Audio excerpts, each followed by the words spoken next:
Chapter 2:16. Just as Sulen was about to catch up and finish him off, a powerful wave of magic suddenly came. The air suddenly became a little cold, and snow-white ice crystals quickly appeared and began to spin. Ice storm. Counterspell. The ice storm that was forming was suddenly interrupted, and the ice crystals suddenly shattered. A grey dwarf dressed as a wizard hiding behind the dwarven army turned pale, and a trace of blood flowed from the corner of his mouth. This was because he was severely injured after his spell was interrupted. He had lost to Hathaway in a battle of will. Then, 5 fireballs flew out from behind and hit the grey dwarf wizard in an instant. An energy shield immediately lit up on the wizard's body, and under the continuous bombardment of 4 fireballs, the energy shield was directly shattered. Then, the last fireball directly hit his body. A ball of flame rose up, and the fireball spell that could melt steel exploded. The flames burned, and large chunks of flesh were directly burned into charcoal. Miserable screams of despair sounded like the cries of evil spirits from the abyss, accompanied by the smell of burnt fat that spread out. The energy in Sullen's body flowed, and the lightning on the purple dragon halberd suddenly skyrocketed. Without any hesitation, the dazzling lightning burst out from Sullen's body and enveloped all the grey dwarves in front of him. Thunder Prison. The strong lightning lit up the underground world, and a powerful electric current swept out in an instant. All the dwarves were surrounded by lightning, and their bodies were stiff and could not move. If Sulen had not controlled the power, these dwarves would have all been burned into charcoal. After a moment, the light disappeared, and all the dwarves were lying on the ground, unable to move. After dealing with these dwarves, Sulen did not stop and continued to walk to the palace. There was no one else in the palace, and Sulen found an open tunnel in one of the rooms. Without guessing, the rest of the people in the palace should have escaped from here. Letting the drows chase after the grey dwarves who escaped, Sulen constantly led people to attack the grey dwarves who were still resisting, and at the same time arranged for people to take over the city. With the last batch of resistance eliminated, the city of grey dwarves fell into Sullen's control. Sulen locked up all the Durgar in the prison and began to count the spoils of war. Congratulations, host. You have successfully breached the Durgar's city and defeated them. You have obtained a glorious victory, and your name will begin to spread throughout the underworld. Ambush of the Grey Dwarves, year 1687 of the Huiwa calendar. At the end of June, you led your army through an underground tunnel and ambushed the Grey Dwarf city. The Grey Dwarves were caught off guard by your sudden attack, and Northgard City's army easily obtained a glorious victory. Prestige +5, congratulations, host. You have conquered the Durgar's city and defeated the Dwarven army. You have gained 31,200 EXP. Congratulations, host. You have conquered the Durgar city and defeated the Durgar. You have obtained 3 gold treasure chests and an item, Mount Sachet. Sulen began to check his spoils of war. 3 gold treasure chests and a Mount Sachet. They were far from what he had obtained in the last Orc War, but fortunately, he had conquered the Durgar city. Otherwise, he would have only obtained 1 gold treasure chest at most.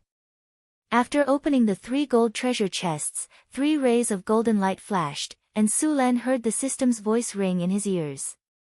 Congratulations, host. You have obtained a self-created hero template.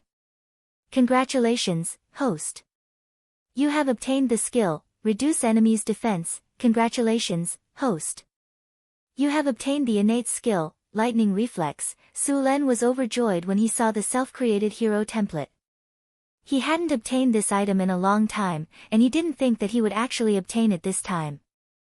The self-created hero template could turn a normal person into a hero, greatly increasing their potential. It could also be used to force people to maintain absolute loyalty. The 2 uses didn't conflict. As long as the self-created hero template was combined, it represented a hero with legendary potential. It could be said that the value was very high. Sulen put away the self-created hero template and looked at the remaining 2 items. Reduce enemy's defense, battle spell, group effect. A spell that appeared after the system combined the rules of this world. After the spell is cast, it can reduce the enemy's defense by 10% through the power of a curse. Seeing the effect of this spell, Sulen chose to learn it directly. He had just used the skill points he had left behind last time. A light flashed, and a large amount of knowledge about reduce enemy's defense appeared in Sulen's mind. This spell could be cast directly on the enemy's entire army as long as one's mental strength and strength could keep up. Of course, it would consume a lot of energy and mana. The last chest opened was a lightning reflex talent. Sulen already had a legendary battle reflex, and the effects of these two talents were similar. Of course, the legendary battle reflex was more powerful, but for talents, it was never a bad thing to have too many of them. Even if it was the most common evasion talent, if you could stack more than a dozen of them, it was estimated that it would really depend on luck if someone wanted to target you in a battle. Many legendary warriors carried more than a dozen talents, and some even had more. Because Sulen's advancement speed was fast, his talents were better than those veteran legendary powerhouses. Now that he had lightning reflex, he naturally wouldn't reject it. Lightning reflex, your reaction speed has become very fast. Your reaction speed has increased by 10% among all reaction abilities. Originally, with the legendary battle reflex talent, Sulen's attack speed was very fast. Now that he had the lightning reflex talent, Sulen's attack speed had become even faster, and his evasion speed had also increased. It could be said that his overall reaction speed had been improved. Although this battle didn't escalate, Sulen's strength had increased by a lot. After sorting out his gains, Sulen began to count the benefits he had obtained from the Grey Dwarves. The Grey Dwarves had 712 captives, and the rest had died in the battle. These Grey Dwarven slaves were very popular in the human kingdoms, and it was normal for them to be sold for 100 or 200 gold coins. Those skilled blacksmiths were even more difficult to find. Sulen planned to send the skilled Grey Dwarves to the blacksmiths, and let the rest of them work in the mines. Of course, the Grey Dwarf strength was also not bad.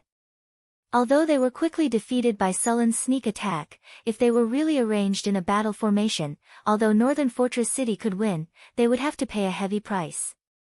The Grey Dwarven defenders were famous heavy infantry in the overworld. As for the Grey Dwarven knights, it was fine to just look at them. It was said that in the First Era, the Grey Dwarven Kingdom had formed a thunderous fury legion. More than 500 Grey Dwarves had the bloodline of the Grey Dwarven King, and they had the ability, God's Descent. It was the most powerful legion at that time, but such a powerful legion had long since disappeared in the long river of history. The Grey Dwarven Kingdom had long since fallen apart, becoming the Mountain Dwarves, Turin Dwarves, Iron-Forged Dwarves, and several other Grey Dwarven kingdoms.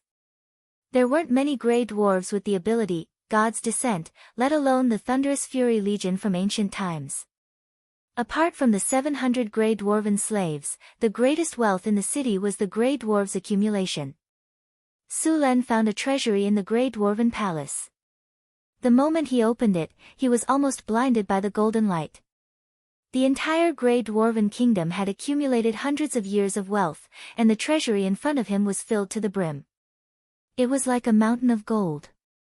The Grey Dwarves loved to mine, and the underground world was very rich in minerals. If the dragons loved gold the most in this world, then the Grey Dwarves were the second. In order to excavate gold, the Dwarven Kingdom had once hollowed out an entire mountain and continued to dig deeper into the ground. In the end, they had even awakened the Balrog Overlord, who had been in a deep slumber since ancient times. As a result, the Balrog Overlord destroyed the Dwarven Kingdom. The Grey Dwarves were also Grey Dwarves, and these Grey Dwarves who loved to mine had accumulated an astonishing amount of gold. Apart from gold, Sulen also found a large number of gems in this treasury. There were rubies, topaz, sapphires, multicolored gems, and all kinds of gems piled up into a small mountain. There were at least several hundred pieces. Moreover, the gems in this treasury were all of high purity. Any one of these gems could be sold for thousands or even tens of thousands of kinnar. Apart from gold and gems, there were also a large number of rare metals in this treasury. Sulen even found some abyssal iron, adamantine, crimson fire copper, frost iron, and so on. He even found a small piece of mithril. These things directly made Sulen a huge fortune. Although he had not counted them, there were at least tens of millions of gold in this grey dwarven palace. This amount of gold was more than enough for him to build more cities. Of course, if such a large amount of gold was sold in such a short time, it would only cause an economic crisis in the northern provinces.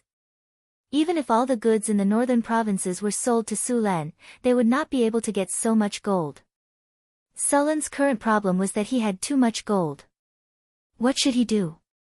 Of course, if Sulen knew some spells that consumed gold, the gold would be used up very quickly. For example, the Dragon's Covenant. He would sign a contract with an adult dragon and summon it into battle. After the contract was over, he would have to pay the dragon a reward. There was also the limited wish spell, which could be said to use gold to make wishes. Wizards always had a way to consume large amounts of gold. It was said that a legendary wizard would consume hundreds of tons of gold in his lifetime, or even more. After checking the treasury, Sulen went to the city's armory. There were a large number of dwarf-forged equipment stored here. There were hundreds of sets of armor and even more weapons. However, these armors were made according to the dwarf's body shape. If a human wanted to use them, they would have to undergo some modifications. Chapter 217. The city of the Grey Dwarves was called Orlander, which meant fertile land. The river that flowed through the city was called the Odonia River, and it was the largest river in the underworld. The land occupied by the Grey Dwarves was indeed a fertile land. Sulen also found a lot of food in the city's warehouse. Most of it was mushrooms and fungi, and some of it was probably a variant of potatoes. Although the land was not big, it could still feed 2,000 to 3,000 people. Sulen searched the whole city and began to escort the prisoners and gold away. The Grey Dwarves who escaped through the secret passage of the palace did not manage to escape in the end. Their 2 short legs could not outrun the 4 legs of the centaurs. After discovering that some of them had escaped, Sulen immediately sent people to hunt them down. With the cooperation of the drows who were good at hunting and the centaurs who were good at raiding, they were caught before they could escape from the underground cave. After a selection of the Grey Dwarves, there were 200 blacksmiths among them, and there were even a few blacksmith masters. This made Sulen overjoyed. There was not a single blacksmith master in the whole northern citadel, and this time, there were a few who came directly. However, there was a problem that gave Sulen a headache. Although the Grey Dwarves had surrendered, they were not willing to serve Sulen. Sulen asked the drows to train the Grey Dwarves, but even so, the results were not very good. The Grey Dwarves had the same stubborn personality as their dwarves. It was possible to make them do manual labor, but it was difficult to make them forge weapons for you. When the drows enslaved the Grey Dwarves, they would use the divine spells of the Spider Queen Loth to make the Grey Dwarves submit. The drows in the northern citadel believed in the Dark Maiden, and they did not have the ability to forcibly enslave other races.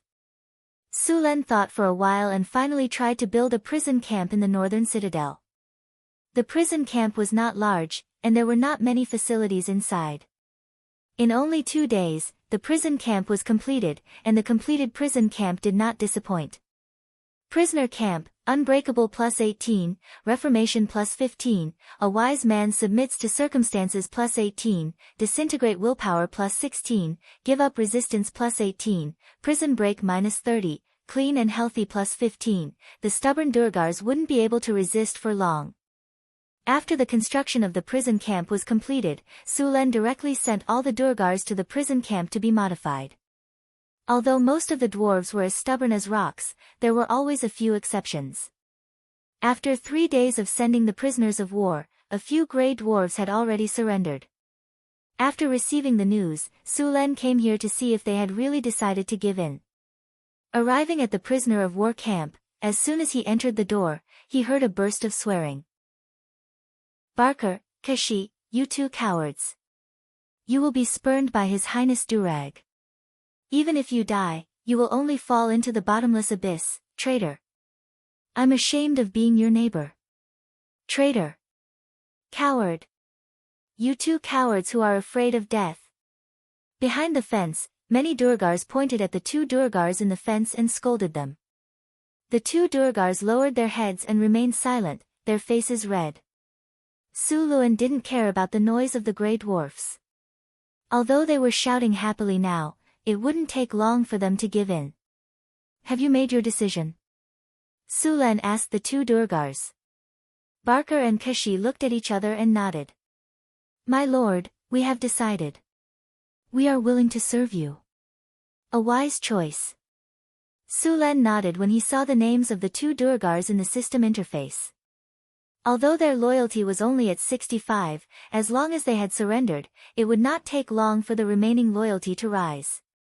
A wise man submits to circumstances.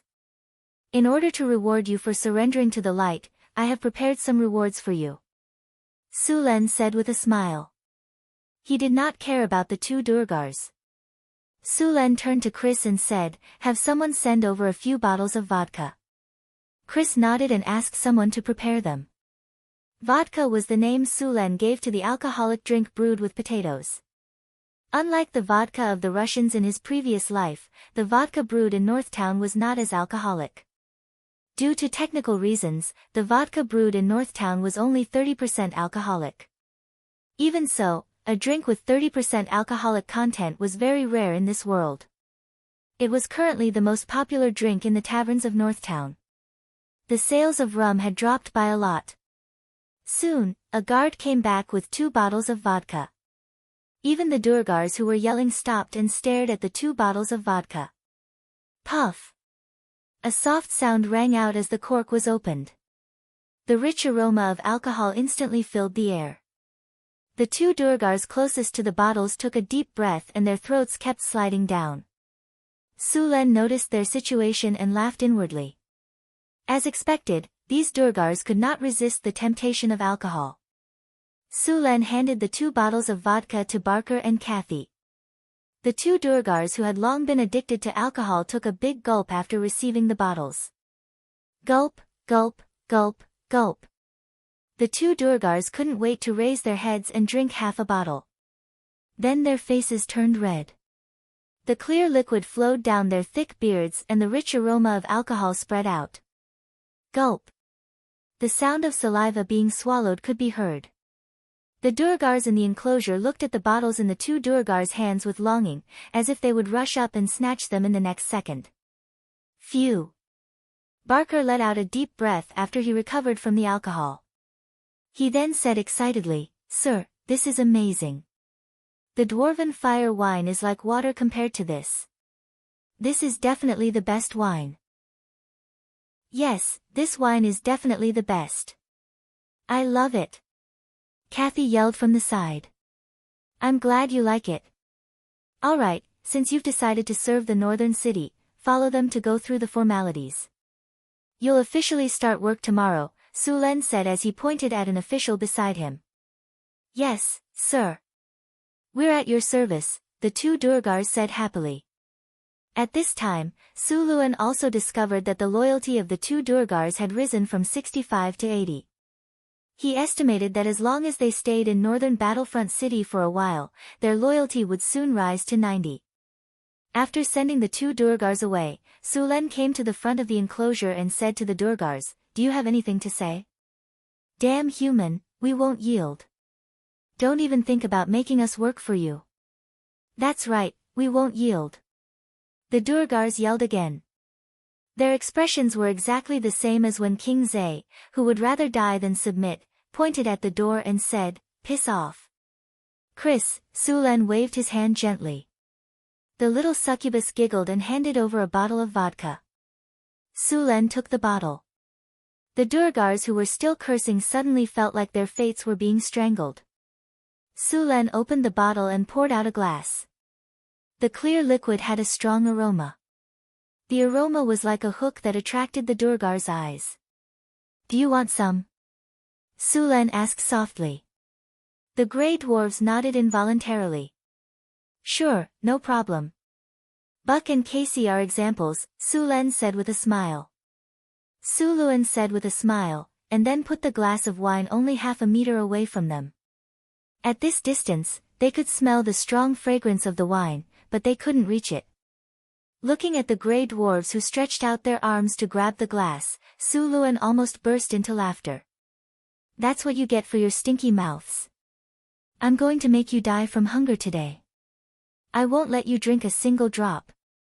Sulan left in satisfaction when he saw the Durgars stretching their arms but still unable to reach the glass.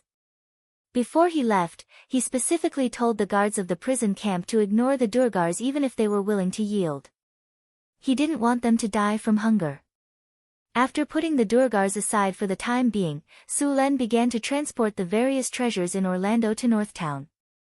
The Durgars had accumulated a large amount of gold over the past few centuries.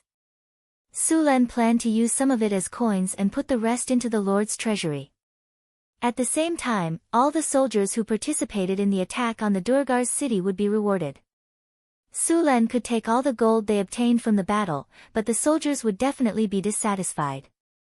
In the end, Sulen asked Chris to come up with a reward system.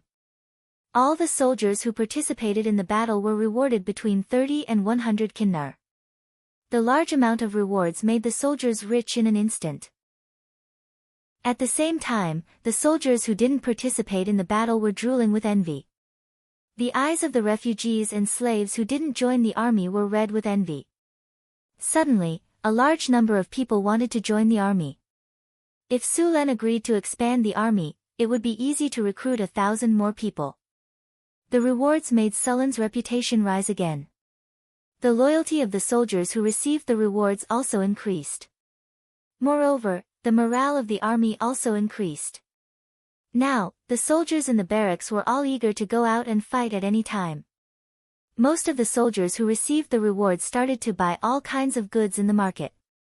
Northtown's commerce was flourishing, and all kinds of goods were available. The inflow of money from the soldiers also made the market even more prosperous. Although the rewards for the soldiers cost more than 100,000 kinnar, the results were still very good. The morale of the soldiers was greatly boosted, and their enthusiasm to join the army also increased.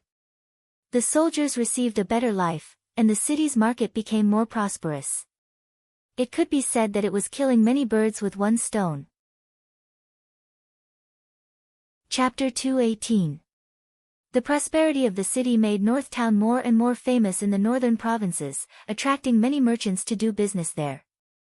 Now, some people were calling Northtown City a bright pearl in the northern wasteland. The white sugar, rum, vodka, furs, and so on produced here were all popular goods. The white sugar was also monopolized by a few powerful caravans. Others couldn't even get a foot in the business. However, although only a few caravans monopolized the white sugar trade, they would sell the white sugar to other caravans. If they didn't share some of the benefits, these caravans would have been swallowed up by others long ago. The arrival of the caravans also attracted many people to settle down in Northtown. Although there were fewer people than Sulen who took the initiative to migrate, it was still a good sign.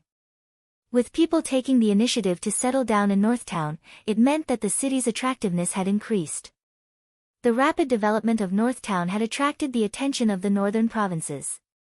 If it weren't for the distance, the nobles would have long come here to get a share of the profits. Sulen had received a few official letters from the noble parliament, asking him to return to Kalt to accept the title of nobility. According to the style of nobles, they wouldn't do things that didn't benefit them.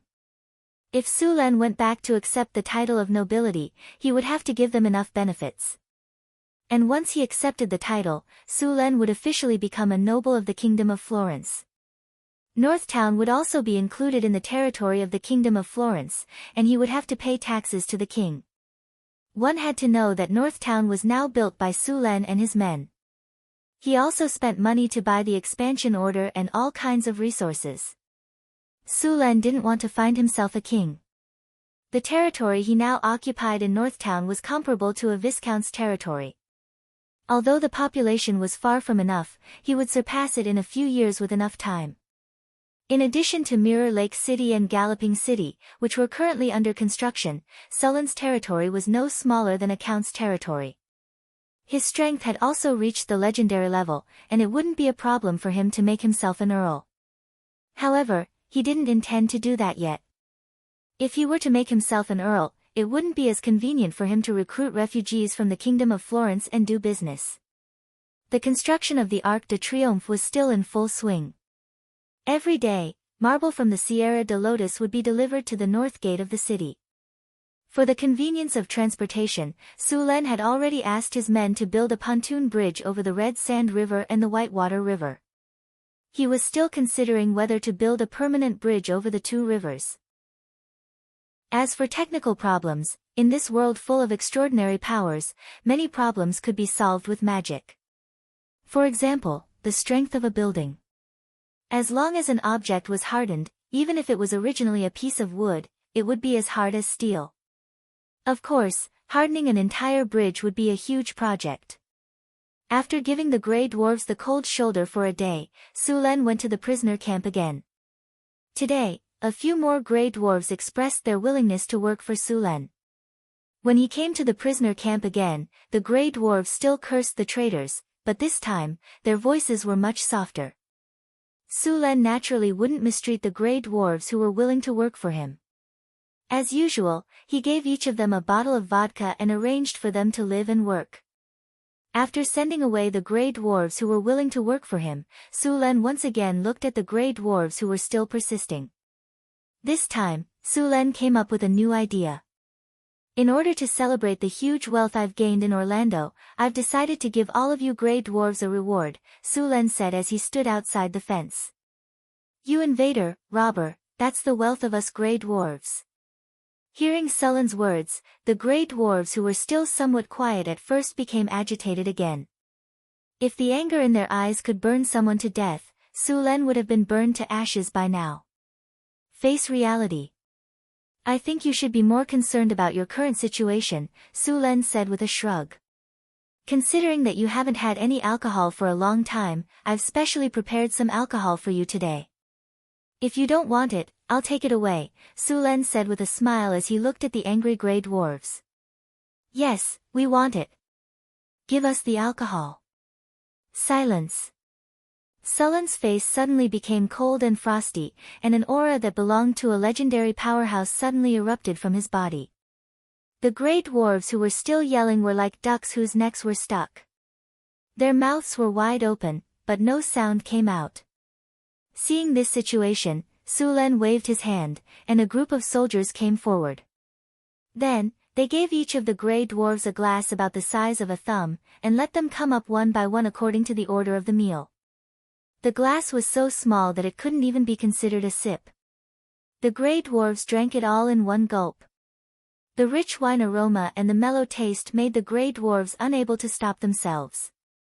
However, this small amount of wine didn't satisfy the alcohol in their stomachs at all. Instead, it made them feel even more uncomfortable. Although these Grey Dwarves couldn't bear the problem of not having any alcohol to drink, at least they could still hold on. However, after taking a sip of the wine, the taste of which was far better than any wine they had ever drunk before, caused an avalanche of consequences. After drinking that glass of wine, not only did they not feel satisfied, but they also craved more wine. However, by the time they wanted more wine, Sulen had already left the prison camp with his men. On the third day, when Sulen appeared in the prison camp again, more than 200 Grey Dwarves asked to work for Sulen. The Grey Dwarves who had been cursing at the betrayers all fell silent. Seeing Sulen give out large amounts of vodka, the Grey Dwarves couldn't take it anymore, and kept expressing their willingness to work for Sulen. There were originally more than 700 Grey Dwarves, but less than 300 of them were still holding on.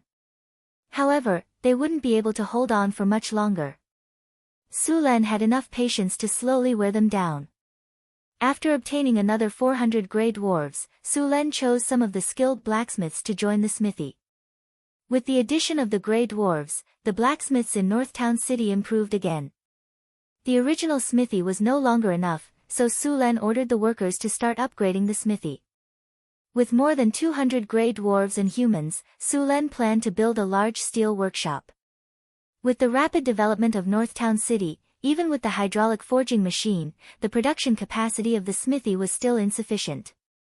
Now that there were so many grey dwarven blacksmiths, Sulen wanted to change the equipment of the entire army on the agenda. The first thing these Durgar did as blacksmiths was to modify the Durgar armor that Suluan had obtained from Orlando. Although the Durgar armor had good defense and was sturdy and durable, it couldn't even be regarded as half-body armor when worn by the barbarians who were more than 2 meters tall. These armors needed to be modified and forged into full-body armor. Once the barbarians reached the peak level, they could equip themselves with the dwarven full-body armor and pick up a giant axe. They would be like a meat grinder on the battlefield. Of course, apart from the barbarians' armor, Sulen also planned to equip the centaurs with full-body armor to form a centaur-heavy cavalry. Due to the size of the centaurs, the armor they used was comparable to 3 sets of human armor. The armor Sulen sold them before was only for the front, and the back was for chainmail and inlaid scale armor. Now that they were his subordinates, he naturally wouldn't fool them like this. He planned to fully equip the centaurs with full-body armor, and thicken the front of the armor at the same time. After arranging the Grey Dwarves' blacksmiths, Sulen planned to let the rest of the Grey Dwarves continue mining. "Sir, I have a map of the underground world's mineral distribution for you," a Grey Dwarf said. Sulen's eyes lit up. After all, the Grey Dwarves had lived in the underground world for hundreds of years. They must have explored all the nearby minerals. This map was extremely valuable. Mineral distribution map.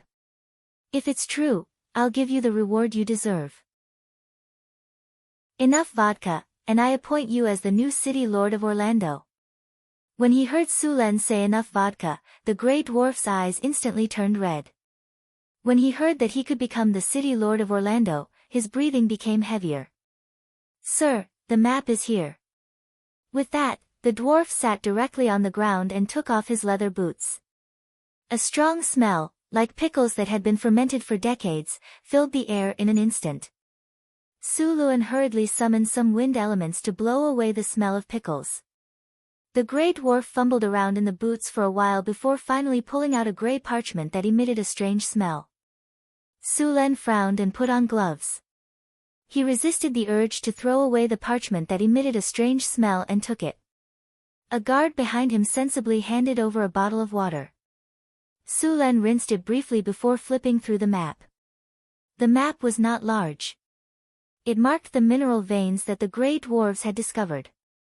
There were 3 iron mines, 1 copper mine, 1 gold mine, which was close to exhaustion, and 1 silver mine and gemstone mine that were being mined.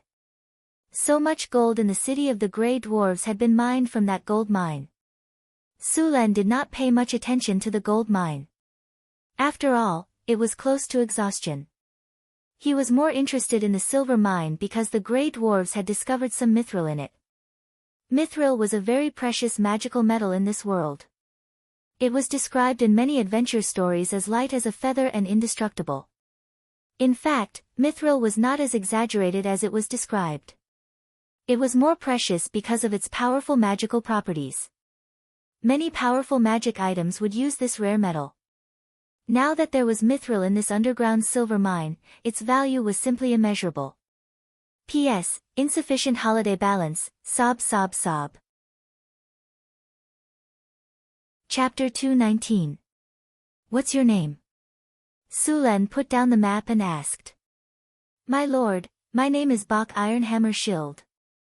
The dwarf quickly said. Bok, are you sure that the silver mine on this map contains mithril? Sulen interrupted Bok's self-introduction and asked directly. Of course I'm sure. My lord, I used to be a miner in a silver mine. I once dug out a piece of mithril from this silver mine, but that stingy King Thorn only gave me a pound of gold as a reward. Bok continued to blabber on, obviously very dissatisfied with that king.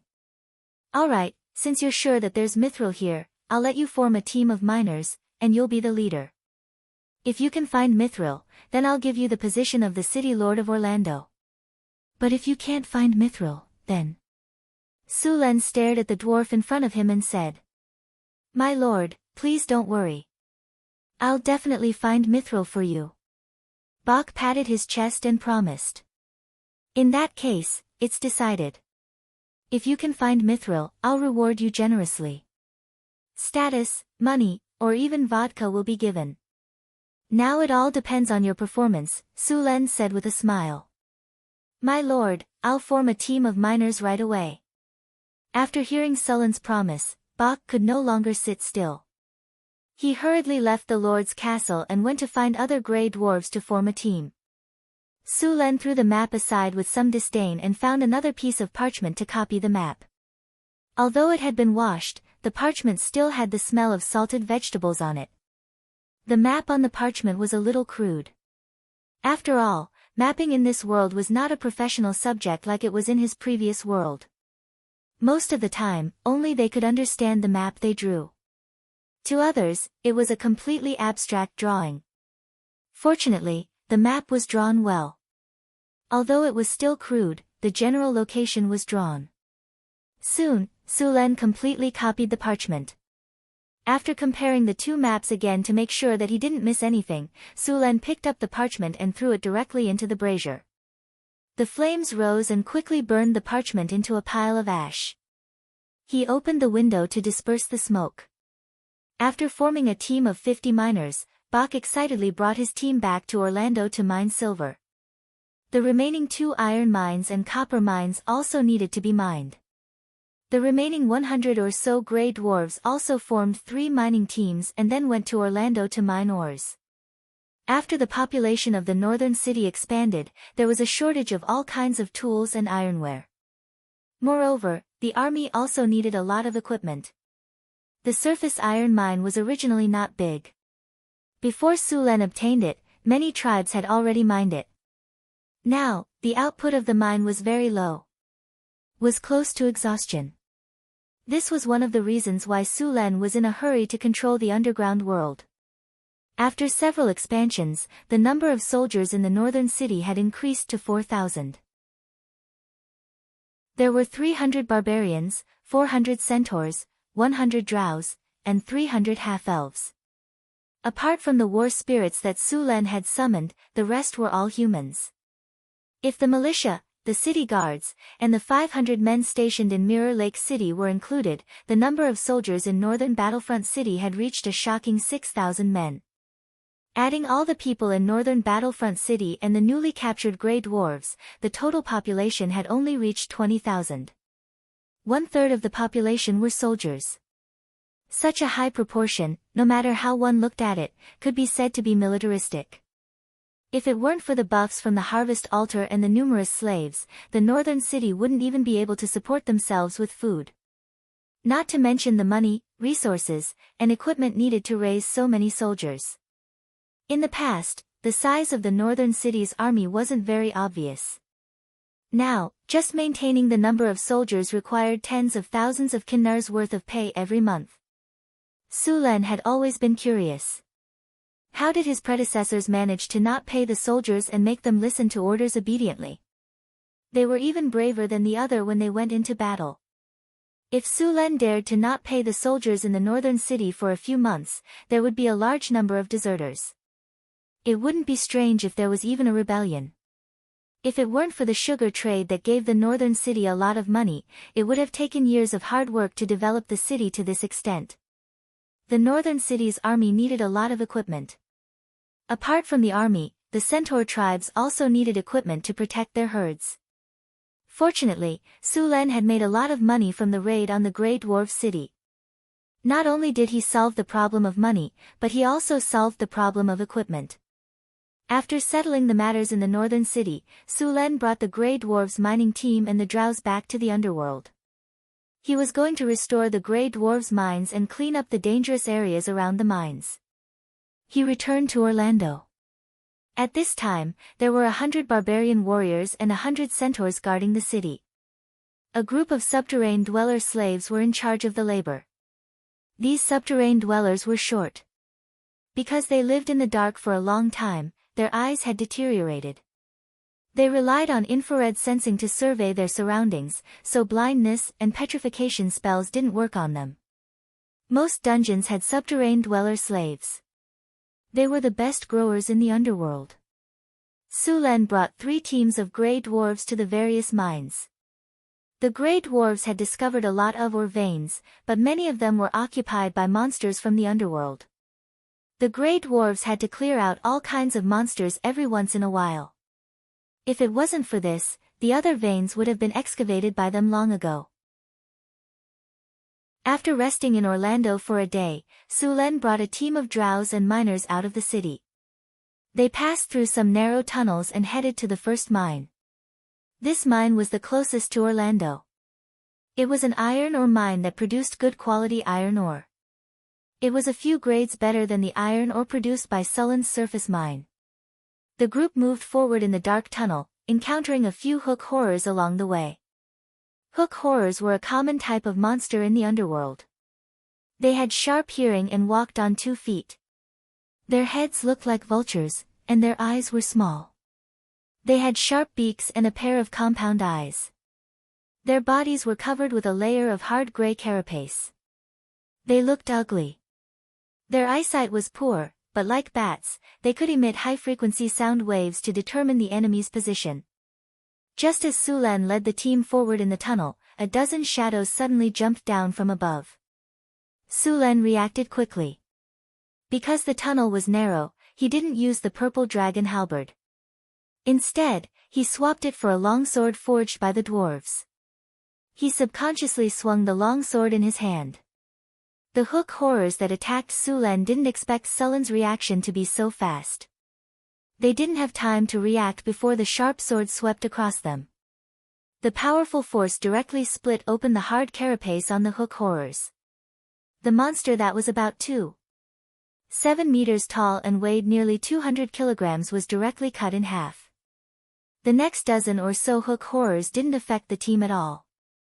As soon as the hook horrors attacked, the drows dodged. As for the Durgar, they were wearing heavy armor, so the hook horrors attacking them was a waste of energy. Soon, the dozen hook horrors were all killed. No one died in the team. Only a few Grey Dwarves suffered some minor injuries. After Sulen healed them, the team continued on their way. After walking out of the dark tunnel and passing through 2 desolate underground caverns, Sulen's team finally arrived at the first mine. They hadn't mined this mine for a while. When Sulen arrived, he found that the mine had been occupied by the monsters of the underworld. A group of vampire bats and underground salamanders used this place as their nest. The Grey Dwarves were already prepared for this situation. They first used smoke to smoke the monsters out, then worked together to kill them. It didn't take long for the mine to be cleared out. The information of this mine appeared on Sulen's system panel. Iron mine, ore quality +5, ore yield +8, mine disaster reduction +5, associated ore veins +2, chance of producing dark iron ore again. With the Grey Dwarves' work, the iron mine quickly resumed production. Seeing that the mine had resumed production, Sulen didn't stop and led the rest of the team to the next mine. The second mine was a gem mine. When Sulen arrived, he found that the vein looked gloomy. There were some shadow-like creatures outside the vein. The Twisted Shadow was a type of undead creature that was formed due to certain reasons. It was similar to a ghost. This thing had very high resistance to physical damage and appeared in groups. It was very unfriendly to those who purely focused on physical attacks. At the same time, it also had spell-like abilities. If Sulen hadn't come with them today, this team of Grey Dwarves would have been finished. Their half-energy form could reduce physical damage by 50%. Normal weapons would be troublesome to deal with them, no matter how sharp they were. Elemental weapons had to be used to deal with them. Even more troublesome was that these monsters lived in groups. Their best attack was the Touch of Death, which could drain the enemy's energy and strength. Once the energy was drained, the enemy's life force would be depleted. In the Adventurer's Handbook, these monsters were rated as Grade A. Without a special way to deal with them, it was best not to provoke them. Crack. There was a soft sound, as if someone had stepped on something and broken it. Although it was a very soft sound, it was very abrupt in this quiet environment. The wandering twisted shadows instantly noticed this place. Chapter 220. F*ck. Sulen cursed in his heart. Then, he channeled his energy and a large amount of lightning appeared on his body. The purple dragon halberd also appeared in his hand. The distorted shadows that were attracted to this place soon sensed a large amount of life force. As undead, they hated any living thing, but they were eager to regain their flesh and blood. The distorted shadows were very fast. Sulen swept the purple dragon halberd and the distorted shadows instantly disappeared. When they reappeared, they were already beside Sulen. The surrounding negative energy suddenly increased and a dark red light appeared on the distorted shadows. Touch of death, Sulen's body was instantly swept by the light. It was the innate spell of a high-level undead.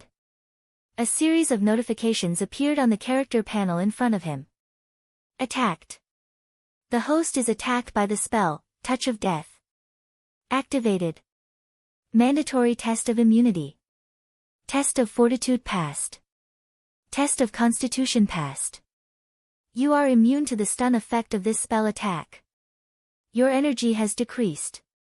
The sudden appearance of the twisted shadow caught Sulen off guard, but his strong reaction ability allowed him to launch an attack at the first time. Lightning surged, and the purple dragon halberd with a large amount of lightning instantly hit the twisted shadow. The twisted undead, who seemed to be hiding in the shadows, had no time to dodge this time and was directly swept by the purple dragon halberd. The strong lightning energy instantly enveloped the distorted shadows. Sulen did not give it a chance to escape. The purple dragon halberd drew an arc and attacked again. Bang! Like a bubble bursting, the distorted shadows could not withstand the strong lightning energy and was directly destroyed by the lightning. The distorted shadows melted like snow and instantly turned into ashes and dissipated. Ding! With a soft sound, a gray crystal fell from the place where the distorted shadows died. It was a soul shard. Soul shards were something that only a few ghost-type monsters and abyss demons would drop. There was also a very low chance of it dropping when a powerhouse whose strength had reached the legendary level or above died. This kind of thing was very useful for wizards. The most commonly used one was the golem puppet. Sulen's eyes lit up at the sight of the soul crystals. It seemed like there were many additional rewards this time. Seeing the dozens of distorted shadows behind him, Sulen's figure flashed as he dashed forward. At this moment, a series of messy footsteps sounded from the gem mine beside him. Then, a group of skeletons with shiny black bones and a height of 2 meters rushed out. These skeletons were not as fragile as the low-level undead skeletons. All the skeletons were very thick and even had a metallic luster. They held bone blades and bone spears in their hands. As soon as they appeared, they rushed towards the grey dwarves and drows. Skeleton warriors. After several evolutions, low-level skeletons would become mid-level undead creatures. If they were allowed to evolve further, they would become skeleton generals and bone demons. Of course, it was very difficult for undead creatures of this level to appear in the material world.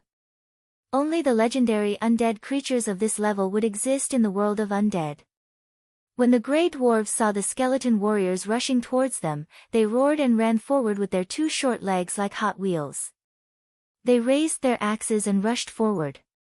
Although they could not deal with the distorted shadows, it was still easy to deal with these skeletons. At 2 meters, the skeleton warriors were half a body taller than the grey dwarves who were only about 1.5 meters, but sometimes height was not an advantage. I hate those who are taller than me the most, especially rotten bones like you. The grey dwarves squatted and dodged the skeleton warriors' bone blades. Then, the grey dwarves swept the skeleton warriors' knees with their axes. Even if the skeleton warriors had turned into skeletons, the knees were still weak. The grey dwarves' axes were heavy, and in an instant, the skeleton warriors' knees were smashed into pieces. The 2-meter-tall skeleton suddenly lost its balance and fell to the ground. The grey dwarves turned around and went to the other side of the skeleton warriors. Then, they swung their axes and chopped off the skeleton warriors' necks. You're not as tall as me now. The grey dwarves laughed and swung their axes again, crushing the skeleton warriors' heads. The pale soul fire in the skull was extinguished. Thunder lightning spear. A dazzling thunderbolt burst out from Su Luan's body, and then a large number of thunderbolts wrapped around his whole body. The thunderbolts surrounded his strong muscles and constantly jumping thunder and lightning. His whole person looked like the thunder god in ancient myths. The distorted shadows around him also sensed the danger. They seemed to be hesitating to escape. Swoosh swoosh swoosh, the purple dragon halberd turned into a blur and swept towards the distorted shadows. Su Lan leaped and crossed a distance of more than 10 meters. At the same time, the sky was filled with spear shadows and countless lightning bolts, instantly hitting the distorted shadows. The purple dragon halberd was like a hot knife through butter as it swept through the twisted shadow's body. The powerful lightning power instantly enveloped the twisted shadow. At this time, the other distorted shadows also began to attack. The shadows pounced. Sullen's purple dragon halberd left afterimages in the air. The sky was filled with lightning, and a large number of shadow tentacles were drowned by the lightning. However, some of them still managed to hold on. A notification rang in Sullen's ears. You've been attacked by the distorted shadows. You've been attacked by the touch of death. You've been damaged by death's corrosion. Your constitution has passed the test. You have legendary tenacity. Immune to death's corrosion, flurry.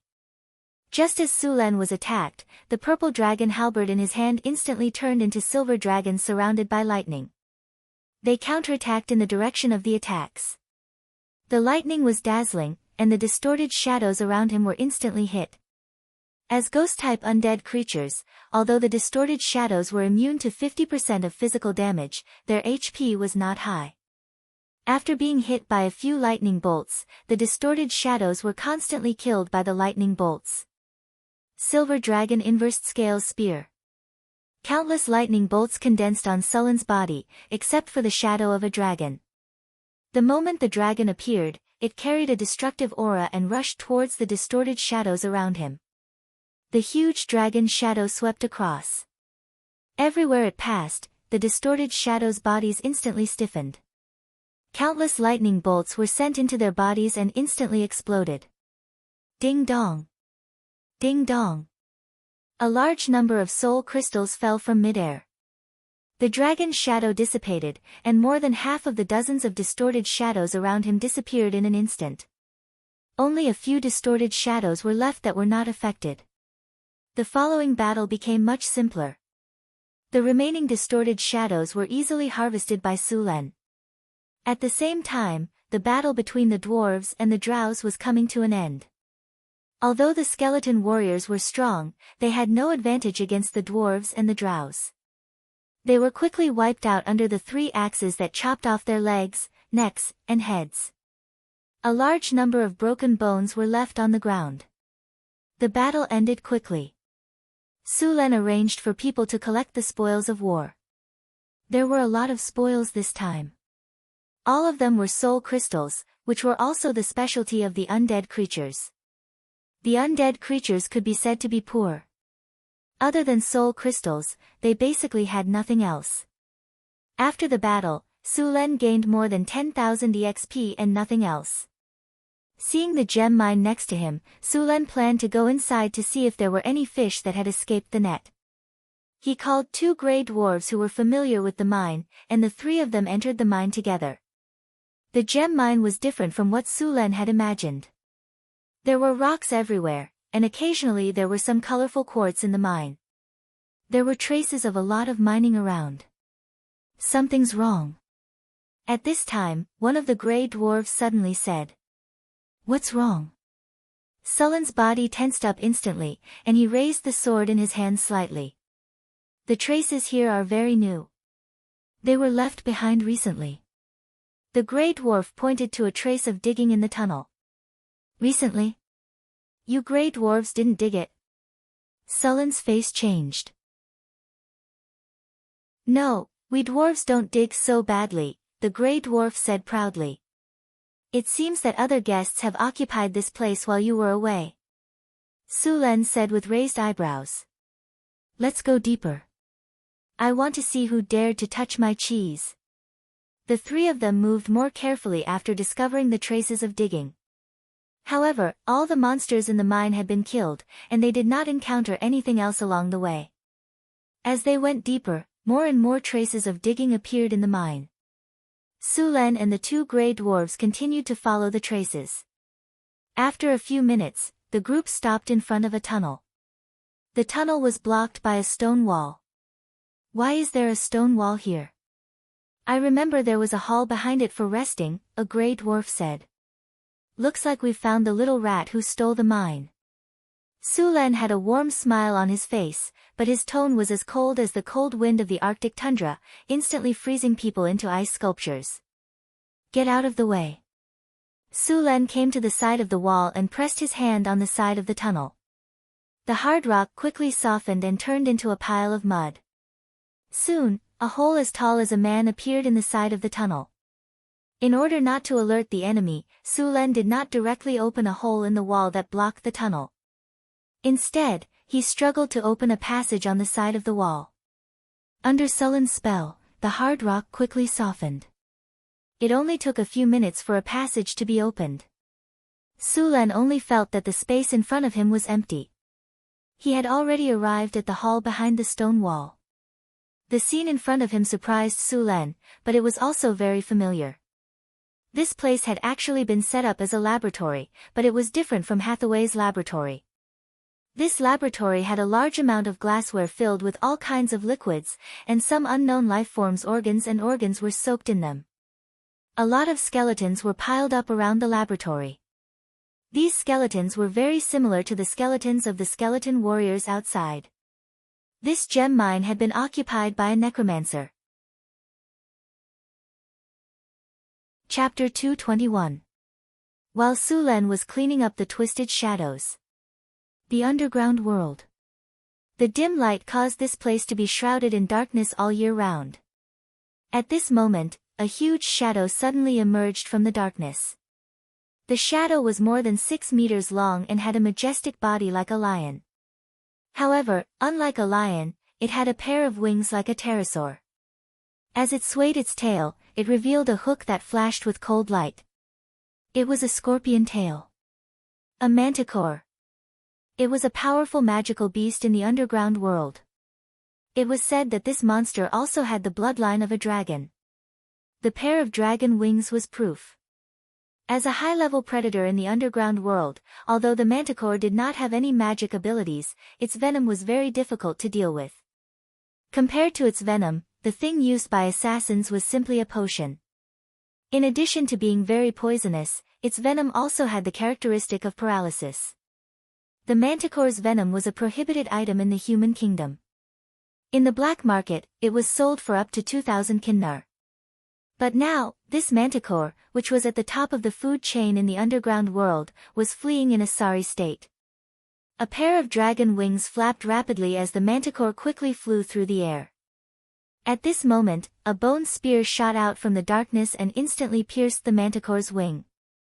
Under the pain, the manticore could no longer flap its wing. The other wing struggled to continue flying, but it could not carry its heavy body. It staggered and fell from midair.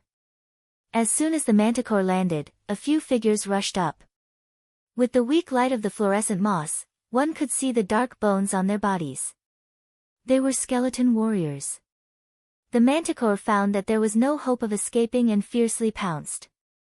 Curse, weakness, curse, aging. However, as soon as it made a move, a spirit light struck its body.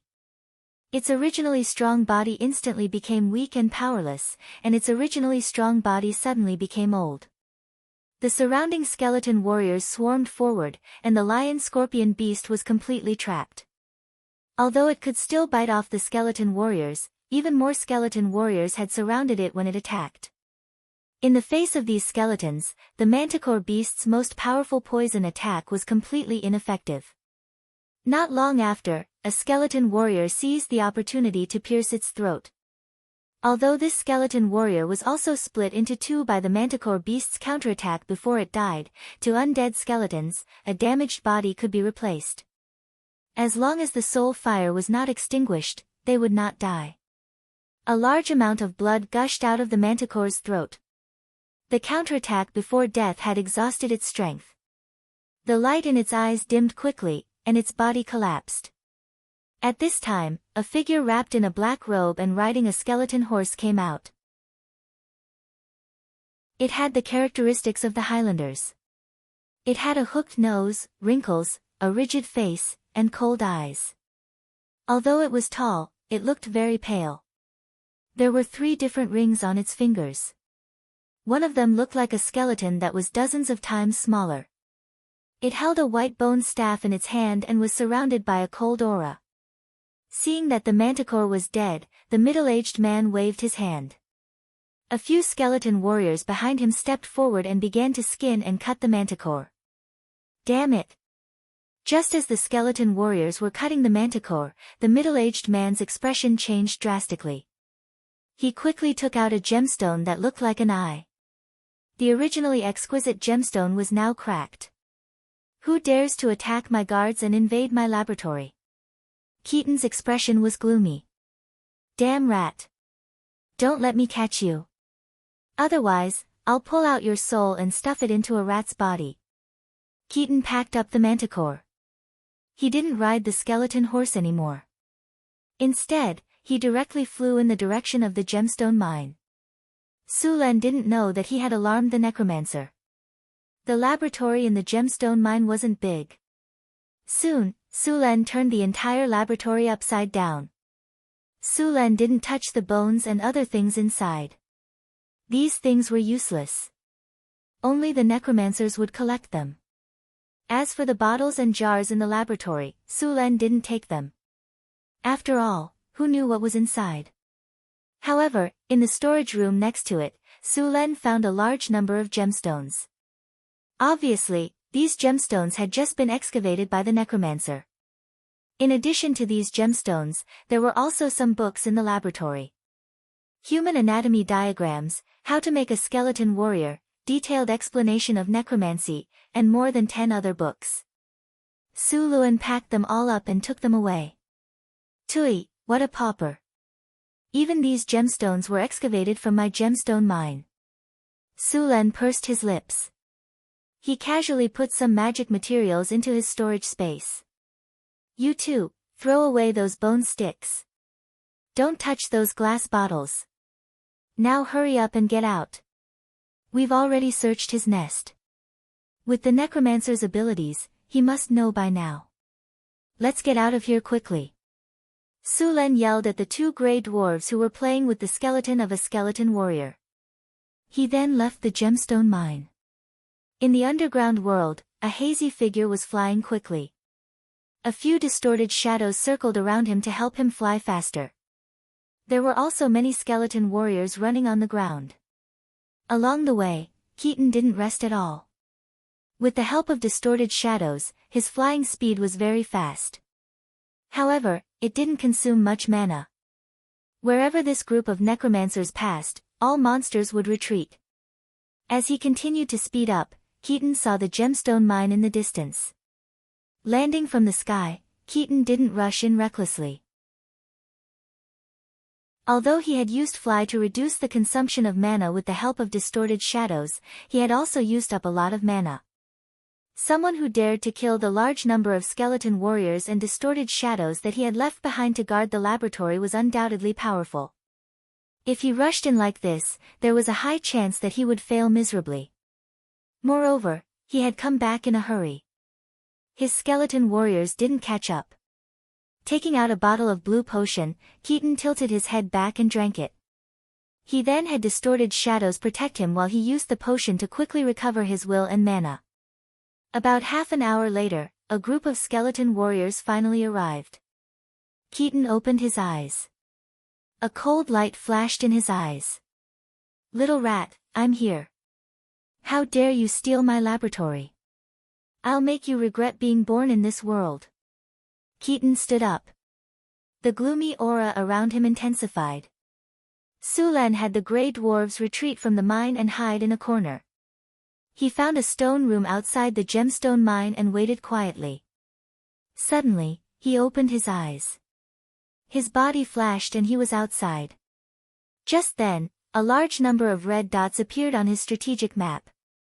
The red dots were moving straight towards the gemstone mine where Sulen was. It was obvious that this was their destination.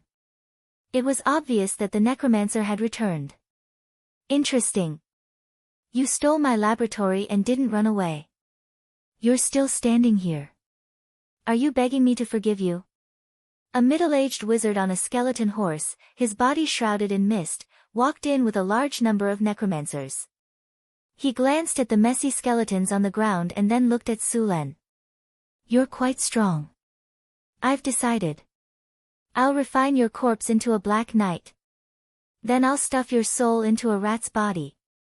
Sulen walked over with the purple dragon halberd in hand. Human. Why don't you let your companions come out with you? You can't kill distorted shadow with your strength alone. Seeing Sulen alone, the necromancer said disdainfully. There were no magic waves. Although his body was strong, for a wizard, this kind of warrior was the easiest enemy to deal with. A maze spell could trap him. I smell the rotten smell of the corpse. It's already rotten and stinking.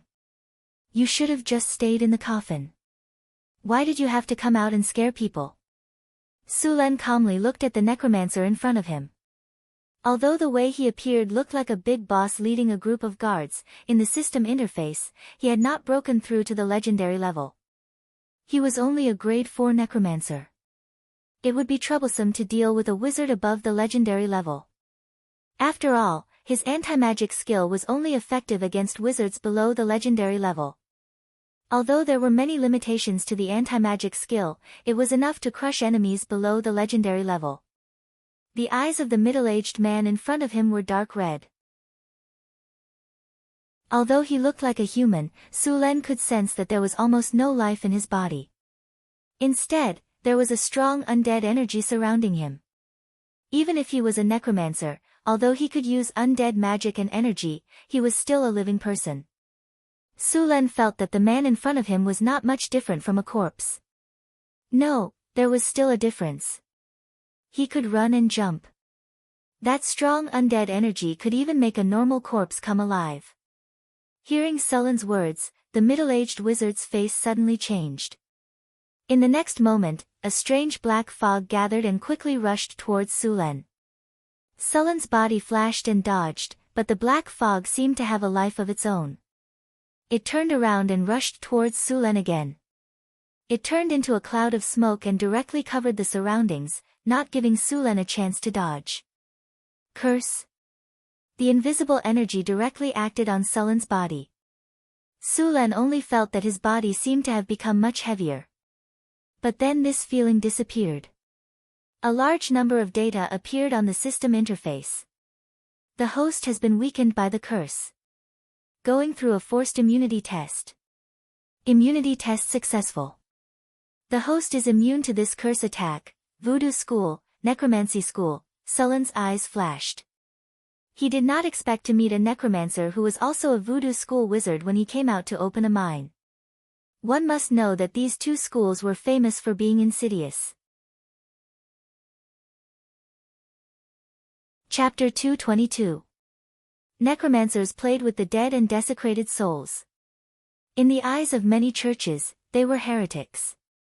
As long as they appeared, they would be expelled or killed. The voodoo school was even more insidious. They did not have any advantage in a head-on battle and could even be said to be very weak. However, no one could beat them when it came to scheming. The voodoo school was proficient in curses. There were many types of curses, such as weakness and aging, which took effect immediately. There were also some that were invisible. They captured some of your aura and then used this aura to cast a curse. This kind of curse was invisible and difficult to guard against. Once the person was hit, they would die within a few days. In addition to curses, they were also proficient in all kinds of poisons. This was not a big deal. The main thing was that this school had participated in the fight for the throne of the secular world. The deaths of the heirs of several countries were more or less related to them. Since then, this school was boycotted by various countries. After all, No one wanted to lose their lives for no reason. Even those who had used the voodoo school to kill their competitors were the same. After all, as the victors, they were also worried that they would be killed in the same way. This also made the voodoo school become a target of scorn in various countries. How is this possible? The middle-aged man looked at Su Len in surprise and said subconsciously, "You are immune to curses? How is this possible? How can your physique be so strong?" Su Len was very curious about curses. He was not sure how to deal with that kind of invisible attack. If he could understand this kind of attack, he would try to find a way to defend against it. The middle-aged man stared at Su Len, and his eyes flashed. "Such a strong body, maybe you can even refine a death knight. I didn't expect to find such a good material in this remote underground world. I will definitely refine it with all my heart." The middle-aged man's gaze made Sullen's hair stand. This guy did not like men, right? This was not impossible. Many necromancers were necrophilic. Moreover, because of the erosion of death energy for a long time, their living environment was poor, and they were hated by others. They would definitely have psychological problems. Distorted shadows, skeleton warriors, attack. At the command of the middle-aged magus, a large number of undead creatures rushed towards Su Len. Seeing this situation, Su Len didn't fight head-on. Instead, he turned and ran. Seeing Su Len escape, the undead creatures chased after him. Although undead creatures had some intelligence, they could only understand simple instructions unless they reached the legendary level. Sullen's speed was very fast, and the undead were in hot pursuit. The distorted shadow could fly, so it was the closest. As for the skeleton warriors, they were soon far behind. They quickly ran out of the middle-aged wizard's sight. At this time, it became much more difficult for the middle-aged wizard to control these undead creatures, so he could only chase after them.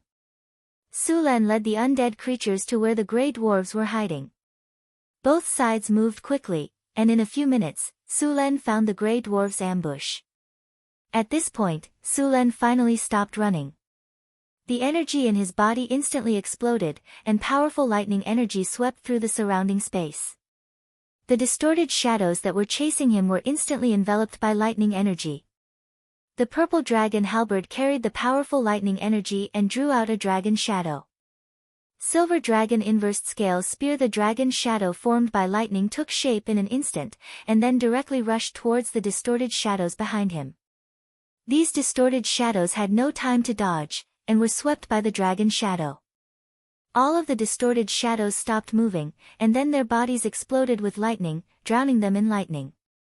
Clanging sounds were endless, and a large number of spirit crystals fell from the sky. Su Len didn't care about these spirit crystals, and instead rushed towards the necromancer. At this time, the necromancer was still some distance away from the battlefield. Although necromancers were powerful, they relied more on their summoned creatures. For example, the necromancer's legendary level spell, Necromancer's Calamity, had an ordinary killing effect, but it was a disaster for ordinary people. This spell could easily turn an entire city's population into undead. The necromancer's combat power was very ordinary. Soon, Su Len saw the necromancer who was rushing here. As soon as he saw Su Len, the necromancer didn't fight, but turned and fled. However, as soon as he turned, two vigorous figures suddenly rushed out from the shadows beside him. The figures were as fast as ghosts, and they instantly appeared beside the necromancer and launched a surprise attack. These two black figures were the Drow Rogues, two grade 3 assassins. Although their strength was one grade lower than the necromancer, the success rate of sneak attacking a necromancer was still very high. Feeling the threat of death, the necromancer didn't have time to cast a spell. The ring on his hand suddenly flashed, and 4 bone shields appeared around his body in an instant, blocking the attacks of the two rogues. But before he could breathe a sigh of relief, he heard the sound of a mechanism being pulled. Bang bang bang. The fine steel crossbow bolts were shot out in an instant. The two rogues each held a delicate and small crossbow. The crossbow could fire 3 bolts at a time. This kind of crossbow had a very short range, only 50 steps, and its accuracy was poor, but it could only penetrate iron armor within 10 steps. The white bone shield instantly cracked, and then shattered into pieces with a bang. The two rogues attacked again. At this time, the only two remaining skeleton warriors around the necromancer finally reacted and quickly attacked the two rogues.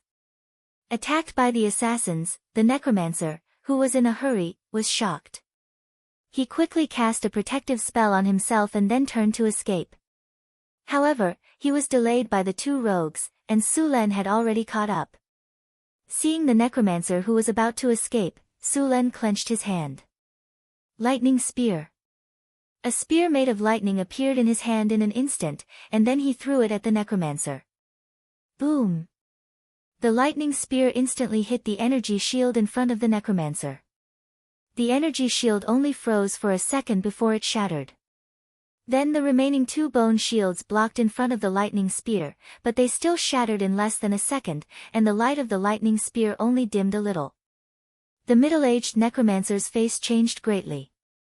A golden ring in his hand was instantly activated, and a pale golden energy shield immediately appeared, blocking the lightning spear. The lightning spear and the energy shield were in a stalemate. At the point of contact, lightning surrounded the pale golden energy shield.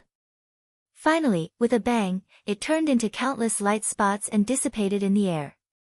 The lightning spear also became an arrow at the end of its flight. After breaking through the energy shield, it only had 1/5 of its size left, and then it hit the middle-aged necromancer. The middle-aged necromancer only felt pain in his chest, and a smell of burned flesh came. The middle-aged necromancer's chest was scorched black. Sulen quickly moved forward.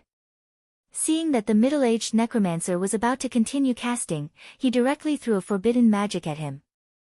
The middle-aged necromancer who was about to cast a spell suddenly felt that the elemental energy around him was suddenly isolated from him. It was as if an invisible shield had appeared on the surface of his body. What is this? Why is my spell ineffective? After feeling that he was isolated from the elemental energy, the middle-aged necromancer's face changed greatly. You're the one who did this. I'm going to kill you. The middle-aged necromancer directly activated the third black ring, and then a strange energy spread out in an instant. The next moment, Sulen suddenly felt as if his head was suddenly hit by a hammer, and his head was splitting open. Soul shock. However, this feeling came and went quickly. Sulen's movements stiffened for a moment, and then he recovered quickly. You have a lot of little things, Sulen sneered, and then the purple dragon halberd pierced through the necromancer's head like a poisonous snake. You. The necromancer looked at Sulen in disbelief, and his eyes dimmed instantly. He didn't expect Sulen to be so straightforward. Wasn't he going to work for him or torture him for his collection next? You're not playing by the rules. The middle-aged necromancer's body went soft, and then he collapsed on the ground. The left hand that was hidden under the necromancer's robe opened weakly, and a small black bead rolled out. Then it instantly burst open, and the middle-aged necromancer's body quickly turned black and decayed. Large amounts of flesh and blood were eroded, and a foul smell came out. In less than 10 seconds, the middle-aged necromancer's body was only left with a few rotten bones.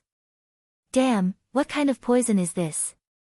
Seeing the middle-aged necromancer's end, Sulen's heart was still beating fast. Although he was confident in his own body, seeing such a strong poison, he still felt a chill in his heart.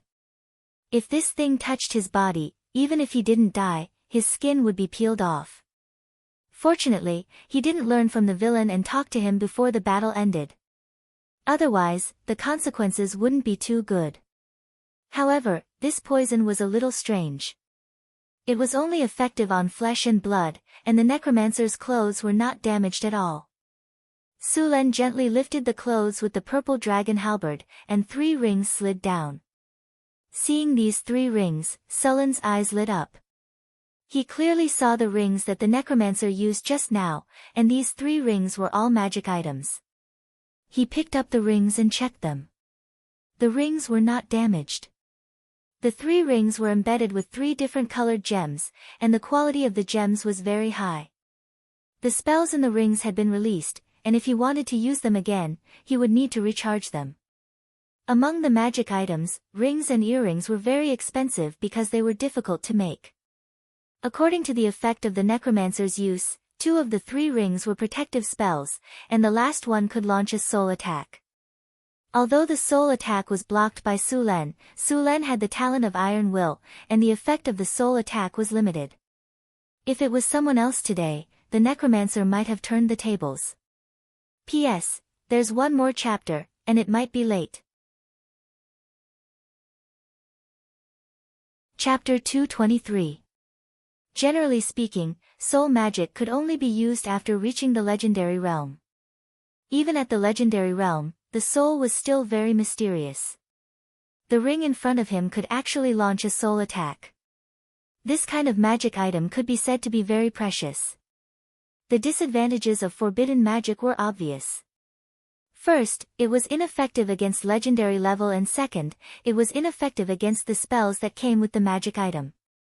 So even if Su Len used forbidden magic, others could still use it if they had powerful magic items. Su Len let the system scan the 3 rings and saw their attributes. White Bone Control Ring +2, this ring is made from the skull of a bone demon. It is engraved with a complex magic circle. It can double the number of undead creatures you can control, below legendary level. This ring is made with a special refining technique. It can summon 4 bone shields. Equipment requirement, Spirit 18 and above. Special effect, Undead Control. Double the number of undead creatures you can control, below legendary level. Equipment effect, White Bone Shield. You can cast a spell without chanting. Once activated, you can summon 4 bone shields to protect yourself. The bone shields last for 10 minutes. It needs to be recharged after use. The second ring was completely gold. It looked like a gold ring inlaid with topaz. Su Len was very disdainful of the person who made this ring. He was like a rich man in the countryside. Golden Ring of Protection +2, this ring is made with gold alloy and other metals. It is engraved with a complex magic circle. The maker added a calming effect on it. Wearing it can clear your mind. At the same time, this ring is made with rune craftsmanship. It can summon a shield after activation. Requirements, 15 Spirit. Equipment effect, Calm. Once equipped, you can be in a calm state. Your mind will be clear and reduce the chance of casting a spell. Equipment effect, Energy Shield. Once activated, you can summon a spherical shield in an instant. The shield lasts for 15 minutes. The shield has the strength of a level 5 spell. It needs to be recharged after use. The last ring was the one that released the soul attack. This ring was black and looked very inconspicuous. However, this ring was the most valuable of the 3. Soul Impact Ring +2, this is a ring made by a legendary wizard. It is engraved with his most prized spells, but this ring is actually his practice. It can increase one's resistance to soul spells, and at the same time, it is engraved with a soul spell. Equipment requirement, Spirit 20 and above. Special effect, Soul Resistance +1, increased resistance to soul spells, resistance to charm and mind control +1. Equipment effect, Soul Shock. Upon activation, instantly unleash a soul shock within a 30-yard radius. All creatures within this range will have to undergo a soul test. If the soul test fails, the target will be fainted. This spell ignores all defensive effects other than the soul. Requires charging after casting. After seeing the attributes of the 3 rings, Su Len was even more surprised. This necromancer was too rich. Any of the 3 rings in front of him could be sold for hundreds of thousands of kinnar, and the most valuable one, the soul ring, could even be sold for millions of kinnar. This ring was simply invincible for people below the legendary level. The soul domain was a domain that only legendary people could enter. Before entering the legendary level, unless one had a special talent, the soul strength would not be too high. In the face of this kind of spell that directly attacked the soul, there was a 95% chance that it would fail. For people below the legendary level, this ring was a big killer. In addition to this skill, this item also increased the soul defense by a little. This was also very rare. It was the first time Su Len saw an item that could directly increase the soul defense, let alone increase the soul resistance to charm and mind control. Out of the other two rings, the bone ring was the least valuable. However, this ring could be considered a low-level artifact for necromancers. The effect of doubling the power of a summoned creature was too powerful. The biggest problem for necromancers was the number of undead creatures they could summon. Undead creatures never relied on quality to win. They relied entirely on their scalp-numbing numbers. The necromancer that Su Len killed was also unlucky. He should have been building his own undead army, but before he could finish, Su Len had bumped into him. Otherwise, there would be more than 100 undead creatures, less than 200 of them. If it was a month or two later, Su Len would have to face an army of undead creatures. At that time, unless he brought all the troops of North Town City, it would be very difficult to kill the necromancer. According to the real value, the bone ring was more valuable than the gold ring. However, necromancers were hated by everyone now. Other than using the bone shield for defense, this ring was of little value. As for the gold ring, although it looked old-fashioned, its effect was still quite good. The calming effect could reduce the probability of failure, which was very helpful for novice wizards. As for the shield, it had the effect of a level 5 spell, and its defensive ability was still very strong. Although the shield was broken by Sullen's lightning spear, Su Len was a legendary. Although he didn't use his full strength, not everyone could block his lightning spear. The fireball spell was only a level 3 spell, and the defensive effect of a level 5 spell was still very strong. To a certain extent, this ring was a blessing for wizards below the advanced level. Su Luen put away the 3 rings and checked the rest of the items.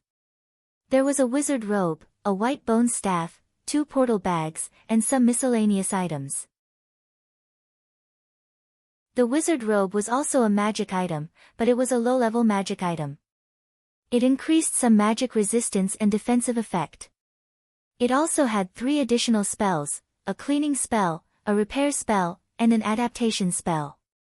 The bone staff was more valuable.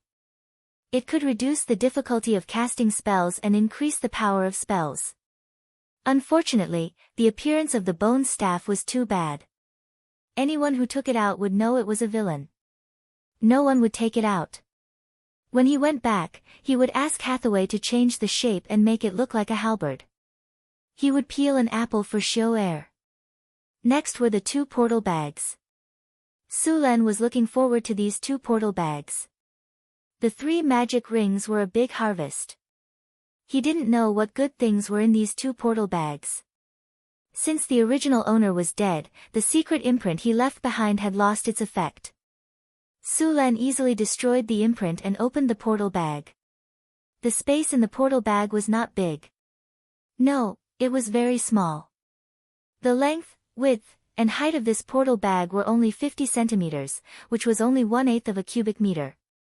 The things in this portal bag were slowly stuffed, but there were only food, clothes, and some coins. Other than that, there was nothing else. Su Len was a little disappointed, but this was normal. Wizards were used to using portal bags to store their daily necessities. After calming down, Su Len took out the other portal bag. Since the previous one was for personal items, this one was very valuable. After destroying the imprint skillfully, Su Len opened this portal bag. The space in this portal bag was much bigger than the previous one. It was about 1/2 of a cubic meter, which was quite big for a portal bag. Even Hathaway's largest portal bag was about the same size as this one. There were a lot more things in this portal bag. There were all kinds of materials from magic creatures, some potions, magic gems, and a dozen books. Sullen's eyes lit up. He took out a dozen books and started flipping through them. After a few minutes, he roughly flipped through the books. Most of these books were about magic theory and spell knowledge. There were also necromancy and curse spells. These things were the foundation of a wizard, so they were very valuable. Other than these, there were 2 books about runes and enchantments. They were also very valuable. 2 of the last 3 books were the necromancer's experiment records and summaries. The other one was a travelogue. It should be the necromancer's experience. Sulen briefly flipped through it. This necromancer was actually a noble.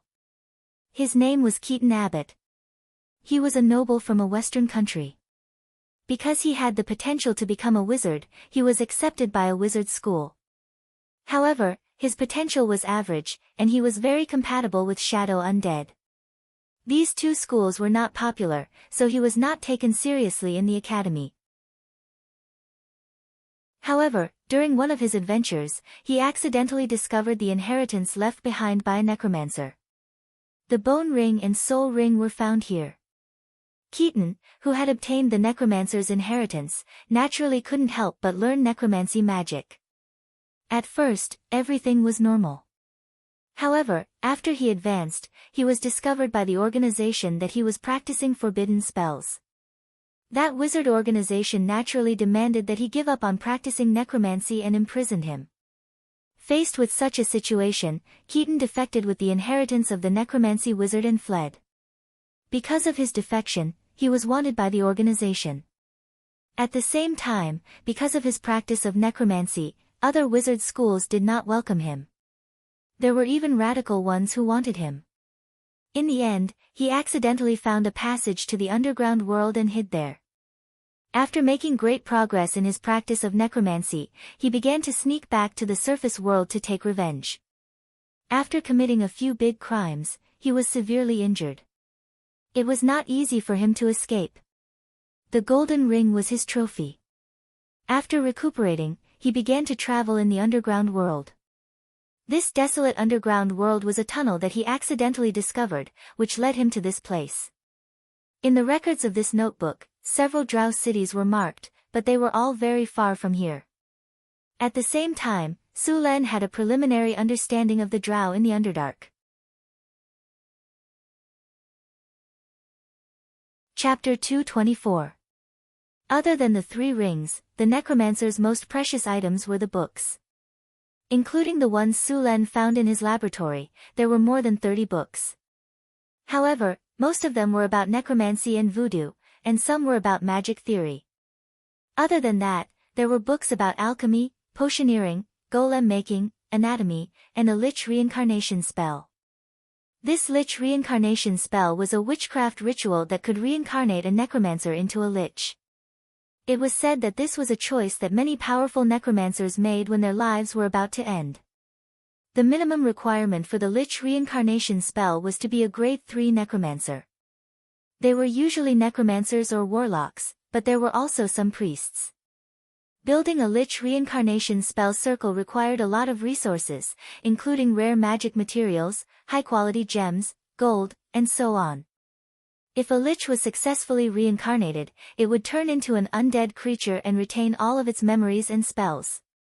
After reincarnating into a lich, it would no longer be restricted by its lifespan. This gave it plenty of time to research spells and experiment. It could be said that every lich was a top-tier necromancer. They were powerful and controlled a lot of necromancy spells. It wouldn't be surprising if a team of death knights appeared in a lich's territory. There might even be a bone dragon. Liches would create a lot of magic items in their long lives. It could be said that liches were basically rich. The necromancer that died at Suluan's hands was collecting all kinds of resources for the lich reincarnation spell. Although he looked very young, as a rogue necromancer, it would take at least a few decades for him to gather all kinds of materials for the lich reincarnation spell circle. Sulen casually flipped through the book and threw it into his storage space. Sulen had never thought about reincarnating into a lich. After all, liches didn't have a penis. After collecting the spoils of war, the other battlefields were almost finished. Under the ambush of the Grey Dwarves, the group of skeleton warriors didn't cause any trouble at all. It didn't take long for them to be wiped out. Apart from some soul crystals, there was nothing else. He had exterminated the necromancer and reclaimed the gemstone mine. He had also obtained a large number of soul crystals and magic books. His only regret was that he hadn't received much EXP. He was still a long way from leveling up. By the time they reoccupied the gem mine, it was already late. Everyone rested in the gem mine for the night. The next morning, after leaving a group of miners behind, Sulen led the rest of the people to another mine. Sulen had been to this mine before. It was the place where he had discovered the harpy. It was the largest mine of the Grey Dwarves. It produced iron ore, copper, lead, tin, and gold ore. It was a rare mixed mine, and its output was very high. This was also why the Durgar didn't give up on the mine even when the harpies attacked. When they set off again, there were only about 100 people left in the group. After passing through 3 tunnels and 2 underground caverns, the team finally arrived at their destination. There were some underworld monsters in the mine, but they were quickly cleared out by the Grey Dwarves. After the mine returned to normal, Sulen prepared to deal with the harpies. This time, Sulen didn't want a group of monsters coming to cause trouble every 2 or 3 days. Not only would they cause casualties to the Grey Dwarves, but they would also affect the production. If it weren't for this reason, Sulen would have to wait a while before considering the harpies. Now that the Grey Dwarves had joined Northtown City and the mine had returned to production, the harpies could appear at any time. Before, the Grey Dwarves weren't strong enough, so they could only passively defend. Sulen wasn't helpless against them. Moreover, the harpies could also be used as an air force. During battle, they could carry a few kilograms of stones and throw them down from the sky. Even a 1-kilogram stone would cause more damage than arrows and javelins. Even the Grey Dwarves' iron armor couldn't withstand such an impact. In addition to flying in the air and throwing stones, the harpies could also throw Molotov cocktails and other things. They could also take advantage of the night to cross the city walls and directly open the gates. If he really had an air force, it would be very useful on the battlefield. My lord, the harpies are active in the area ahead. A drow scout quickly walked to Sulen's side and said in a deep voice. Sulen waved his hand and said, "Stop for now. Send someone out to investigate." Then, a dozen or so scouts flashed and merged into the surrounding darkness. The harpies lived in an underground cavern that was even larger than the one occupied by the Grey Dwarves. The harpies' nest was on a cliff, surrounded by an underground river. The underground cavern was lush with vegetation, and there were a lot of fluorescent mushrooms, and other plants growing in it. The entire underground cavern was their habitat. Opening the strategic map, a rough topographic map appeared in his mind. The underground cavern where the harpies were entrenched was dozens of kilometers away from the Grey Dwarves' territory, but various tunnels crisscrossed, and the shortest distance was more than 100 kilometers. Many areas around the map were still black, and would only be shown after exploration. As far as Sulen knew, there weren't many tribes living in this underground world. There were no other tribes except for the Kobold tribe, the Grey Dwarf City, the Goblin tribe, and the Tauren tribe. Many places were occupied by various monsters. On the strategic map, the current area was marked with the image of a harpy, indicating that there were harpies nearby. The other explored areas were marked with hook horrors, and some were marked with underground salamanders. After a rough look, there were no less than a few hundred of them. There were thousands of harpies here. Although the strength of a single harpy was not strong, about the same as a human militia, their ability to fly made them very difficult to deal with. Coupled with their huge number, they could now be said to be the overlords of the underground world. Even the reckless and irritable Tauren tribe was not willing to provoke them. Soon, the scouts reported the collected information. At this time, more than half of the harpies had gone out to look for food, and only a few harpies stayed here. After confirming the situation, Sulen knew that the opportunity had come. Although the harpies had a large number of harpies, they had a common queen, a high harpy. As long as the high harpy was controlled, the whole harpy tribe would be controlled. Sulen did not let the drows go with him. It was better to have as few people as possible. After casting an invisibility spell on himself, Sulen began to carefully approach the harpy's nest. High harpies were natural spellcasters. It might be easy to defeat them, but it was very difficult to capture them alive. Especially under the protection of many harpies, it was impossible to capture the high harpy, Sulen, even if they doubled the number of people. The high harpy's nest was at the top of the cliff. If they wanted to go up, they could only fly or slowly climb from below. Directly using elemental fluctuations caused by spells was likely to attract the attention of the harpies. After all, they were very sensitive to wind elements. The cliff was not too high, and a large number of caves had been excavated. Sulen found an easy place to climb and then climbed up with his hands and feet. From time to time, a few harpies flew by in the sky. These harpies were very hot, but their appearance was not complimentary. Many harpies had a layer of fluff on their bodies. These were the lowest level harpies. Their bloodline had deteriorated to the point that they were close to beasts. Those harpies whose bodies were closer to humans were more intelligent. Some harpies could even use some spell-like abilities. Of course, there were not many of these harpies.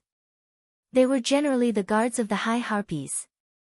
Sulen bypassed the caves of several harpies and soon approached the top of the cliff. At this time, a harpy suddenly came out of the cave next to him and was about to fly out. But just as it spread its wings, it stopped. Then its nose kept twitching as if it was smelling something. The smell of a male. Harpy language, the harpy let out a sharp bird cry, and then the surrounding harpies flew over. Even the harpies in the surrounding caves came out. Seeing this situation, Sulen did not know that he had been exposed. Harpies were all females, so they were very sensitive to the smell of males. Although invisibility could hide the body, it could not eliminate the smell. This was also one of its weaknesses. Unless it was the legendary rogue's shadow jump, that ability could directly enter the shadow plane, completely separated from the main material plane. Not only was the figure hidden, but even the body and smell had disappeared without a trace. After knowing that he had been discovered, Sulen no longer hid. Now he was only one step away from the top of the cliff. As long as he was fast enough, the high harpy would have no time to escape. Thunderstorm. Dazzling lightning burst out from Sulen's body in an instant. The powerful lightning wrapped all the harpies around him. The paralysis effect of the lightning instantly made these harpies stiffen and fall directly from the air. Sulen, who was originally surrounded, was instantly cleared. At this moment, Sulen's hands and feet exerted force at the same time. His body climbed quickly, and he reached the top of the cliff in a breath. Then his figure flashed into the cave. To Sulen's surprise, the cave was much larger than he thought. 2 harpies were guarding the entrance of the cave. These 2 harpies looked very close to humans. After seeing Sulen break in, they rushed up directly. Chapter 225. Seeing the harpies rushing towards him, Sulen's body flashed, and then 2 lightning bolts shot out. Lightning strike. The blue lightning struck the 2 harpies in an instant, and the lightning surrounded them, causing their bodies to twitch uncontrollably. Sulen did not care about these 2 small fries, and directly rushed inside. Passing through the front hall, just as he was about to rush in, a strong wave of elements suddenly appeared, and then a fireball flew over. Sulen did not have time to think, and a pale golden light shield instantly appeared in front of him. It was the energy shield carried by the golden ring. The orange-red fireball hit the energy shield and exploded instantly. The energy shield only flickered a few times before returning to normal. Taking advantage of the explosion of the fireball, Sulen did not retreat, but rushed directly into the cave. Then, at a glance, he saw the wine-red long hair and an unusually beautiful face, and a pair of wide wings behind the graceful and charming body. She had a tall and slender figure, sharp ears, and a gorgeous appearance. If one ignored the wings on her back, she would look like a fairy from the legends. A high-level harpy. They used to be the servant of the goddess of wind, a divine creature. They were born in the middle and later period of the ancient gods, and believed in the god of wind. They were a divine creature created by the god of wind's descendants, but since the disappearance of the ancient gods and the fall of the demigod-level harpies, there were very few of them. The divine power in their bodies was very little, and had even completely disappeared. Otherwise, this high-level harpy would at least have the strength of a legendary. With the help of the explosion of the fireball, Sulan also saw her appearance clearly. It was a beautiful face with a strange charm. Her facial features were exquisite, and her eyebrows were picturesque. Her eyes were also light red, and her ears were long and narrow. Her wine-red hair fell to her waist, and her skin was as white as jade with a faint layer of luster. Just one look at her made Sulan want to touch her gently. Her waist was slender, and one could vaguely see the outline of her muscles under her skin. She looked healthy and strong, but her overall curves were perfect, matching her tall and slender figure very well.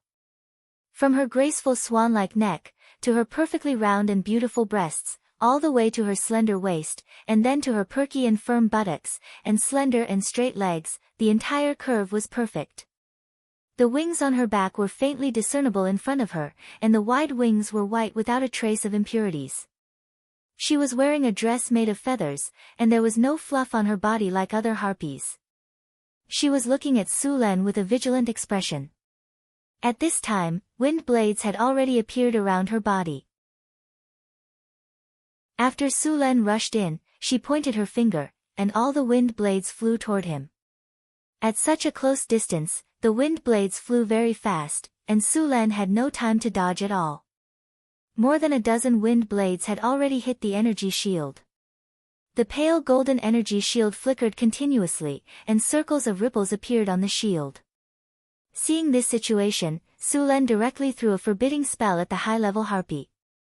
The high-level harpy, who was controlling the wind blades to besiege Sulan, suddenly felt a layer of shield around her body, isolating her from the elemental energy around her. The elemental energy that she could control as she pleased was no longer affected by it. The wind blades besieging Sulan dissipated quickly after losing their elemental energy, and the energy shield in front of Sulan, which was already in danger, also recovered. After losing her ability to cast spells, the harpy was shocked. Before she could react, Sulan's sword had already stopped at her neck. At this time, the group of harpies behind finally arrived, and when they saw Sulan, they were about to pounce on him. "Make them stop, I know you can understand me."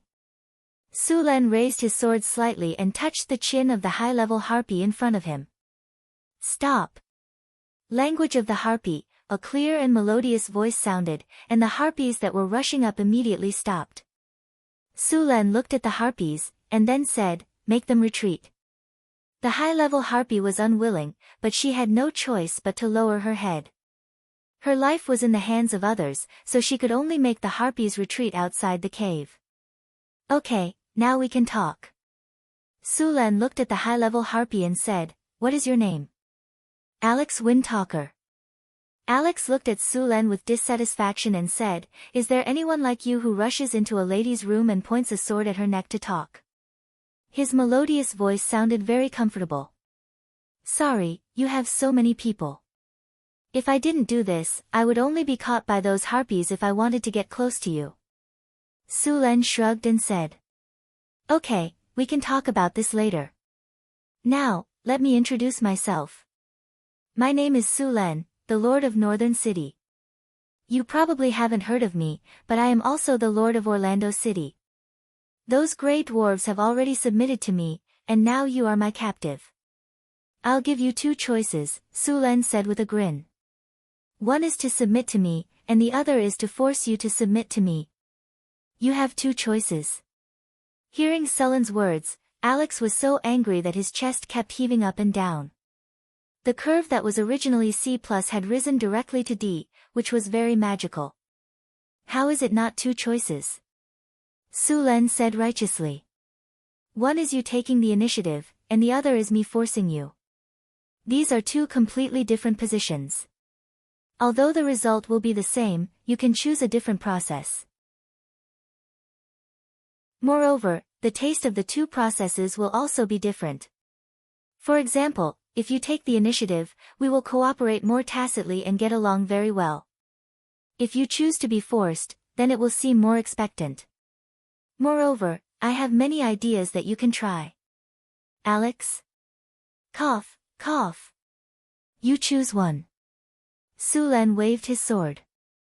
I surrender. Alex said expressionlessly. However, he thought to himself that as long as he didn't sign a contract, he could still escape after surrendering. Now, he had to get rid of this shield on him first. Ding! High Harpy Alex Windtalker has applied to join your faction. Do you accept? The familiar system prompt sounded in his ears. Accept. After Sulen agreed, the name Alex appeared in the hero column of the original system interface. Opening Alex's attributes, Sulen checked her loyalty. As he expected, Alex's loyalty was only a pitiful 30 points. Such a low loyalty meant that she could betray him at any time, but Sulen would not give her the chance. Such a beautiful and capable High Harpy who was also a spellcaster was simply too good to be a maid. She completely met his requirements for a maid, beautiful, capable, and durable. He took out the self-created hero template that he obtained last time from the storage space and used it directly on Alex. He had already used it on the succubus Chris last time, and there was no problem at all. Using it on Alex now was not a problem. Sulen took out the light ball, and then gently tapped it on Alex's doubtful eyes. After choosing to use it, the light ball instantly turned into countless starlight and merged into Alex's body. What is this? Seeing countless light spots wrapped around her in an instant, Alex's body involuntarily wanted to resist, but spells were banned and her body was pointed at by a sword. She had no room to resist at all. A large number of light spots wrapped her in an instant, and then merged into her body. Ding! You used self-created hero template on the High Harpy Alex. Self-created hero template activated. Please choose a hero characteristic, talent. Sulen, who had already experienced it once, chose directly. Elemental affinity. Detected that the target has wind elemental affinity talent. Elemental affinity is fusing, and it is upgraded to high wind elemental affinity. After hearing the system's upgrade, Sulen's eyes lit up. Alex's talent had actually been fused and upgraded. High wind elemental affinity was very good for spellcasters. Host, please choose a hero skill. I choose Wind Tornado. The target has mastered wind elemental spells, and at the same time, has high wind elemental affinity. The power of wind elemental spells has increased. Selection complete. Hero template locked. A large number of starlight merged into Alex's body. After a while, it was over. The aura dissipated, and Alex looked at Sulen with some doubt. How do you feel? Sulen said with a smile. It seems that my strength has increased a lot, Alex said with some uncertainty. Sulen snapped his fingers, and then removed the anti-magic effect on her body. Try it yourself. Alex nodded. She didn't realize that she didn't have any resistance to Sulen's words at all. She waved her hand gently, and wind blades appeared around her body. Then, she pointed gently, and these wind blades rotated very flexibly.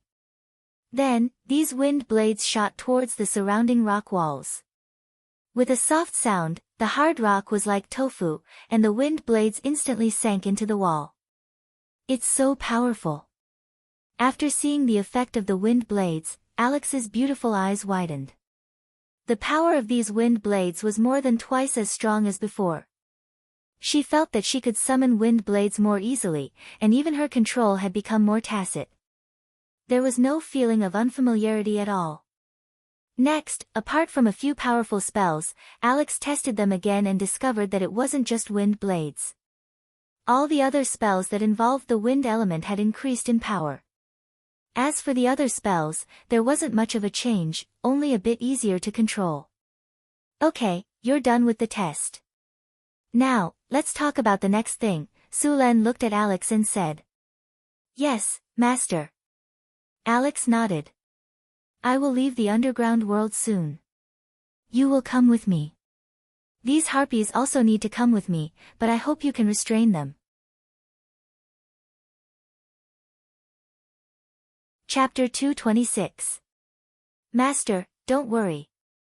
I will restrain those harpies. Alex nodded. Sulen and Alex came out of the cave.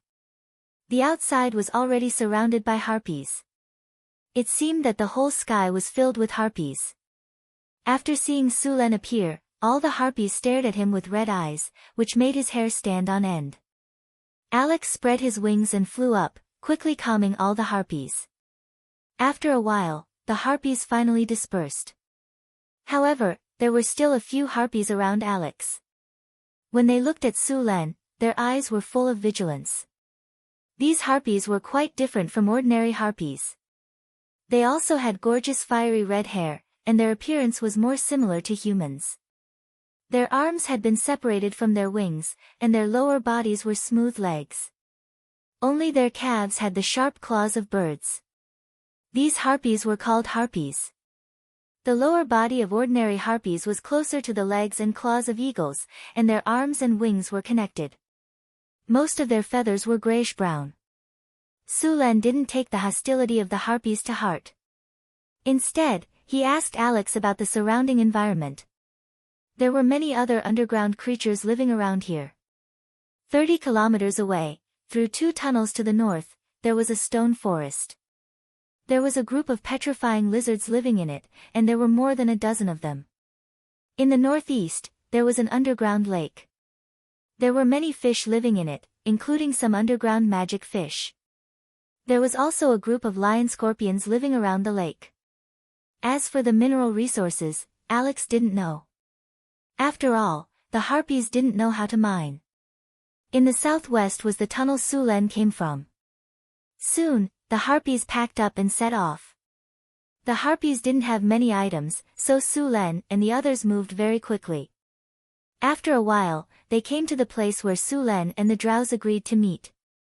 When they saw that the sky was full of harpies, the drows subconsciously hid. Fortunately, Sulen appeared soon.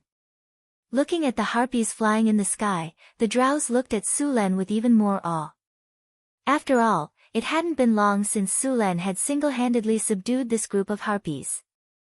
When the harpies saw the drows, there was even a slight commotion.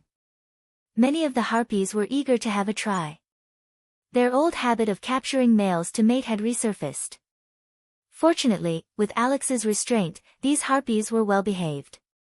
Your Excellency, these harpies were all subdued by you? The leader of the drows looked at the harpies and said hesitantly. Well, don't worry, they have Alex's restraint. Nothing will happen, Sulen said with a smile. But there are too many of them, and the harpies will capture a large number of males during the estrus period. They will follow their instincts more often, the drows said. In fact, the drows had also thought of taming some harpies to serve as flying troops. Ordinary harpies had the same intelligence as wild beasts. Although they could hear orders after training, once they reached the estrus period, these harpies would follow their instincts and capture any male they saw. In the end, the drows gave up on taming them. Their base will not be near Northern City, Sulen explained, knowing the drows' concerns. With this group of harpies, Sulen did not go to Orlando City again. Instead, he returned directly to the surface. A large group of harpies and drows advanced along the narrow underground passage. The movement caused by the large group of people scared away all the monsters around them. The whole group moved forward in an orderly manner. A group of thousands of people, plus some logistics carriages, needed a strong command ability to pass through the narrow passage that was only a dozen meters wide. Sulen also relied on the strategic map to command. The group's progress was a little messy. You didn't know how to expect the harpies to be disciplined. After all, they were just a group of monsters not long ago. The drow soldiers were orderly and had cold faces. It could be said that they had the best military discipline in Northern City. Next were the half-elves, and the worst were the barbarians and centaurs. The barbarians were a matter of character, and the centaurs were a matter of racial requirements. But now, the harpies were going to take over the most chaotic part. These harpies were chattering non-stop, and some were even fighting with each other in the air. They didn't realize that they were marching. Fortunately, Alex was there to restrain them. Otherwise, these harpies would definitely be in big trouble. Sulen did not bring the harpies back to Northern City. He chose a new habitat for the harpies in a valley near the Sierra de Lotus. This valley was discovered by Sulen when he was patrolling the surrounding environment of his territory. There was only one exit in the valley, and the whole valley was shaped like a horn. The exit was very small, only about 20 meters wide. The valley was full of plants, and there was a waterfall flowing down from the mountain, forming a small lake in the valley. Because it was in the valley, the temperature was not too low even in winter. Although it was not suitable for building a town, it was still good to build a nest for the harpies. After Alex joined Northern City, the entire harpies were also included in the system of Northern City. All the harpies added up to a total of 3,156 harpies. There were only a little more than 100 harpies, and the rest were all harpies. Of course, the harpies were different. They were divided into normal and elite leaders. It was easy to tell them apart by looking at the human characteristics on their bodies. Generally speaking, the more human-like a harpy was, the higher their intelligence and strength would be. Sulen was planning to build a residence in this valley. He specially transferred a team of 1,000 harpies from Northern City to carry out the construction. Sulen's plan was a large eagle fort, which was remodeled from a mountain. Less than 2 days after Sulen left Northern City, the remaining Grey Dwarves could no longer endure life without vodka. It was fine if they did not enjoy it before, but after enjoying it once and then cutting it off, the Grey Dwarves had a greater right to express their feelings. Therefore, a few days later, these stubborn Grey Dwarves who would rather die than surrender appeared in the construction team of Northern City. Sulen wanted to build the Eagle Fort, so Chris directly sent them over with the other craftsmen. The Grey Dwarves were very experienced in excavating mountains. The construction of the Eagle Fort was based on the mountain. They hollowed out the inside of the mountain and then built a large number of lofts. The construction process was not difficult. With the dwarves who were masters of excavation, it only took a week to complete the construction of the Eagle Fort. They even carved many mythical statues on the Eagle Fort as decorations. These statues were the legendary ancient god Wind God, and some demigod harpies. They were basically the religion of the harpies. The Eagle Fort's appearance was not very extravagant. It was completely carved out of rock. Sulen checked the attributes of the Eagle Fort and found that it was really a good building. Eagle Fort, an important building built by the cooperation of a master dwarf and a master craftsman. It is the habitat of the harpies. Harpies who live here for a long time have a chance to evolve their bloodline. Growth plus 10, cleanliness plus 12, indestructibility plus 14, health plus 8, comfort plus 13, warmth in winter and coolness in summer plus 12, enlightenment plus 5, evolution plus 3. Although the overall attributes of the Eagle Fort were not high, or even low, the attributes it gave surprised Sulen. The Eagle Stronghold had a total of 8 attribute bonuses. Although the bonuses weren't high, there were 2 attributes that were very rare. Enlightenment and evolution attributes were very rare to see on their own. He didn't expect them to appear on the same building. Growth, health, and cleanliness were all normal attributes, but evolution and enlightenment were very different. Both of these attributes could change the attributes of a tribe. Enlightenment could increase intelligence, turning the beast-like harpies into intelligent creatures. Evolution could evolve their bloodline, allowing them to evolve into advanced harpies. Although the success rate was pitifully low, there was still a chance for them to evolve into harpies. After adding the harpies to the Northern City system, Sulen could also recruit harpies. At the same time, the harpy soldier tree had also appeared. According to the system's statistics, there were over 3,000 harpies in Northern Battlefront City. Most of them were low-level harpies, and a small number of them were elite harpies. After becoming elite harpies, they would evolve to become harpy leaders. Then came the harpies. These harpies were the guards of the advanced harpies, and the elite harpies. Elite harpies were very similar to advanced harpies. Every time they evolved, their intelligence, body, and attributes would all increase. When the harpies evolved into elite harpies, they would be a completely different species compared to the harpies at the beginning.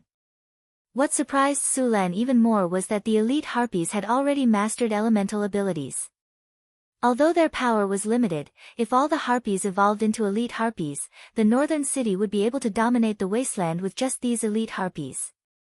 There was no need for an ordinary army at all. Just the air force alone could easily crush the enemy.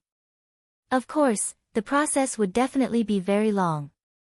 Although it was not too difficult for a harpy to evolve in the early stages, and the experience required was almost twice that of a human, after evolving into a harpy, the experience required to evolve again would skyrocket to a very shocking number.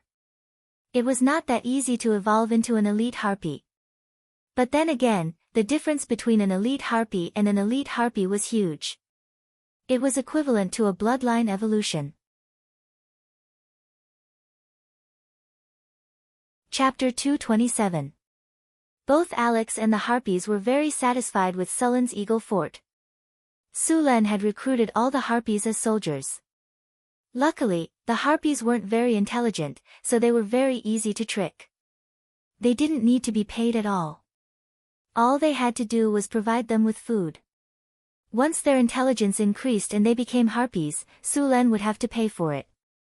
Alex arranged the harpies and let the other harpies take care of them. He then left the Eagle Fort with Sulan. However, as the queen of the harpies, she had to stay here for a few days every month. She also had 2 harpy guards with her. There was no need to worry about the safety of the Eagle Fort at all. The 3,000 harpies could do anything they wanted unless a legendary wizard or an adult dragon set their eyes on this place. However, the harpies didn't have any precious magic materials, gold, or gems on them. Those powerful figures wouldn't do such a thing. But even so, Suluan still set up a scout post outside the valley and built a wall at the entrance of the valley. The entrance of the valley was only more than 20 meters wide. After the wall was built, the whole valley could be called a small fortress. As for the harpies' habit of catching males during their mating season, Sulan had already seen it in the system's introduction. As long as they became harpies and gained intelligence, this situation would gradually disappear.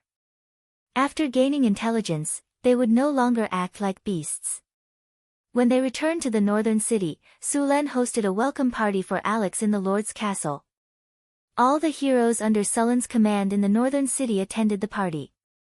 The development of northern Battlefront City was on the right track, and the necessary rules were slowly being established. There was no doubt that Sulan had the highest status in the northern city. After him were Chris and Hathaway. One of them was in charge of the city, while the other was in charge of the magic items in the northern city. Then there were the leaders of the various races, such as Boulder, Johnson, Karina, Aiton, Grace, Sheriff Harrison, and the Little Mare Mission. Now there was Alex, and she had the largest army of all of them. This made her status skyrocket. Of course, Sulan treated them very well. Because of Sullen's power, there weren't any power struggles among his subordinates. The banquet was very sumptuous. More than a dozen maids were waiting on the side. The banquet hall used optical reflection technology. A few candles were lit around the hall, and the reflections from the mirrors lit up the hall like it was daytime. Frodo had prepared roast goose, roast pig, steak, steamed bear paw, braised fish, steamed lamb, deer breast, sauced lamb, crystal pork shoulder, fruit salad, ice cream, and so on. As the food consultant of the northern city, Frodo was living a very comfortable life. He only had to guide the chefs in cooking every day. After that, he would wander around and gather information. The variety of dishes made the people who hadn't seen much of the world feel like country bumpkins. After all the food was served, Sulan raised a glass of rum and said, "Is everyone here? Then let's welcome Alex into the big family of the northern city. From now on, we are all family. Cheers." Sulan said with a smile. Cheers. Everyone raised their glasses in unison. Then let's start the banquet. Clang, clang, clang. Sulen knocked on the silver bell beside him. A group of maids stepped forward and opened the lids on all the plates. A rich aroma of food instantly spread out. The most eye-catching thing was the roast lamb in the middle of the table. Sulen told Frodo about this dish last time when he was bragging about it. It was to clean a turtle dove and remove its internal organs. Then, the turtle dove would be smeared with pepper and salt from inside out.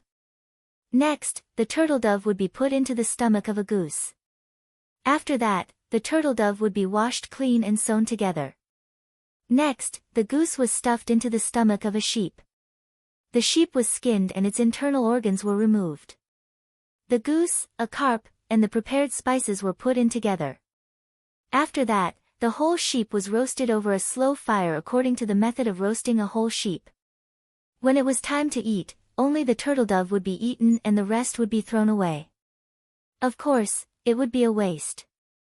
Sulen was not that extravagant. Even so, the people of this world were shocked. Even the nobles of this world did not develop their food to such an extent. Looking at the dumbfounded expressions of the people around him, Frodo's body swayed, and he had an arrogant expression. I made this dish according to the Count's instructions. I want this. Give me a piece. It's delicious. Just as Frodo was about to explain the origin of the dish, the others could not wait to dig in. You. Frodo was so angry that he could not speak. Boulder cut off a leg of the lamb and took a bite.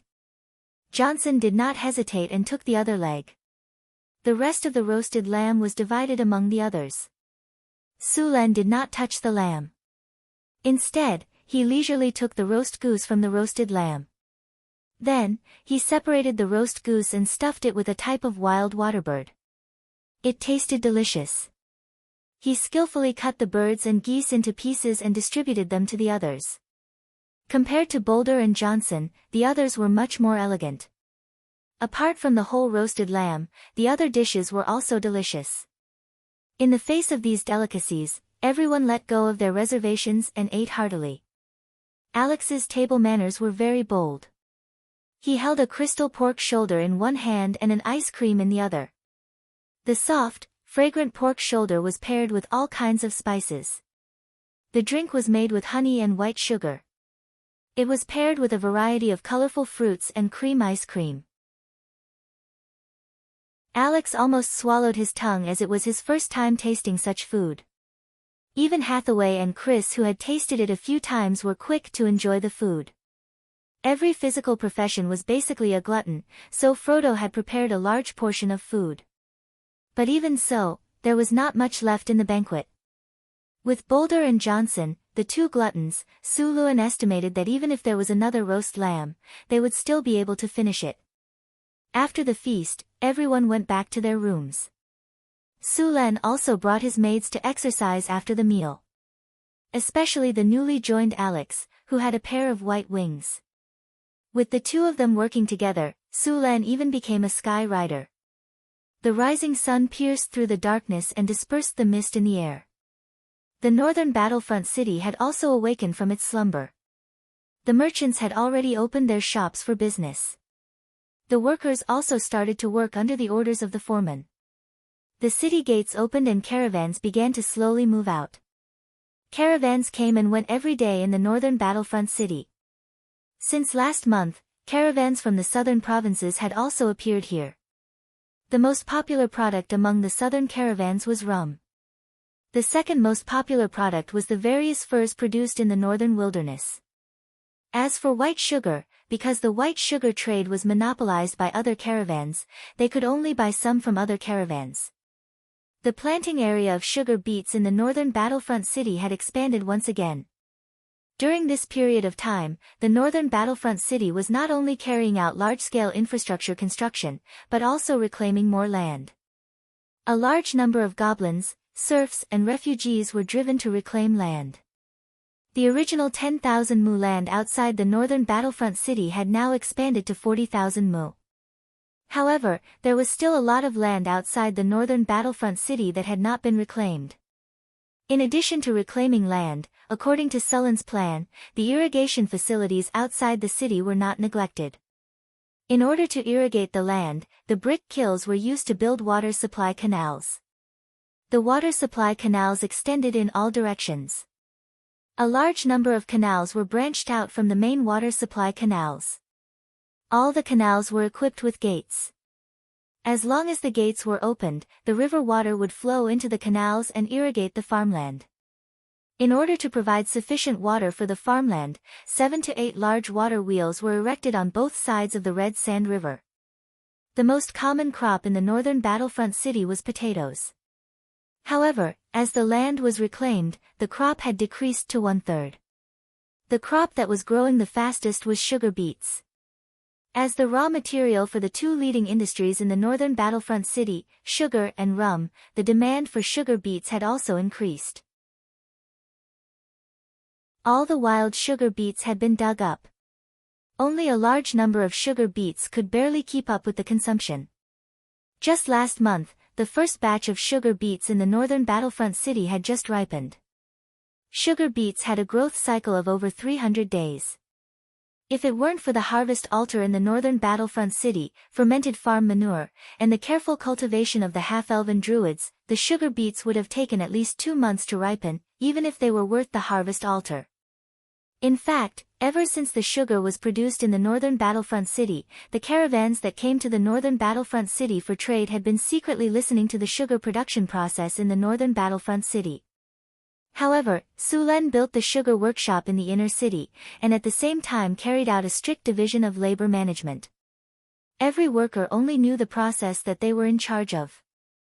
Coupled with Chris's charm, the process was protected to the greatest extent.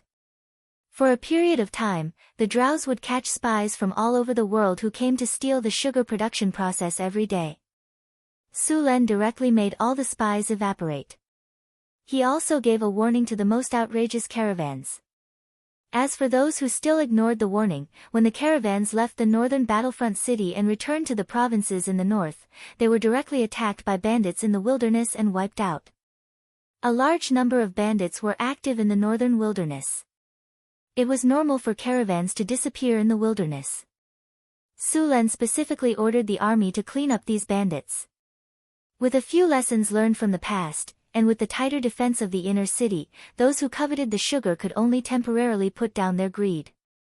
However, although they didn't get the sugar production process, many caravans secretly got a lot of sugar beet seeds and wanted to go back and plant them. Chapter 228. Sulan didn't care much about the spread of sugar beet seeds. Even if they got the seeds and successfully grew sugar beets, the juice they extracted from the beets would still be bitter brown sugar. The raw material for sugar in the south was sugar cane, which was very similar to sugar cane in Abel's past life. Those people thought that the reason why Northern Town could mass-produce sugar was because the raw material was different, so they paid a lot of attention to sugar beets. They even sent many people to secretly learn how to grow them.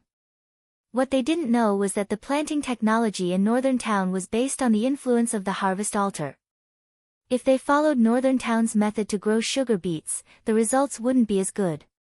Sugar beets also took a lot longer to mature than sugar cane, so there was no advantage to growing sugar beets in the south. When the people who grew sugar beets realized that they couldn't produce sugar, and sugar beets matured half a year later than sugar cane, they naturally stopped growing sugar beets. Sulan and Frodo exchanged some spices and seeds. They then divided 10 acres of land for planting. It wasn't that Sulan didn't want to plant spices, but Frodo only had so many seeds. Some of them were not suitable for the climate in the north. Sulan planted pepper, fennel, chili, cumin, and a few other commonly used spices. Star anise, cinnamon, and pepper could only be bought from the south. It was said that the Red Dragon Queen controlled more than 80% of the spice trade. There were a few islands in the south that were filled with spices, and they were called Spice Islands. The spice trade made a lot of money every year, and it made the surrounding countries jealous. They all wanted a piece of the pie, but they were afraid of the Red Dragon Queen's power and her army. A red dragon with the power of an ancient dragon and all kinds of spells could beat a team of legendary wizards by herself. Even the paladins, who claimed to be enemies with evil, would automatically ignore the red dragon queen's existence.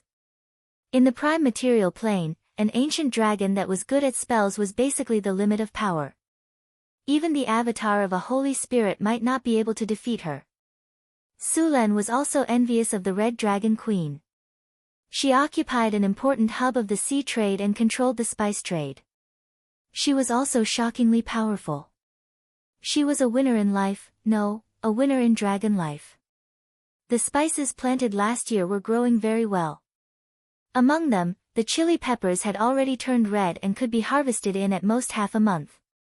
As for the remaining cumin, it was also growing well. The Sichuan pepper was still a small sapling and would have to wait until at least next year for it to bear fruit. The other spices were growing well as well. In a year or two, Northern Town would be able to produce some spices as well. Although it would not be as good as the Red Dragon Queen's Spice Island, its climate and location were too good. When Sulan was expanding his territory, he had thought of going south. After all, there were many islands in the southern seas. Legend had it that there was even a treasure island. However, all the better islands in the south had already been occupied. With the Red Dragon Queen, a big boss, on top of his head, Sulan felt very insecure. Perhaps with the help of the system, he could finally catch up to the Red Dragon Queen, but that would be a matter of time. To protect the spices from being stolen and destroyed, Sulan built a farm here. He included the spices and 1,000 acres of land in the farm and built a wall to enclose the area. At the same time, he arranged for soldiers to guard the area. Spices were still very expensive. Although they were not sold by the grain, they were not cheaper than white sugar. Among them, the most expensive were pepper and cinnamon. Except for cumin, the spices grown by Su Luan were less expensive than them. Sulan planned to continue expanding the spices planting area. He wanted to plant at least 1,000 acres of spices in the entire farm. There was also a lot of wheat planted in the farmland of the northern town, which was mainly supplied to Su Luan. The rest of the wheat would be sold. After all, many of the caravans here were rich people. Naturally, they would not eat potatoes. Flour was the best choice. The rest of the land was planted with barley, oats, soybeans, and some other grains. Some of them were used to make wine, and some were used to feed livestock. Of course, some were used to extract oil. There were not many kinds of vegetable oil in the world, and the most popular was olive oil. However, the quantity of olive oil was too small and the price was not cheap, so Su Luan found a substitute, soybeans. He was going to plant soybeans to extract oil. Besides, soybeans could be used to extract oil and feed livestock. They could also be used to make tofu. Although he had forgotten how to make tofu, he could study it slowly. Perhaps he would be able to taste the tofu pudding from his previous life again. He had not tasted that smooth and refreshing taste in a long time. When that time came, he would have a bowl of sweet and a bowl of salty tofu. He would drink one bowl and pour the other. The number of farmlands in Northern Town increased by the day. Whether it was in his previous life or in this world, food had always been very important. Northern Town had always had a large number of immigrants. A large amount of food was needed to feed these people. After patrolling the farmlands, Sulan went to the academy he had set up to take a look. The academy now was very different from when it was first established. In the beginning, the scholars stayed here because of Sulan's threats. After living here for a while, they realized that other than their personal freedom being restricted, they were treated much better than they were in the northern provinces. Most importantly, Sulan gave them too much money. On average, a scholar would receive 150 kinar per year. In addition to their benefits, which included sugar, rum, flour, tea, and so on, they would receive more than 300 kinar per year. Such good treatment made the scholars, who originally thought that this was a bitter and cold place and were ready to make a fortune, completely overturn their understanding of this place. One had to know that when they were in the northern provinces, although they were nobles, they were mostly just messing around to make a living. Therefore, after getting used to this place, apart from teaching literacy and arithmetic, these scholars began to teach other subjects. Of course, most of the officials who came to study here only learned the basics and left. There were also some who took time to study here. After taking a look at the academy, although it was good enough to teach basic knowledge, there was still a shortage of teachers. Sulen planned to continue hiring scholars at high prices. As for how the merchants managed to convince the scholars to come, he did not care. As long as they came, they would not be allowed to leave until they were taught for a few years. Of course, Sulen would pay them a high salary. In addition to the lack of manpower, the academy also had a shortage of books. They could only rely on the books that the scholars brought with them. Sulen had already sent Xion's merchant group to buy these books. It was estimated that they would be done by the time they returned. Another problem was paper. There was no cheap paper in the academy. The price of a piece of parchment was much higher than that of a piece of sheepskin. These students were still learning how to write using sandboxes and wooden slips. The papermaking workshop in the northern town had been experimenting with making a sturdy, cheap paper that could be used to write smoothly. Sulen heard from them that they had made some progress.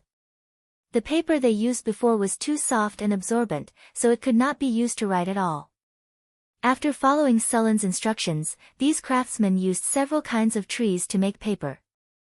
After leaving the academy, he went directly to the papermaking workshop. Since the workshop started producing paper, paper had become very popular.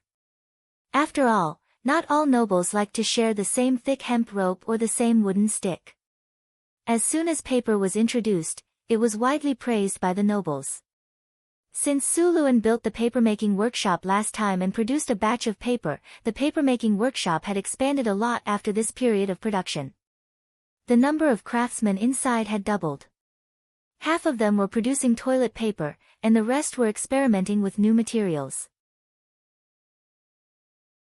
The raw material for papermaking had been changed from wood to tree bark. There were also many other materials, such as linen. After a period of experimentation, the craftsmen had divided the papermaking process into several steps. The first step was steaming, which was to cook the raw materials into a paste. The second step was hammering, which was to beat the cooked raw materials repeatedly. Finally, the pulp was made into a pulp, which was then fished out layer by layer. At this time, the paper had already taken shape. As long as it was dried, it would be paper. Although the process looked simple, it was not easy to obtain a piece of paper.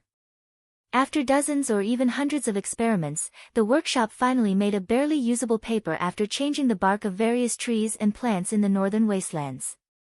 This paper used the bark of a common tree in the wastelands as the raw material. It was made with linen and several other materials. In the end, the paper was not pure white. Instead, it was slightly yellow. In his previous life, no one wanted this kind of paper. The color was yellow, the paper was rough, and the paper was somewhat thick. Although there were many shortcomings, the price of this paper was relatively low. Moreover, there were not many problems with writing.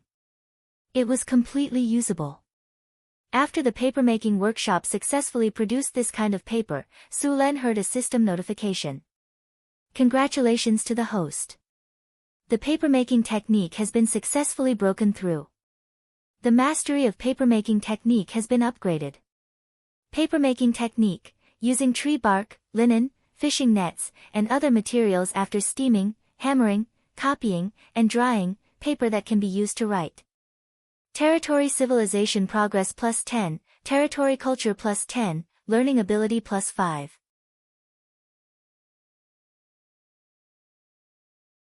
Chapter 229. After the breakthrough in papermaking technology, Sulen immediately began to arrange for people to copy books. If the school in northern town wanted to expand, they would need a large number of books. As for printing, the quality of the paper was passable, but printing was not enough. Poor paper quality, printing ink, and so on were all problems. They could only copy by hand. However, this was not a difficult task for the scholars. After all, before printing, they had to copy by hand. After the papermaking workshop produced the paper, half of it was sent to the Lord's castle, and the rest was sent to the school for them to copy books. In the past, books were made on parchment. Generally, books could not write many words, and they were very heavy. The cost was also high. Now that they had changed to paper, the content of a dozen parchment books could be easily written in one book. The first batch of paper was not a lot, but after the first batch was produced, the second batch of paper was produced much faster, and the quantity would increase several times. Most of the paper from the Lord's castle was sent to the city hall for recording and reporting data, as well as various official documents. Northern Town, School. After seeing a card of yellowed paper being sent to the school, the scholars were very curious about this paper. Soon, a steward came forward to hand over the papers. "Mori, this is the paper that the Lord asked us to send. Confirm the quantity, then move it back." A middle-aged man came over and said, "Is this the paper that the Lord mentioned?" The man named Mori walked over and picked up a piece of paper. "The Lord asked us to use this paper to copy books. But this paper is much thinner than parchment. If we can really write on it, the content of a book will be several times more than parchment. Why do I feel like this paper is not easy to preserve? Who knows? How can the few of us refuse the Lord's orders? Everyone, this is something that His Lordship has specially sent to the Academy for us to copy the books. Let's just do it. Everyone, get moving. First, move these papers down." Mo Lei called out to everyone. With the efforts of the many students, the papers were quickly moved to an empty room. Paper is easily damp, make sure to keep it dry when storing. After the paper was distributed, the scholars quickly began to use the paper to copy books. While using the paper, the scholars discovered the convenience of the paper. Although the paper was easily damaged compared to the parchment, it was still widely praised by the scholars. Sulen was holding a handwritten copy of a book that had just been completed. The book had been bound according to his requirements, and it was no longer a roll of parchment. The surface of the book was a little rough and looked very simple, but it was much more convenient than the previous sheepskin scroll. "Guards!" Sulen put down his book and shouted at the door. "Sir, what are your orders?" A guard asked respectfully. "Tell Mo Lei that in the future, the books will be made in this style. These books can only be read in the Academy. Without my permission, they are not to be taken out of the Academy and are not to be damaged. Violators will be punished severely. Also, inform Mo Lei to build a library in the Academy specifically to store all kinds of books." "Yes." The guard accepted the order and left. With the appearance of paper, the education in the Academy became much easier. In the past, only the teachers had books, but now, almost every student had one. With the books to record, the students' learning speed had increased a lot. After dealing with the matters at the Academy, Sulen began to pay attention to other things. The number of slaves in his territory had been increasing recently, especially after the Harpies arrived. Sulen had asked Alex to lead the Harpies to train their soldiers. They had attacked the goblins, kobolds, gnolls, and orcs in the wilderness. Northern Town City had obtained a large number of slaves. The orcs had suffered heavy casualties in the battle. Even their chief had died in the battle. The remaining orcs had also fallen apart. The centaur tribe that had been half crippled by the orcs' ambush had joined Northern Town City. The two dominators of the wilderness had suddenly disappeared. Northern Town City no longer had the ability to take over the orcs and centaurs' territories. It had created a temporary vacuum in the wilderness. The smaller tribes in the northern wilderness had begun to migrate here to fill up the empty space. It was a once-in-a-lifetime opportunity for these smaller tribes. In order to fight for the grasslands, plains, and other living spaces, there had been a few tribal wars in the wilderness. Sulen had sent out the army of Northern Town City and the new Harpies to train their soldiers and capture more slaves. Following the military activities of Northern Town City, the number of slaves in the territory soon exceeded 10,000. Most of them were goblins and kobolds, followed by gnolls and orcs. The army of Northern Town City had also suffered losses when they were clearing out the other tribes. The medium-sized tribes had a high chance of producing some spellcasters. The ones that had the highest chance of producing spellcasters were kobold sorcerers. After suffering a few losses, the army of Northern Town City would eliminate any sorcerers or shamans as soon as they found them. Due to the increase in slaves and refugees, Northern Town City's food consumption had increased as well. Luckily, Northern Town City had enough food. With the harvest altar, they did not have to worry about food shortages.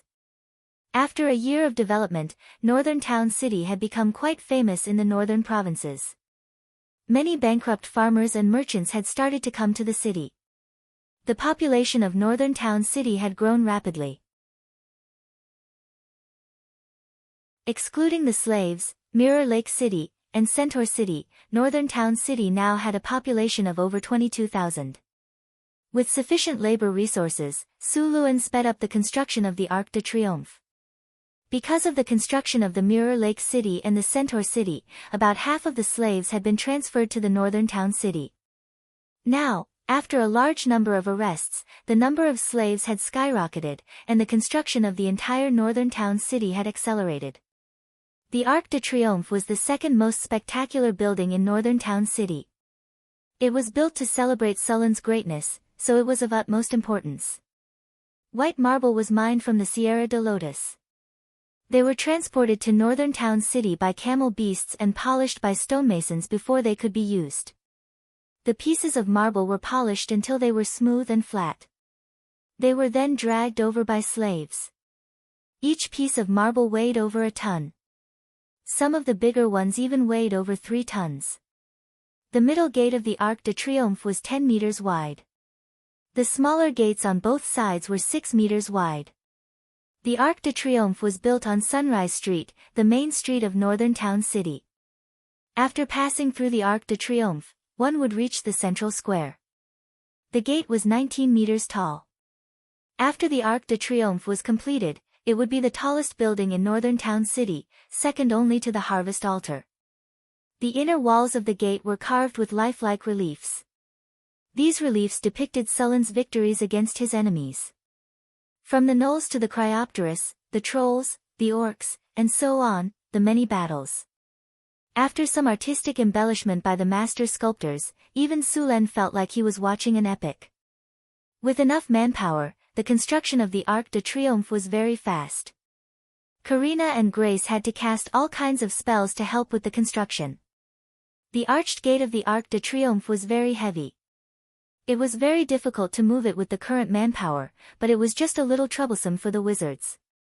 With the help of 2 grade 4 extraordinary warlocks, the marble that weighed at least a few dozen tons was successfully moved up. After the top was covered, the construction of the Arc de Triomphe was more than half done. The rest would require the sculptors to carve the marble. After the marble was placed, Karina and Grace still needed to cast mud to stone to fuse the original pieces of marble into a hole. After the Arc de Triomphe was completed, it would be a whole. After a lot of construction in North Town, a group of skilled sculptors had been cultivated. Sulan specifically asked Hathaway to make some special tools for sculpting stone. These tools could make it easier to carve marble. With the help of these tools, the exterior decoration of the Arc de Triomphe was carved very quickly. After all the carvings were completed, the Arc de Triomphe was also blessed with hardening. Hardening was first used during the Arcane Empire to build the floating space city. The effect of this spell was permanent. When it was cast, even a piece of wood would become as hard as steel.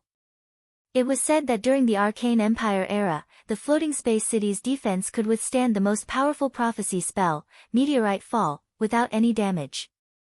After the Arcane Empire disappeared, the wizards had been trying to build a floating space city, but they failed for various reasons. The biggest problem was energy. A powerful energy source was needed to raise a city. Legend had it that every floating space city was powered by a mice energy core, but no wizard had ever found such a thing. Even the manufacturing process of the mice energy core was unknown. After failing to build a floating space city, the wizards took a step back and built a wizard tower. Of course, there were also wizards who built floating space towers. These wizard towers were built with obsidian and were then blessed with hardening. The degree of hardness was very high. In order to prevent the Arc de Triomphe from being damaged, Sulen also blessed it with hardening. It was not a small job. Even Hathaway was brought in to work with him. It took a few days for the Arc de Triomphe to be blessed with hardening. However, the Arc de Triomphe still had one last process to be completed. Sulen went down the stairs in the Arc de Triomphe and entered the interior of the Arc de Triomphe. There was a room inside the Arc de Triomphe, which was used to store the Battle Soul Stone. Sulen took the Battle Soul Stone from the storage space. The purple Battle Soul Stone looked very beautiful.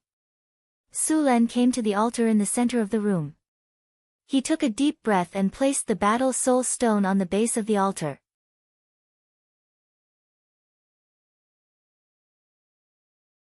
Chapter 230.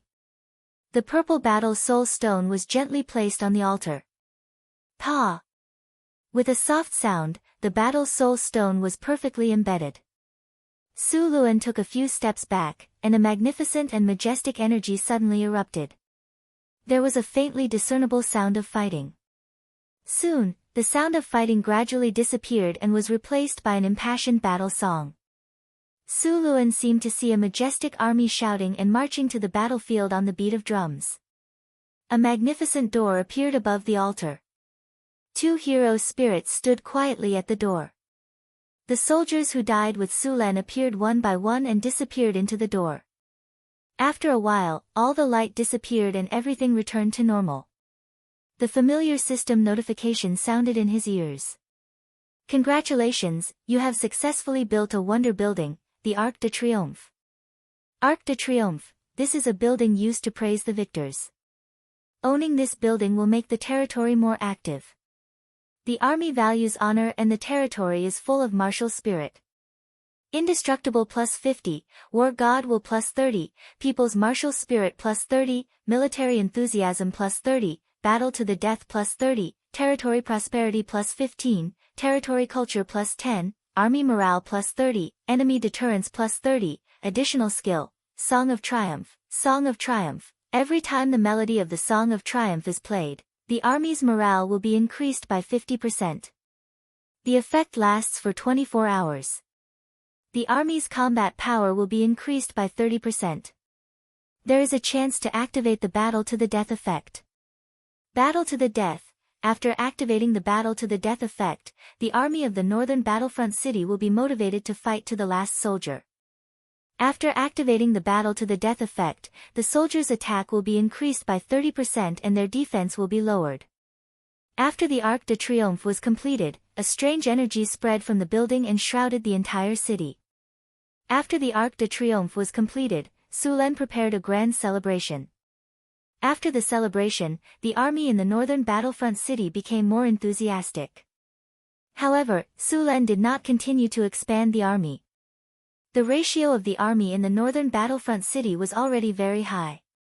He did not plan to increase the number of soldiers. After finishing the construction of the Arc de Triomphe, Sulen became idle again. He resumed the dodging training that he had stopped for a while. Apart from the daily training, Sulen had been competing with the soybeans during this period of time. The soybeans were harvested, and they had too many uses. Previously, Frodo used animal oil to cook. Although animal oil was good, there was a limited amount of it and some dishes were not suitable to use animal oil. Now that they had soybeans, Sulen specially made an oil press. The style of the oil press was somewhat primitive. It used an ancient screw-type oil press. Like a screw, it slowly squeezed the soybeans into a cake and squeezed out the oil inside. This type of oil press had long been phased out in his previous life. The reason was simple: low oil output, low efficiency, and time-consuming. However, in this world, this type of screw-type oil press was an advanced product. Sulan had seen it a few times when he was young and followed his grandparents to extract oil in the countryside. Although his memory of the past was blurry, he remembered the working principle. With Sulan's mechanical skills, it was not too difficult to make an oil press. After finding a few craftsmen to assist him, Sulan successfully made an oil press in a few days. Oil press, an ordinary oil press. Of course, other than extracting oil, you can also use it to extract juice. You can also call it the juicer. Oil output +8, effort saving +10, durability +10, work efficiency +12. After the juicer, the oil press was made, Sulan asked someone to bring some soybeans. The soybeans needed to be heated to about 60 degrees Celsius before being poured into the oil press. Sulan did not have a thermometer, so he had to make do with it. After the soybeans were heated until they were a little hot, he asked the workers to work on it. After turning the screw shaft, the machine began to operate. Soon, some clear oil flowed out from the oil outlet. As the screw shaft turned, more and more oil was produced. After a while, it began to reduce gradually. Finally, it stopped completely. When the machine was turned on, the soybeans had been turned into soybean cakes. These soybean cakes could be crushed and used as animal feed. There was no waste at all. Other than the soybean oil, there was also the tofu pudding that Sulan could not forget. In the past, he did not have the means, but now, he would not mistreat himself. Although he had forgotten how to make tofu pudding, he still knew how to make tofu. He told the craftsmen how to make tofu pudding and let them try it. To Sulan's surprise, instead of tofu pudding, they made soy milk. The craftsmen did not find a way to solidify the soy milk, and Sulan did not know how to do it. Fortunately, he had heard of a saying, brine makes tofu. However, there was another problem. How was he going to make brine? Sulan realized that in his previous life, there were some very simple things that you would not know if you did not understand them. However, brine was supposed to be salty, so Sulan had no choice but to let the craftsmen experiment according to this idea. While the craftsmen were scratching their heads because of Sulan's idea, Sulan began his daily dodging training. After the upgrade, the training ground was even more difficult. After entering the training ground, Sulan felt as if he was carrying a 100-kilogram weight on his back. This was a runic array designed by Hathaway. It could add all kinds of negative statuses to the training, such as weakening, slowing, doubling gravity, and so on. Sulan couldn't resist it because he had legendary toughness. Moreover, his constitution was very high. If he resisted it, these spells would most likely fail the test of toughness, and the result would be a huge drop in the training results. After various debuffs appeared on his body, he activated the training ground, and arrows shot out rapidly. After the upgrade, the crossbows in the training ground were all added with wind element. In other words, the arrows shot out from the crossbows came with a haste spell. The arrows were very fast. Under normal circumstances, Sulan could easily dodge the arrows with haste. However, there were many debuffs on his body, so his body was obviously much slower. His brain could react, but his body could not dodge in time. For a time, Sulan's figure in the training ground became very difficult. This situation was because the brain had not adapted to the body. However, after dodging for a while, Sulan's control of his body finally improved. Although his speed did not increase, his dodging was not so difficult. After adapting to the training, Sulan began to increase the difficulty. The arrows he used to attack changed from 5 to 7, and there was also a pair of machetes. Sulan was once again in a difficult situation. The difficulty of the training ground increased little by little. After about an hour, the training ended. At this time, Sulan's training clothes were already in tatters. Although Sulan's performance was not bad at the beginning, as the difficulty increased, another mace would be swung at him as soon as he dodged the axe. Before he could dodge, more than a dozen arrows would block his dodging space. If it were not for his strong constitution, he would have been lying on the ground. However, although he looked miserable, Sulan also gained a lot of benefits. During the training just now, Sulan had turned off the system notification. After the training was over, he checked the system log. Congratulations, host. You have obtained the information of jump dodge after the hard training. Your jump dodge experience has increased. Congratulations, host. You have obtained the information of intuition dodge after the hard training. Your intuition dodge experience has increased. Congratulations, host. You have obtained the information of flexible dodge after the hard training. Your flexible dodge experience has increased. And the last line made his eyes light up. Congratulations, host. Your jump dodge experience is full. You have obtained the talent, jump dodge. Congratulations, host. Your flexible dodge experience is full. You have obtained the talent, flexible dodge. Sulan was a little surprised to get 2 dodges at one time, but it was a pity that he did not get intuition dodge. Intuition dodge could be said to be the strongest among the basic dodges. After mastering intuition dodge, it was just like the literal meaning. He did not need to see it with his eyes and could only rely on his intuition to dodge. This talent was also the most difficult to get among the basic dodges. After intuition dodge, there was proficiency in intuition dodge. It was even more difficult to get this talent. Even if there were powerful rogues, there were very few who could master this talent. This kind of person had a very strong intuition for danger, and it was also very difficult to sneak attack them.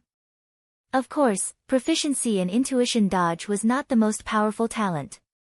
After entering the realm of legends, some people would get the sixth sense talent similar to supernatural powers. This talent was a bug.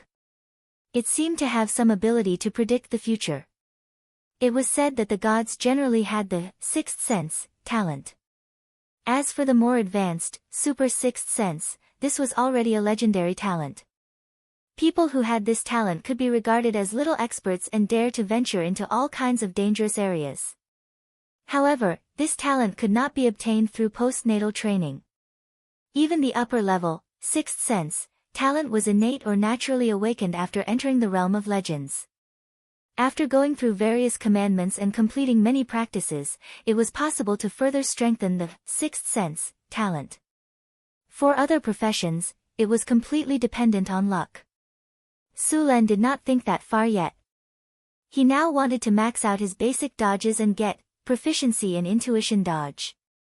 Although it was still not as good as the sixth sense talent, as a legendary powerhouse, it was almost enough. After all, he was not a rogue. He basically relied on dodging to survive. Although he did not have the sixth sense talent, he had the legendary battle reflex. Coupled with parry, the effect was not bad.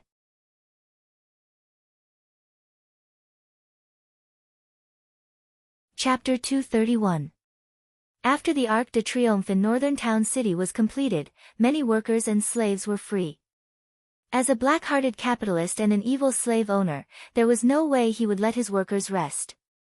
The next day, he announced the construction plan for the city. The first thing he needed to do was to upgrade the granary.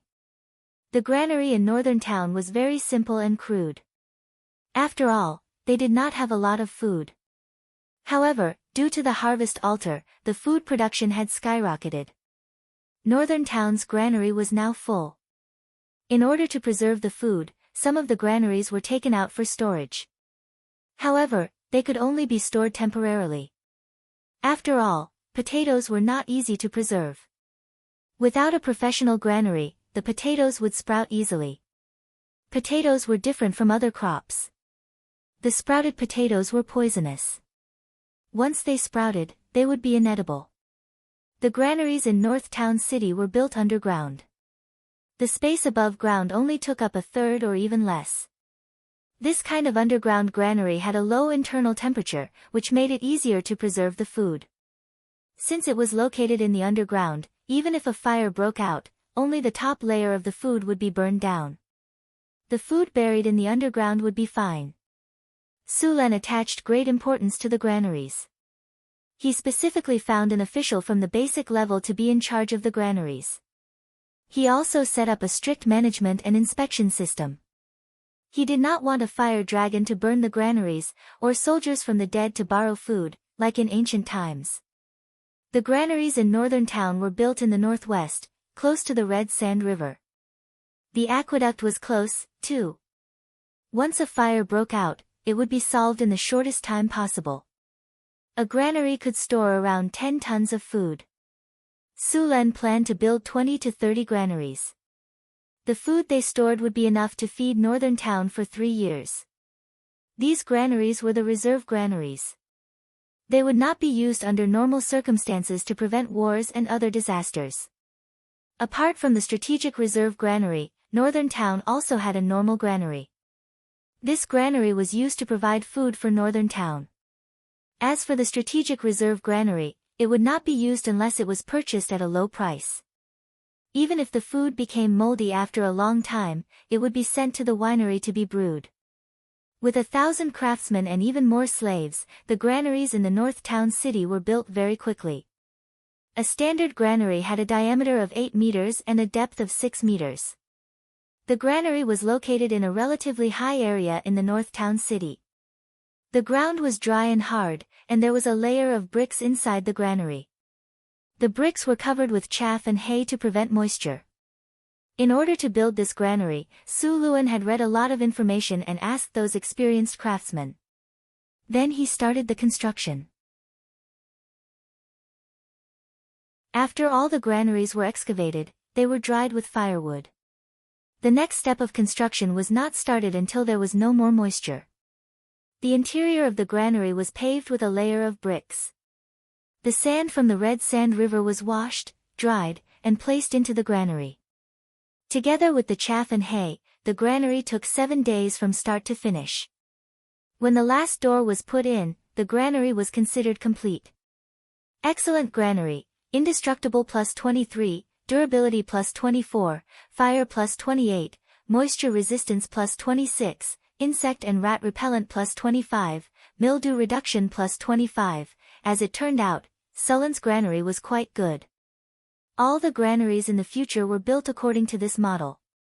After establishing the standard, Su Luan asked the craftsmen to build according to this standard. Then he went to Hathaway's laboratory. The books and materials he got from the necromancer last time had been given to Hathaway, along with some potions he got from the necromancer. Today, Hathaway informed him that those potions had been identified.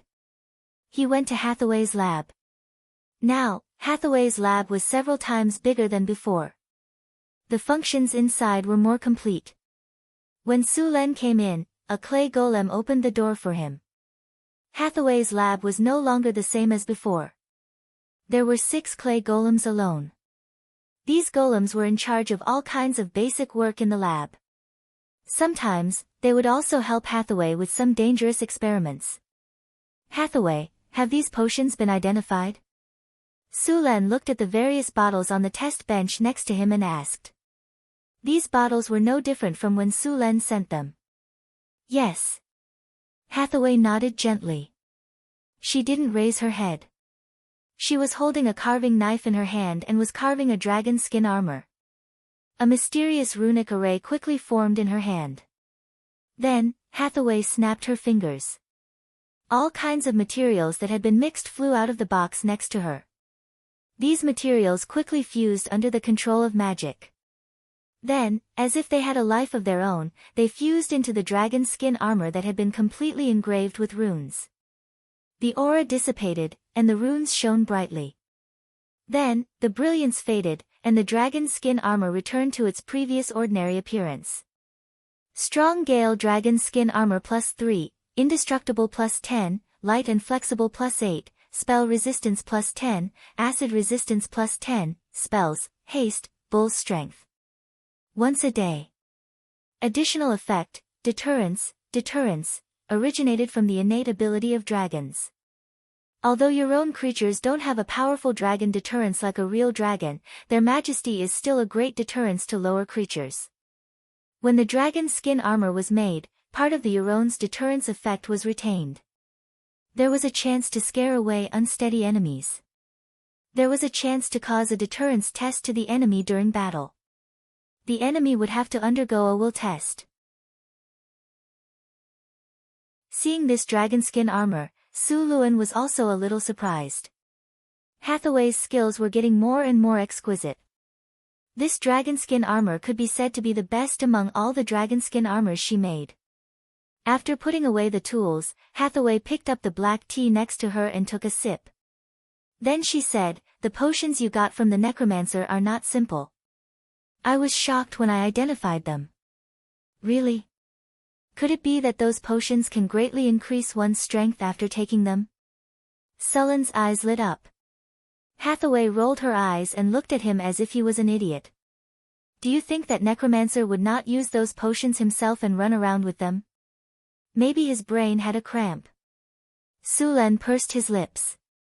Although he knew that the probability was very low, it didn't stop him from imagining it. Hathaway ignored him. Instead, she took out a piece of paper and said, "This is the identification result and how to use all the potions you brought back. Take a look yourself. I still have to study how to improve the rock golems." "How to improve the rock golems? You should make one to practice first and then improve it." Sulan took the identification result and flipped through it. Manticore venom, venom collected from the venom sac in the manticore's body. Highly toxic. At the same time, it has the effects of paralysis, severe pain, and confusion. Corpse oil, fat extracted from corpses. Can be used to summon undead creatures to increase the success rate of summoning. Poisonous. Corpse poison potion, corpse poison potion made from a variety of poisons. It can be used to add poison attacks to the undead. It can also be smeared on weapons. Those infected by corpse poison will slowly die if they don't have a cure potion or a priest's divine spell to dispel the poison.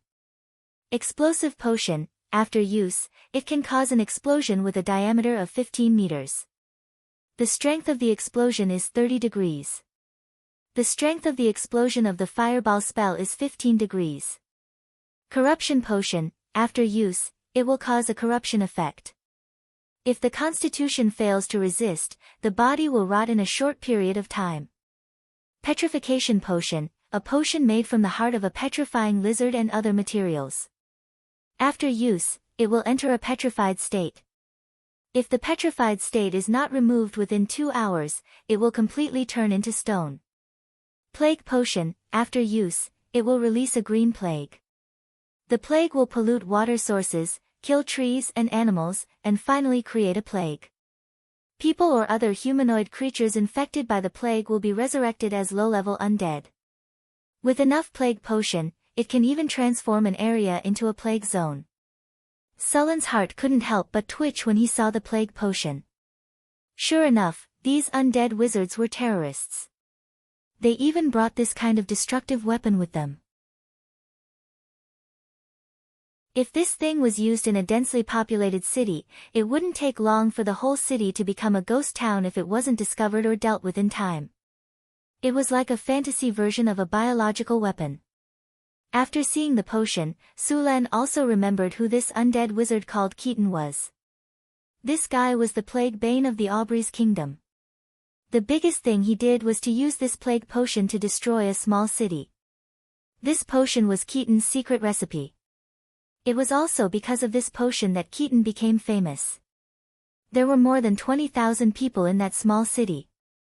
This was the most outrageous thing that an undead wizard had done in the past 200 years. Later on, this guy even wanted to create an undead calamity. However, he didn't think about it. With the suppression of the gods, those who dared to do so were basically dead. Later on, Keaton was defeated by the combined forces of the Aubrey's kingdom and the temple. This guy was lucky enough to escape.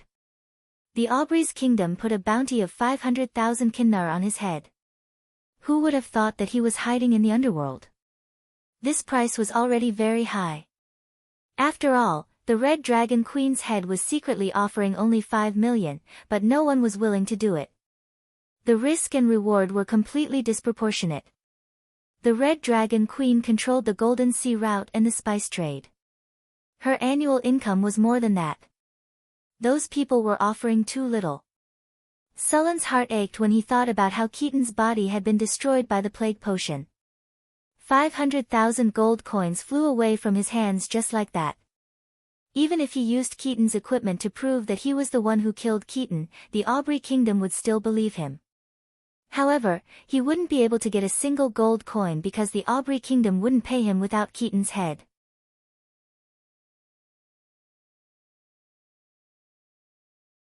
Chapter 232. Sulan didn't feel good about missing out on 500,000 kinnar. If he knew Keaton's head was so expensive, he would have left him with a whole body. Too bad it was too late. The potions in front of him weren't very useful. He was going to destroy the disgusting stuff like corpse oil. The other poisons were pretty good. As for the plague potion, Sulan hesitated for a bit and decided to keep it. It could be used on the enemy. As a matter of fact, if the plague potion was discovered in time, it wouldn't be easy to destroy a city. As long as there were priests and wizards who could purify, dispel, or detoxify the poison, it could be dealt with. It was a surprise attack. The explosive potion was pretty good too. It had a large area of effect and was very powerful. If it could be mass-produced, it would be invincible on the battlefield. It was much more powerful than grenades.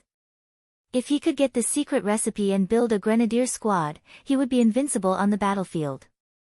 Or, he could ask the harpies to carry the potion and bombard the target with carpet bombing.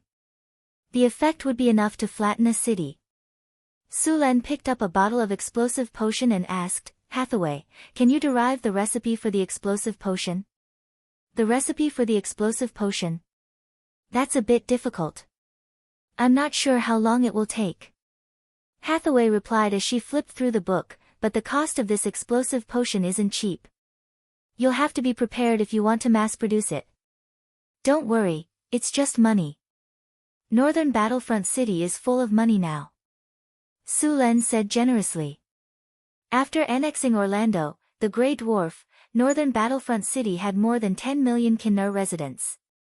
On top of that, they were earning a few 100,000 every month. It wouldn't be a problem for them to buy a duchy. "Alright, I'll do it.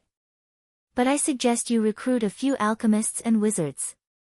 I have too much work to do right now, and my time is limited," Hathaway said.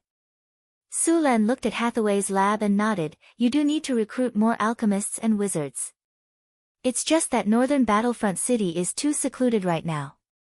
It's not well known among wizards. I'm afraid it's going to be hard to recruit wizards," Sulan said with a headache. Although the Northern Citadel was developing well, there weren't many people who came to join. Even those scholars were forced by Sulan. "Do you have any good suggestions?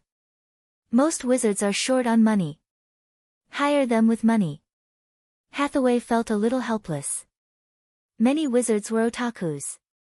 If they were not doing experiments, they were doing research, or they were meditating and practicing spells. The only reason they were willing to serve the nobles was money. "Alright, that's all we can do." Sulan felt a little helpless. In fact, he had something that could attract a large number of wizards, and that was mithril. As long as he spread the word, a large number of wizards would come knocking on his door in less than a month. However, if that happened, Sulan might not even be able to keep his silver mine. "Then I'll go first." Sulan put away the potion and was ready to leave. "Wait, I'm going to make a stone golem. Can you help me?" Hathaway said. Sulan had experienced the power of a stone golem in the trial space before. Each one of them weighed a few tons and had thick skin. Although they were a little slow and had no magic attacks, they were still very useful on the battlefield. Otherwise, wizards wouldn't have made them into a regular army. As for the stronger steel golems, Hathaway still couldn't make one. They required a large amount of soul crystals to be activated. Sulan only had a few pieces, and they were obtained from killing the necromancer Keaton. If he wanted a large amount of soul crystals, he had to cultivate them himself. The other way was to go to the bottomless abyss. Cultivating them himself was too bloody, and Sulan didn't consider it. This kind of thing was only done by some wizards during the Witch King era. Later, the Witch King era disappeared, and this kind of thing was listed as a taboo. Now, the only way he could think of to get a large amount of large soul crystals was to go to the bottomless abyss. As long as it was an elite-level demon, one could obtain a large piece of soul crystal after killing it. If one killed a high-grade demon, one could obtain a legendary-level soul crystal and even the divine power of the demon. Of course, it was very difficult to do so. The Arcane Kingdom once invaded the abyss, and those powerful arcanists drove the floating space city into the abyss. It caused the fall of several abyss demons. It was also in those wars that the gods began to fear the power of the arcanists. As for cultivating large soul crystals, this kind of thing was the devil's forte. They would lure greedy people through contracts, and then use various methods to lure the contractor to fall and set up various traps. It was said that after suffering, there was even a chance to get a legendary soul crystal. Of course, this statement had not been confirmed. However, the devil lured people to fall, let them be immersed in their own desires, and then harvest their souls. The probability of getting a high-quality soul crystal was very high. It was said that the method of cultivating soul crystals during the Witch King era was learned from the devil. There were many materials for the rock golem, from the general granite golem to the top obsidian golem. The difficulty of construction was different, and the price was also very different. An ordinary rock golem cost 50,000 to 60,000 kinnar, while an obsidian golem cost almost 100,000 kinnar. The obsidian golem's magic resistance and physical resistance were not comparable to the general rock golem. In terms of magic defense, even the steel golem was not as good as it. The rock golem that Hathaway built was an ordinary granite golem, and the soul core only needed a medium-sized soul crystal. Sulen had more than 30 of this level of soul crystals, all of which were contributed by the necromancer. Speaking of which, this necromancer was really a good person.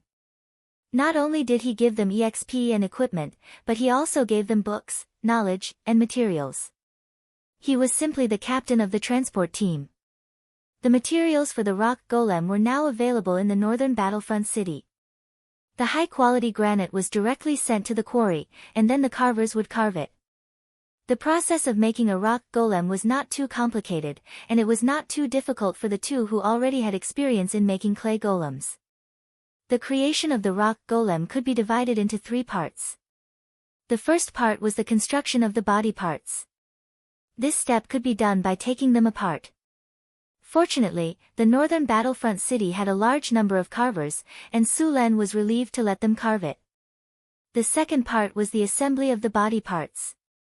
This step was like piecing together a toy model, completely piecing the rock golem together. Of course, when piecing together, they had to pay attention to the runic array inside the rock golem. The third part was the casting and activation. This part required Hathaway to cast the spell. She had to activate the soul center of the rock golem, and at the same time, she had to activate the life construct. In fact, Sulen had considered whether he could set up a production line for rock golems in the future. As long as the production line was started, he could mass-produce rock golems like an assembly line. He was not the first to have this idea. In the era of the floating city, in addition to a large number of wizards living in each floating city, there were also a large number of rock golem legions. These rock golem legions were produced using the assembly line method. This was also why the arcanists in the era of the Arcane Empire could rely on the rock golem legions to beat the demons who had always relied on the human wave tactic to the ground. After all, the birth rate of demons really could not keep up with the production rate of rock golems. A rock golem was about 3 meters tall and needed about 3,000 pounds of rock. After carving, the weight would be slightly reduced. Of course, there were also some large rock golems that weighed up to several tons. The main craft of making a rock golem was carving, and it required the use of magic essential oils and runic matrices. The carving craftsman would solve the problem of carving. As for the runic matrices, they needed Hathaway to carve them. After carving the runes, they also needed to use gemstone powder, magic alloy, and other materials to completely integrate them into the body of the rock golem. This step was also very important. Gemstone powder and magic alloy could be said to be the most expensive things in the rock golem, apart from the soul crystals. Sulan optimized and modified some parts of the rock golem according to the principles of mechanical control. Finally, the rock golem was assembled. After the assembly was completed, it needed to be activated with the soul crystals and cast the spell to activate the life of the construct. Although all this was very simple, Sulan and Hathaway were busy for 5 days to make a rock golem. The two of them went back and forth between the Lord's castle and the laboratory almost every day. It took 3 days just to carve the runes and improve and optimize the energy transmission system, and 2 days to carve and assemble. The carving of each part of the rock golem was done strictly according to the dimensions given by Sulan. The head, torso, and limbs were all made separately. The advantage of this was that even if the carving was broken, it was easy to replace. All the parts of the rock golem were made into standard parts, and it was more convenient to assemble the rock golem. After the parts were made into standard parts, it was very easy to repair the rock golem. If a part was broken, it could be replaced directly. As long as the soul core was not damaged, the rock golem would not die. This was also the preparation that Sulan made in advance to try to build a rock golem factory in the future. After the final assembly was completed, Hathaway took a medium-sized soul crystal and began to activate the rock golem. She also cast the spell to activate the life of the construct. Sulan had not figured out how to replace these steps. If he could not solve this problem, the rock golem factory in Northern Town would need a group of wizards who specialized in activating rock golems. Powerful elemental energy burst out from Hathaway's body, followed by a throbbing of the soul. The soul crystal turned into a purple soul energy and merged with the rock golem's body in an instant, and finally calmed down. At the same time, the rock golem moved in an instant. Ding! The host has participated in the production of rock golems. You have obtained more information on magic technology. Your magic technology experience has increased.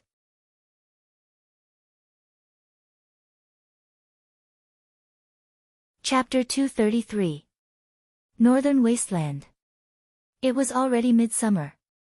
Even though Northern Wasteland City was located in the north of the continent, the weather was still very hot. Sulan was lying in his room with 2 small wind elementals acting as electric fans. The wind blew gently, and there was a fruit platter on the table next to him. There were all kinds of fresh and juicy fruits on the fruit platter. Just looking at them was enough to whet one's appetite. Sulan was lying in a rocking chair. The 2 maids, Angela and Annie, were massaging his calves and shoulders. Chris was sitting at the side. She picked up a tender cherry and put it in her mouth before feeding it to Sulan. Sulan opened his mouth and ate the cherry. He hugged Chris and took a bite. This was what life was like. Northern Wasteland City had been developing well recently. It was also because of this that Sulan had the time to enjoy the luxurious life of a feudal noble. My lord, there's an urgent military situation. Just as Sulan was enjoying his luxurious life, a guard reported from outside the door. Come in. Sulan said lazily. Angela and Annie's massage was too comfortable. His entire body felt soft and relaxed. My lord, there's a large-scale battle in the Sierra de Lotus in the north. It's speculated that both sides are powerful magic beasts. Have you confirmed what kind of magic beasts it is? Sulan asked. The reconnaissance team has already sent people to investigate. There's no news so far. I see. Sulan waved his hand. There had been a few news reports about high-level magic beasts recently. Sulan was also curious. After this year, the high-level magic beasts in the northern wasteland seemed to have entered the active period. Under normal circumstances, high-ranked magic beasts had their own territories. They would divide their territories, and under normal circumstances, these high-ranked magic beasts wouldn't easily leave their territories. But now, there were continuous fights between high-ranked magic beasts. Aside from this, when Sulan was building Mirror Lake City, he discovered that it wasn't just magic beasts, even wild beasts were becoming restless. Winter wolves rarely appeared in the northern city, but there were 5 of them last time. Even the patrolling army often reported that there were wild beasts attacking the territory. This was very unusual in Sullen's eyes. Under normal circumstances, wild beasts would not attack humans, especially human armies. Under normal circumstances, those wild beasts would avoid human armies. Things like this rarely happened unless there was a lack of food in the winter. The starving wild beasts had no other choice but to attack the territory to obtain food. It was summer now, the time when the plants in the northern wasteland were the most lush. The water and grass were abundant, and wild beasts were multiplying. It was the time of the year when food was the most abundant. During this time, wild beasts would not provoke humans. But now, there were wild beasts attacking human territory. Sulen thought for a while, but couldn't figure it out. He was a bit annoyed. After saying goodbye to Hathaway, Sulen went to the lab to find Hathaway. If there was anyone in the territory who had the most knowledge, it would probably be Hathaway. Karina and Grace were a bit behind. When he arrived at the lab, Hathaway was drawing on the lab table. Sulen glanced at the drawings. There were stone golems of different sizes on the drawings. These stone golems had been separated into different parts. At the same time, the composition and runes on them were a bit different. At the same time, there were some golems that Sulen had never seen before. They should be the ones recorded in the book that Sulen obtained from the necromancer. What kind of golems are these? Sulen asked curiously. The golems on the drawings were very different from the stone golems. They didn't have the heavy feeling of the stone golems. On the contrary, they had smooth lines and looked very agile. Their hands were sharp claws, and they also had a pair of wings. These are gargoyle golems, Hathaway explained. This kind of golem is a variant of the rock golem. Unlike ordinary golems, gargoyle golems have the ability to fly and don't have the weakness of ordinary rock golems. Gargoyles move very quickly. They can fly? Sulen asked in surprise. Yes, they are flying golems. Hathaway nodded. And these golems are very different from the stone golems. Normal stone golems aren't made as professional combat units. The stone golems made by wizards are multi-purpose golems. They can help their masters with their work, and they can also fight in critical moments. These gargoyle golems are different. They are completely made for combat, so they are called battle golems. Battle golems? How are they fighting? Sulen asked with great interest. Not bad. Their attack power is close to that of the stone golems, but their defense is a little lower. If they fight with the stone golems, they can't do anything to each other. If they fight with the obsidian golems, the gargoyle golems are no match for them. However, these golems were designed to fight against air units.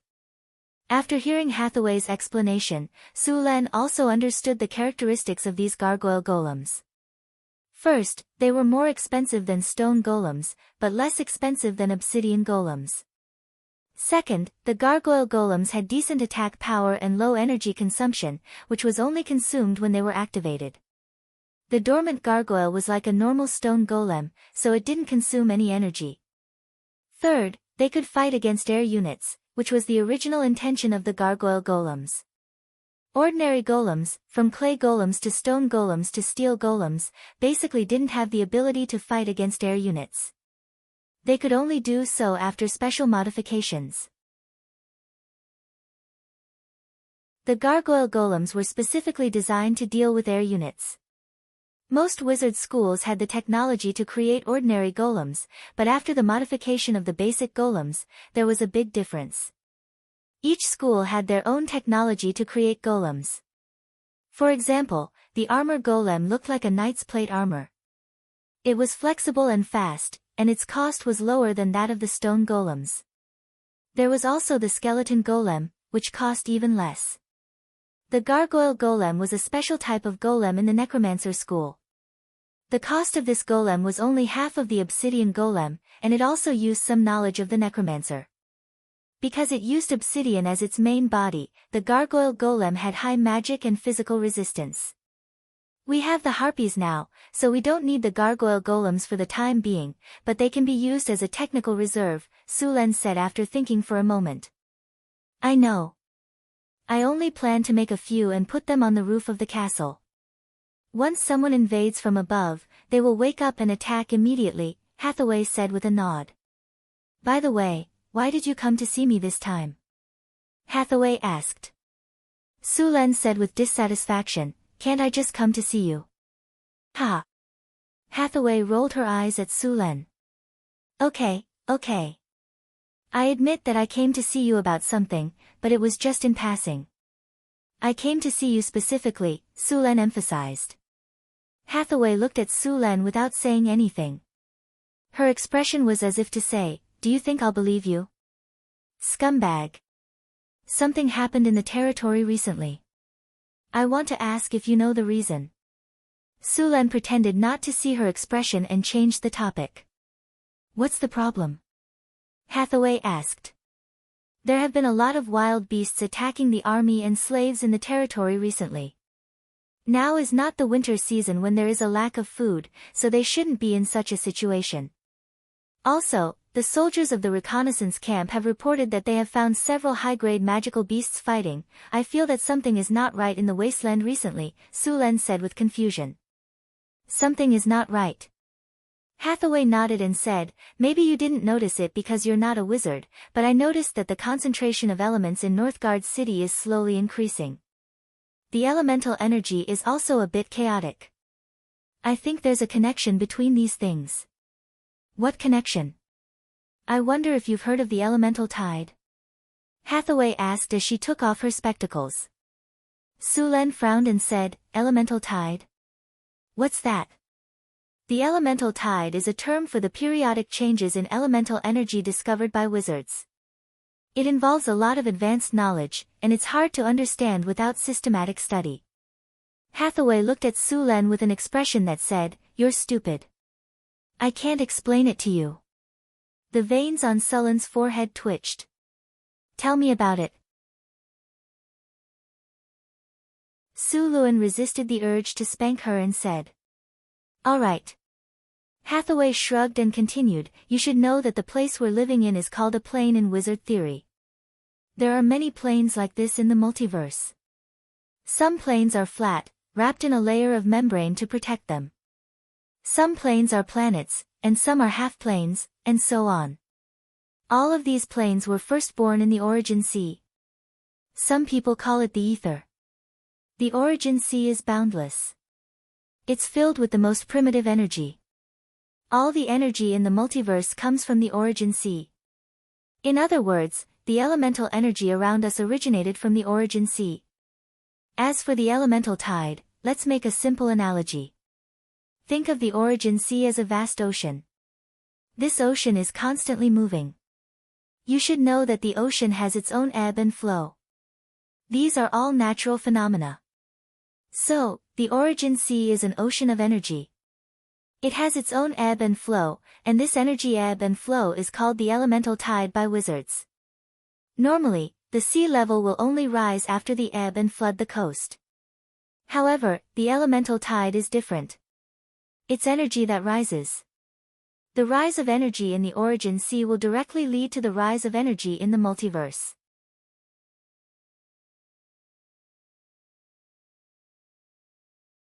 Chapter 234. So in the multiverse, there will be an increase or decrease in the concentration of elements. At the same time, the distribution of the energy is not uniform. Some planes have high elemental energy, and some planes have low elemental energy. Some planes that are about to reach their end will gradually die. You're saying that our world is experiencing an elemental tide? Sulen asked. Not so stupid, Hathaway praised, looking like a child that could be taught. Sulen looked at the little witch with his spear. The elemental tide cycle is very long. Half of the time, it's 500 to 800 years. Sometimes, it can even last for thousands of years. The time is not fixed. If it lasts for so long, How can you be sure that it's caused by the elemental tide?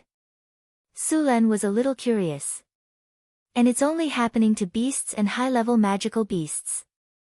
Why doesn't it happen to humans? Hathaway looked at Sulen with a look of disdain. As early as a few decades ago, the wizards predicted that the elemental tide was about to start. After all, it's been a few hundred years since the last elemental tide.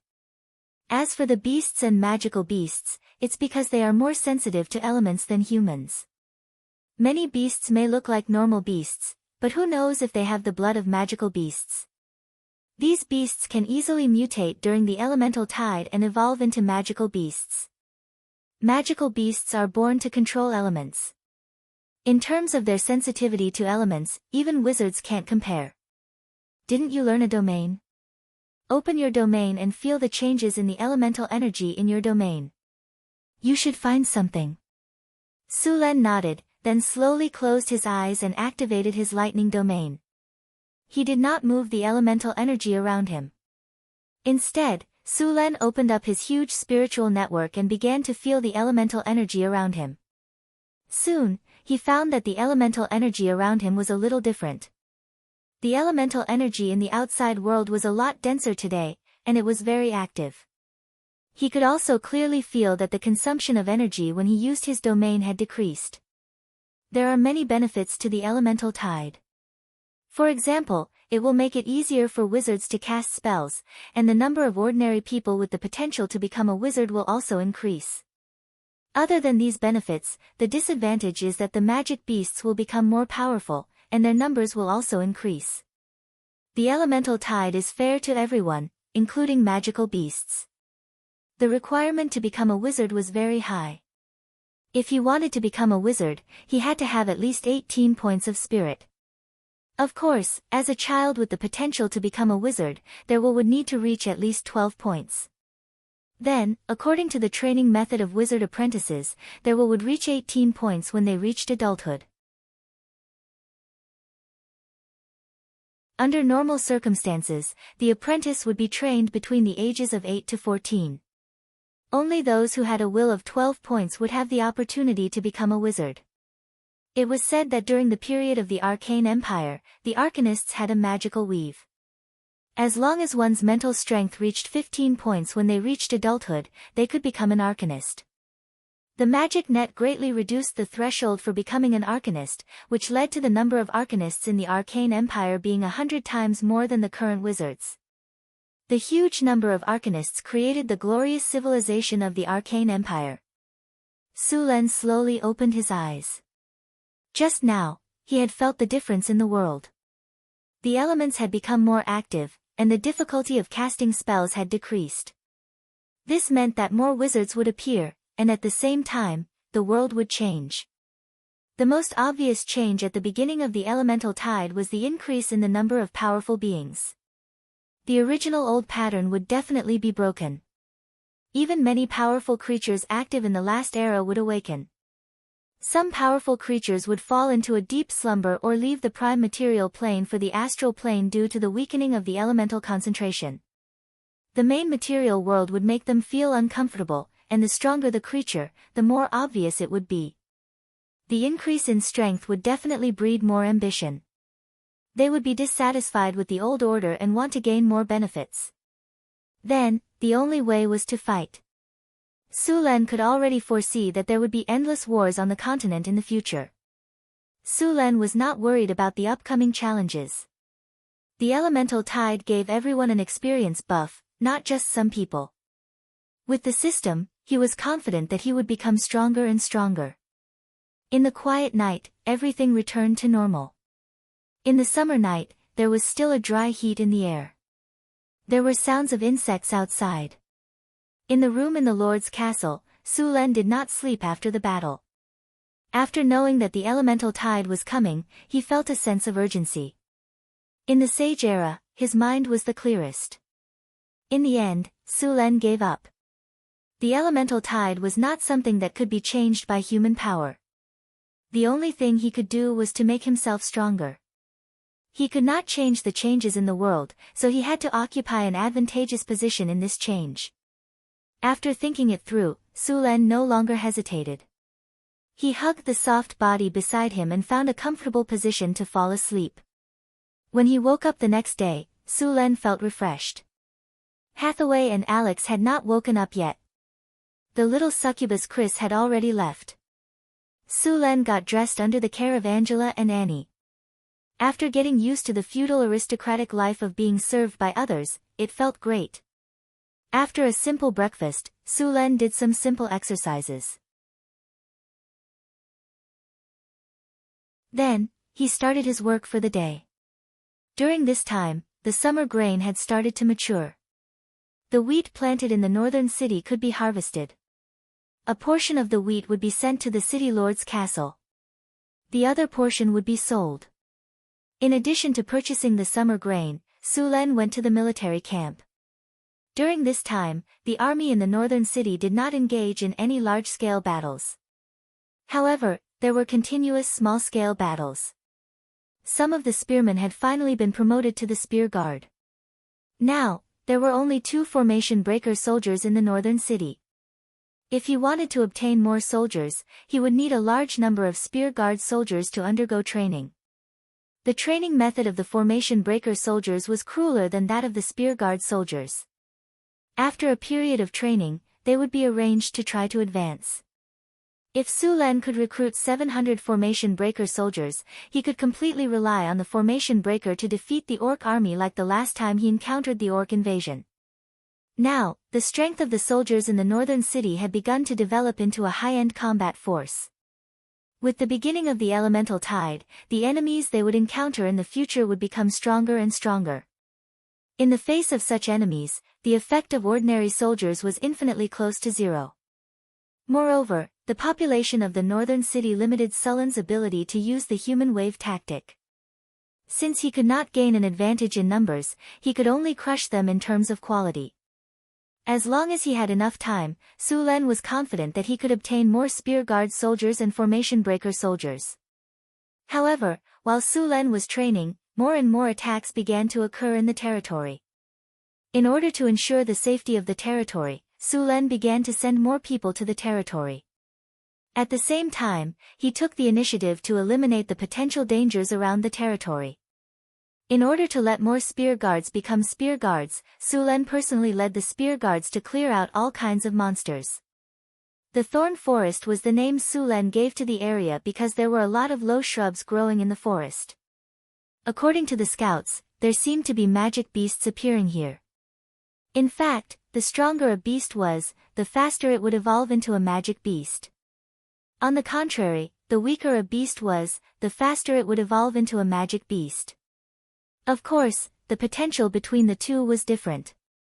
The soldiers were wearing armor and wielding swords, cutting a path in the thorn forest. The danger level of this area had increased. In fact, even the weakest magic beast was very dangerous. The lowest challenge level of a magic beast was level 9, which was equivalent to the peak of a Grand Knight.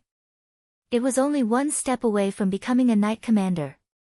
The sun was rising, and the weather was getting hotter. The soldiers were wearing heavy armor, and they were all sweating under the sun. The armor was airtight. Sulen looked at the sun and said, "Stop advancing. Set up camp here and rest. Be careful of the danger. Also, make a fire and cook.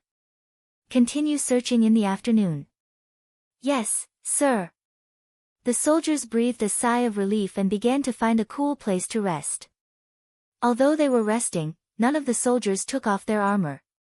Even their weapons were placed where they could easily reach. They were ready to fight at any time. On the other side, some of the soldiers began to set up camp.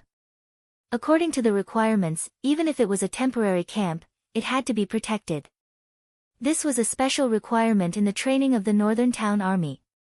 Fortunately, they had brought a lot of tools, so they set up camp quickly. Some of them set up camp, while others began to collect firewood, cut trees, and dig up some wild vegetables and mushrooms. Many of the soldiers in the Northern Town Army had undergone wilderness survival training.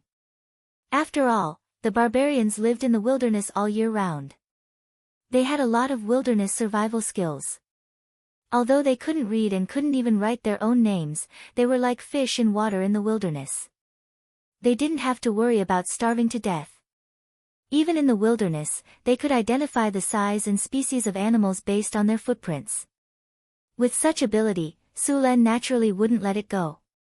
Therefore, the Northern Town Army included wilderness survival training.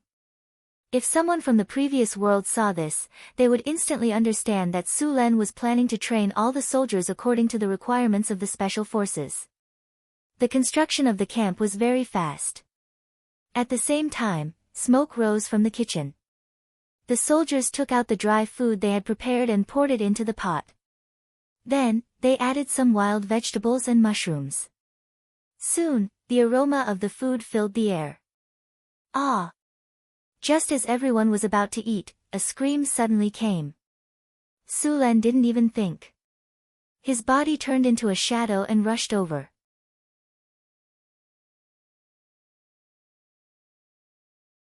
Chapter 235. Ah! A blood-curdling scream was heard, but it stopped abruptly. Sulen turned into a blur and rushed out. The other soldiers followed closely behind him. Everyone held their weapons. No one dared to be careless. Sulen soon arrived at the scene. However, what he found made Sulen frown. My lord. A new spearman recruit had a frightened expression and his body was trembling. Beside him was the corpse of another spearman. However, only half of this spearman's corpse was left with blood. What happened? Where is the murderer? Sulen looked around and did not find any monsters. Carl was eaten by that flower. The spearman soldier stammered. Sulen looked at the corpse in front of him. There were some irregular teeth marks on the corpse. The corpse was badly mutilated. It looked like the upper half of the body had been swallowed. Even the iron-plated armor on the body was torn apart. Flower? What flower? The soldier, who had just joined the army not long ago, was so frightened that he stuttered. It took him a while to calm down. Carl and I came here to pick mushrooms and wild vegetables. We were going back to cook. Carl saw a patch of mushrooms under the tree and was about to pick them. But as soon as we walked over, a strange flower beside us suddenly opened its big mouth. We didn't even have time to react. Carl was swallowed. I reached out and tried to pull him over, but only his lower half was pulled back. The soldier was nervous. He pointed at a strange plant not far away. His face was pale. It was obvious that he was greatly frightened. Sulen glanced at the plant. It was a plant similar to a sunflower. However, the color of the flower was blood red. The color was unusually bright. The stem of the sunflower looked like a cloth bag. There was also a pool of blood near the plant that had not dried up. Sunwheel flower. Sulen's face darkened when he saw the plant in front of him. Sulen had seen this type of plant in Hathaway's Monster Guide. It was a type of mutated plant. It did not rely on photosynthesis to grow like normal plants. Instead, it devoured all kinds of animals and humans. This type of plant could also move on its own, but at a very slow speed. Sunflower, mutated plant, man-eating flower, grade 3, gregarious, creature level, 13. Challenge rating, level 8. Has spell-like ability. Strength, 16, agility, 6, spirit, 23, vitality, 21, charm, 15 talents, camouflage, sneak attack, perception, intermediate regeneration, decoy skills, devouring attack, vine tentacles, hallucinatory fragrance, poison attack difficulty, C+. Sunwheel flower was a type of mutated plant. This type of plant was the most dangerous type of man-eating plant. It could be found all over the continent. There were many types of mutated plants that could attack, such as snake vines, bloody thorns, caraman's trees, and so on. These types of plants would actively attack the animals around them. These types of plants had evolved from normal plants and had all kinds of terrifying spell-like abilities. For example, snake vines could bite and entangle their prey like poisonous snakes and release poison. Sir. At this time, the soldiers of the northern battlefront city arrived. Su Len ordered them, "There are man-eating plants here. Don't get close to them. Everyone, be alert. Don't be ambushed." Man-eating plants? Hearing Su Len's words, the soldiers immediately became nervous. They looked around the plants and scanned the area. Kate looked at the body on the ground with a grim expression. "Sir, what kind of plant is this? It swallowed a person in one bite." As a hero that Su Len had discovered from the army, Kate's strength was not outstanding. However, he had sharp instincts on the battlefield and was very suitable to be a commander. Sunwheel flower. Su Luen uttered a name. "Sir, how do we deal with these plants? Why don't we just set this place on fire and burn it all down?" Kate whispered. "We brought some kerosene this time. It shouldn't be a problem to set this forest on fire." The surrounding forest was so quiet that it made people's hearts palpitate. The forest in front of him gave him a very dangerous feeling. Su Len shook his head. "It's useless. These plants are very resistant to fire. Their roots are underground. If you want to burn them, you'll need a lot of kerosene." Sunwheel flower's ability was not only to ambush and swallow people, but also its fragrance. This kind of plant's fragrance had a very strong hallucinogenic ability. It could make people fall into hallucinations unknowingly and then be controlled by the plant. Sometimes, the number of people was not an advantage for this kind of plant. Su Len flipped his palm and a sharp sword appeared in his hand. He then moved his body and rushed toward the sunwheel flower. This kind of man-eating plant had a special characteristic, which was that it would become very lazy when digesting its prey after swallowing. At this time, as long as they didn't attack, they wouldn't attack again under normal circumstances. Moreover, when they were digesting food, the reaction of these man-eating plants would also be reduced. Experienced adventurers would prepare some cattle, sheep, and other animals for them to devour. When they were full, they would suddenly attack. As a grade 3 plant, they were very strong. Although they were only rated C+ in the monster guide, if you were careless, the consequences would be unforgettable. No, there might not be a future. This kind of plant's rating was because they had very obvious weaknesses. As long as you knew their weaknesses and made a corresponding attack plan based on their weaknesses, there were still many ways to deal with them. However, as plants, they had one thing in common: their most fatal weakness was the underground part. Su Len tiptoed and quickly rose up. The sharp sword in his hand slashed toward the sunwheel flower in front of him. The flower-shaped parts on the surface of the man-eating plant were its feeding and digestive organs. The bulging thing that looked like a bag was the body of the North Town City soldier. As Su Len expected, when Su Len attacked, the sunwheel flower's reaction was much slower.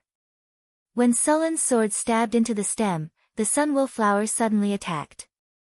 A large number of vines shot out from the ground.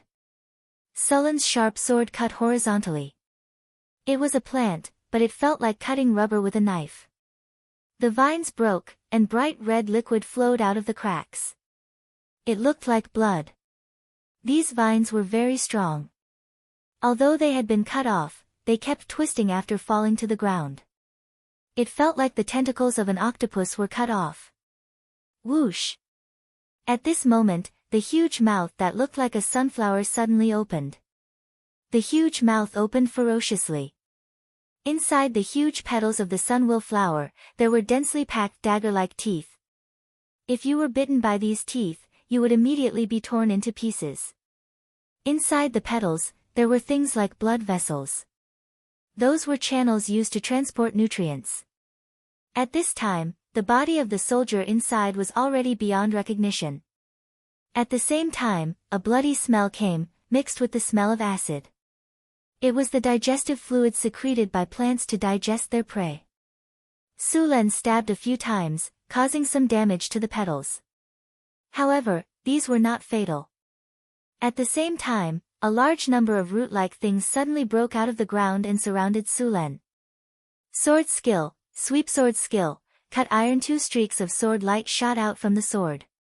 The power of the sword light was so great that it directly cut the surrounding plant roots into two. The roots were cut off, causing severe pain to the sunwell flower. The sunwell flower's mouth also involuntarily twisted. Then, the huge petals suddenly opened like a bloody mouth and bit Sulen. However, although it was fast, it was far from enough compared to Sulen. How could it be bitten? He slid left and twisted his body. Not only did he avoid the sunwell flower's attack, but he also took the opportunity to backhand the sunwell flower's roots. The roots, which were as tough as dragon skin, were not cut off. Sulen moved quickly. He did not withdraw the sword in his hand. Instead, he followed the trace and cut directly. Faced with high-speed cutting, the sunwell flower's tough roots could no longer withstand it. The ferocious mouth was directly cut off. Even so, the sunwell flower's mouth did not show any signs of death. Instead, it kept twisting and struggling on the ground. Immediately afterward, a large number of roots broke out of the ground and madly besieged Sulen. These roots directly formed a circle, encircling Sulen in the middle, and then wrapped around him in an instant. There were also many barbs on these roots. If one was wrapped around by them, they would definitely be torn into countless pieces. Thunderstorm spell. Strong lightning burst out from Sulen's body. As the power of lightning was the most likely to trigger negative effects, under such dense lightning, all the sunwell flower's roots trembled in an instant. Many of the roots were directly electrocuted into charcoal. The strong electric current flowed along the roots into the sunwell flower's underground part. Even the sunwell flower's underground part was constantly trembling from the electric current. Not far away, there was a bulge on the ground that was neither big nor small. Seeing this, Sulen's eyes flashed with lightning. Lightning spear. Powerful lightning gathered in Sulen's hand in an instant, forming a spear completely made of lightning. Then, he waved his arm. The lightning spear instantly pierced the air, then pierced the soil, and instantly sank into the bulge. A muffled sound of thunder came from the ground under his feet, like winter thunder. Then, the trembling roots on the ground instantly lost their support and fell down one after another. A large amount of lightning jumped back and forth on the ground, and it took a few seconds for it to slowly dissipate.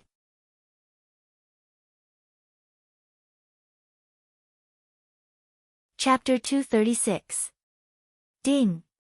Congratulations to the host. You have slain a rank 3 mutant sunflower. You have gained 2,350 experience points. Sulen heaved a sigh of relief when he heard the system notification. The sunflower was not much of a threat to Sulen. What was more troublesome was that its weak point was underground. It would not be easy to kill it. My lord, are you all right? Kite asked when he saw that the battle was over.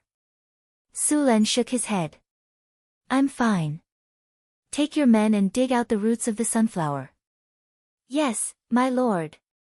Kite immediately obeyed and led dozens of soldiers to dig along the roots of the sunflower. Apart from some spearmen who were about to be promoted to the Spear Imperial Guard, the rest of the soldiers were elite spearmen. The expansion of the army required them to participate in several battles to be promoted as soon as possible. While the soldiers were digging, Sulen took a knife and began to deal with the sunflower's mouthpart. At this time, the ferocious mouthpart had lost its vitality and was lying softly on the ground. Although it looked ferocious and horrible, its pollen was a good magic material. Hallucinogenic pollen could be used to make hallucinogenic potions. It was also added to many potions, such as the Azure Potion. It was a potion used to increase the will of the user. After taking it, the user would see a lot of illusions. The user had to get rid of all the illusions in order to increase the will of the user. It would increase the user's will by about 1 or 2 points. Originally, Sulen didn't know much about these materials. It was Hathaway who forced him to write them down, so that he wouldn't miss them if he didn't know what they were. Sulen took a small knife and was about to cut the sunflower's mouthpart. However, as soon as the knife came close, the sunflower, which had no signs of life, bit at Sulen. However, Suluan was already prepared for this situation. He flipped his palm and a thunderball instantly appeared in his hand. Then, the thunderball collided with the sunwheel flower's mouth, and a powerful thunder power instantly erupted. The sunflower's mouthpart kept trembling and twitching. In the end, it stopped moving. The sunflower's mouthpart was similar to that of a poisonous snake. Even if it was dead, its head would still attack people who came close. After the lightning attack, the sunflower's mouthpart was completely dead. Sulen then started to collect the pollen. Although the sunflower looked like a flower, it was not. Its pollen was in a pouch above its mouthpart. Sulen searched for a while and cut open the sunflower's mouthpart. He found a pouch the size of a fist on the wall. It contained the sunflower's hallucinogenic pollen. After finding the pollen, the rest of the mouthpart was cut open. The corpse of the North Town City soldier that had turned into chunks of flesh was taken out too. Even though it was beyond recognition, the North Town City would cremate the body into ashes and bury it in the cemetery of martyrs, as he had died in the battle. Although it was time-consuming, it was very important for the soldiers. It also gave the North Town City soldiers a belief that other armies did not have. In this era, the dead soldiers would be buried on the spot. If they were lucky, they would leave a tombstone. If they were unlucky, there would be nothing left. Moreover, the death pensions of the soldiers were often embezzled. Of course, most of the time, there was no pension at all. Only after winning a battle would the nobles be merciful and take out an extremely small portion of the spoils of war as pension. It was different in the North Town City. All the soldiers who died in the battle would receive a pension. If they made contributions, the pension would be more. Normally, the North Town City's pension would be 5 times the annual salary of the soldier, and it would be paid in one lump sum. The payment of the pension was very strict, and Suluan kept a close eye on it. He didn't want the pension not to fall into the hands of the soldiers' relatives, but to be pocketed by others. Once such a scandal occurred, it would be a great blow to the reputation of Northern Town. Apart from the pension, the North Town City also treated the families of the martyrs well. For example, the families of the martyrs would not have to pay taxes on their land for 10 years. At the same time, the orphans of the martyrs would be accepted into the school under construction in the North Town City. At the same time, the City Hall would send officials to the families of the martyrs every year. The North Town City Army was the most loyal army in the world. The soldiers moved quickly. The root of the sunwheel flower was slowly exposed under the digging. Although Sulen already knew that the sunwheel flower had a large part underground, he was still shocked. The mouth of the sunwheel flower above the ground was only 1/5 of the mouth of the sunwheel flower underground. As the soil was constantly cleaned, the roots of the sunwheel flower were soon exposed. In the center of the roots of the sunwheel flower was a huge sarcoma, which was the vital part of the sunwheel flower. There was a huge hole in the sarcoma-like thing, and the blood inside had already dried up. However, Sulen did not care about that. Instead, he began to look for something on the sarcoma-like thing. Soon, Sulen found an egg-sized red gemstone. It was the most valuable part of the sunwheel flower. Wizards called it the blood essence stone. The stone itself was poisonous. It could cause paralysis and hallucinations. As long as the poison was neutralized, it could be used to make a potion that could permanently increase one's lifespan. A single sunwheel flower could increase a person's lifespan by 10 to 15 years. This was why it was so valuable in the black market. As soon as it appeared, it would be snatched up immediately. Although this world was a fantasy world, for those below the legendary level, their lifespan was still an insurmountable problem. As long as they reached the legendary level, even a warrior could live up to 200 to 300 years old. Wizards could even live up to 1,000 years. However, most of the legendary warriors did not live to 300 years old. As warriors who fought on the front lines, every one of them had fought their way through mountains of corpses and seas of blood. Injuries were nothing out of the ordinary. However, if they were injured too much when they were young, their lifespan would be affected. The blood essence stone had no effect on legendary wizards. They had better treasures like the Fountain of Youth, Water of Life, and other miraculous items that could greatly increase one's lifespan. However, for nobles, this kind of life-extending potion was very tempting. After all, not many nobles would think that their lifespan was too long. This kind of potion was not very useful to Sulen.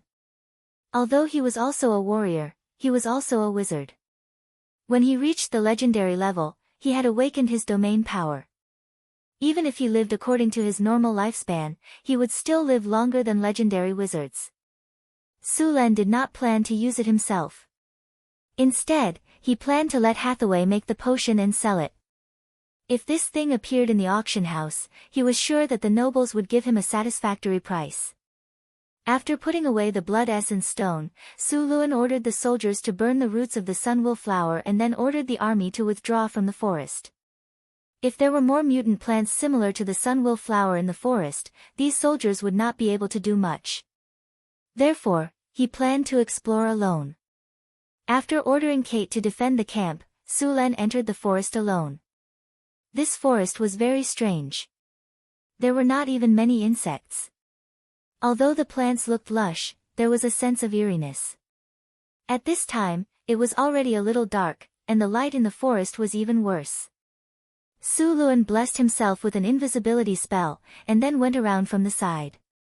As he passed through the thorny forest, there were many strange trees and flowers around him. Their bodies were obviously larger than ordinary plants, a bit like an ancient primitive forest. Suluan deliberately touched these plants a few times with something, and the whole plant moved a little, but these plants did not attack. Maybe these plants did not need to eat yet.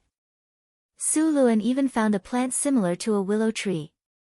The plant had many vines that swayed with the wind. It looked normal, but Suluan, who had read the monster guide, recognized it at a glance. It was a caraman's tree. When this plant did not attack, it was no different from a normal plant. However, when it attacked, its numerous vines would immediately wrap around the target like snakes. It would also secrete a large amount of hallucinogenic and paralyzing liquid to paralyze the target. At the same time, it would also inject digestive fluid into the target.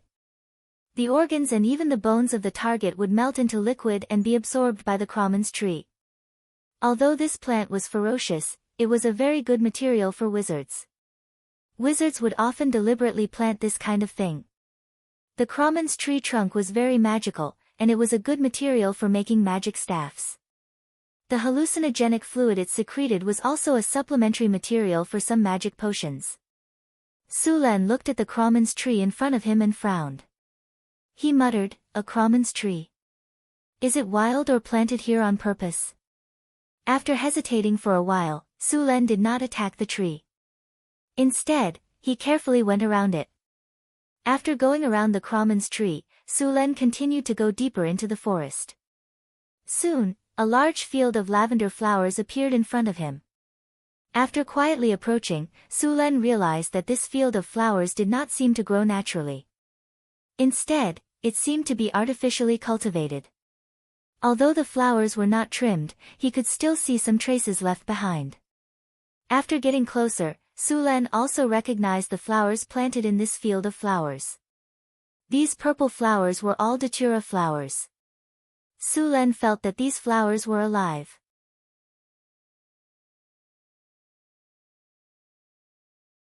Chapter 237. Tulips? That's not right. Why are tulips purple? Seeing such a large sea of flowers, Sulen's brows wrinkled. Who would plant tulips here? Ordinary tulips alone were not fatal, but they emitted a special kind of poison. People who stayed in this sea of flowers for a while would be poisoned. They would feel dizzy and nauseous. If they did not leave in time, they would fall into a coma and become fertilizer for this sea of flowers. The purple tulips in front of him were obviously not ordinary. If Su Len guessed correctly, their poison was stronger and more violent. Although this sea of flowers was luxuriant, it seemed that no one had taken care of it for a long time. Su Len found a lot of things like flower seeds on the ground near the sea of flowers. It should be for some reason that these flower seeds did not take root and germinate. In some places, the growth of the flowers was obviously messy. Su Len also found that behind this sea of flowers, he could vaguely see the outline of some broken buildings. However, it should be because the weathering was too severe. It was impossible to distinguish their original appearance. Su Len's heart became more and more excited. It was obvious that this was a ruin that had not been excavated. Su Len observed for a while and did not find the entrance of the ruin. However, this was a normal phenomenon. Not all ruins had an entrance. Some ruins that were severely damaged only had some broken walls. Many ruins were actually excavated by various adventurer teams. Of course, there were still many dangers in these ruins. Su Len did not act rashly. However, just as he was about to return, he suddenly saw that the weathered wall at the edge of the sea of flowers was a little different. Su Len carefully avoided these plants and observed from the side. Spatial folds? Su Len's expression was a little surprised. The abnormality looked like a piece of paper that had been wrinkled from the side. It looked very strange. Is this the wizard's secret realm? Su Len suddenly thought of a possibility. Thinking of this, Su Len felt that his guess was correct. However, to be sure, he still needed a professional to take a look. Su Len did not continue to move. The secret realm of sorcerers was a masterpiece of the ancient sorcerers. Those ancient sorcerers were well versed in the knowledge of space, planes, and other things. After some research, they created a kind of magical technology. During the period of the Arcane Empire, the technology of the wizard's secret realm was developed to its peak. Some powerful wizards even opened up a plane as their own territory. There were also wizards who found a half-plane in the astral world and linked it to the main material world. Secret realms also varied in size. The first secret realms used spatial magic to hide some areas of the prime material plane. These kinds of secret realms were the most common, and the space inside was also the smallest. As for secret realms that used semi-planes or entire planes to transform them, they were now very rare. Moreover, it was very likely that there were ancient and dangerous creatures in the secret realm. There might even be all sorts of magical traps. If he wasn't prepared, it was very likely that he would fail miserably. Some secret realms even had magical pets or magical beasts left behind by the ancient adepts. It was important to know that some magical beasts had a very long lifespan, and many magical beasts would use a long period of dormancy to delay the aging of life. Who knew if there were such monsters in the secret realms that had been closed for thousands of years or even longer?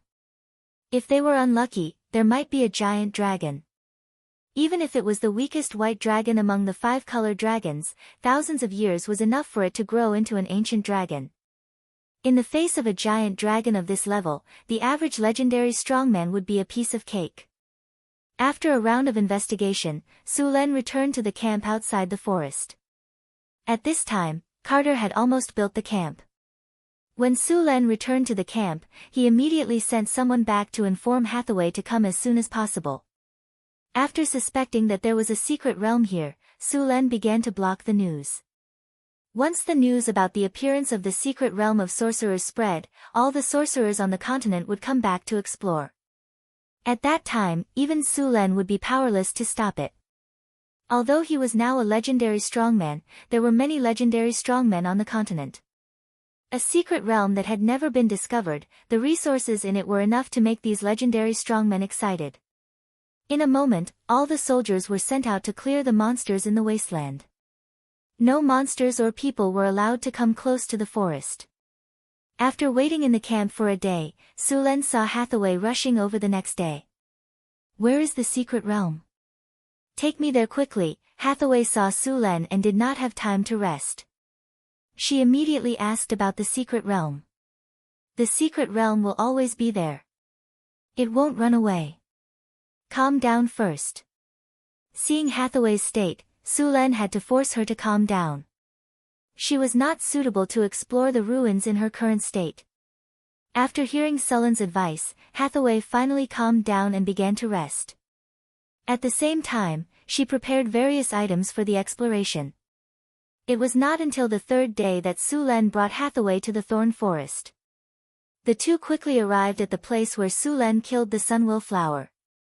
After arriving, Hathaway began to cast various spells on them. Invisibility. Hide tracks.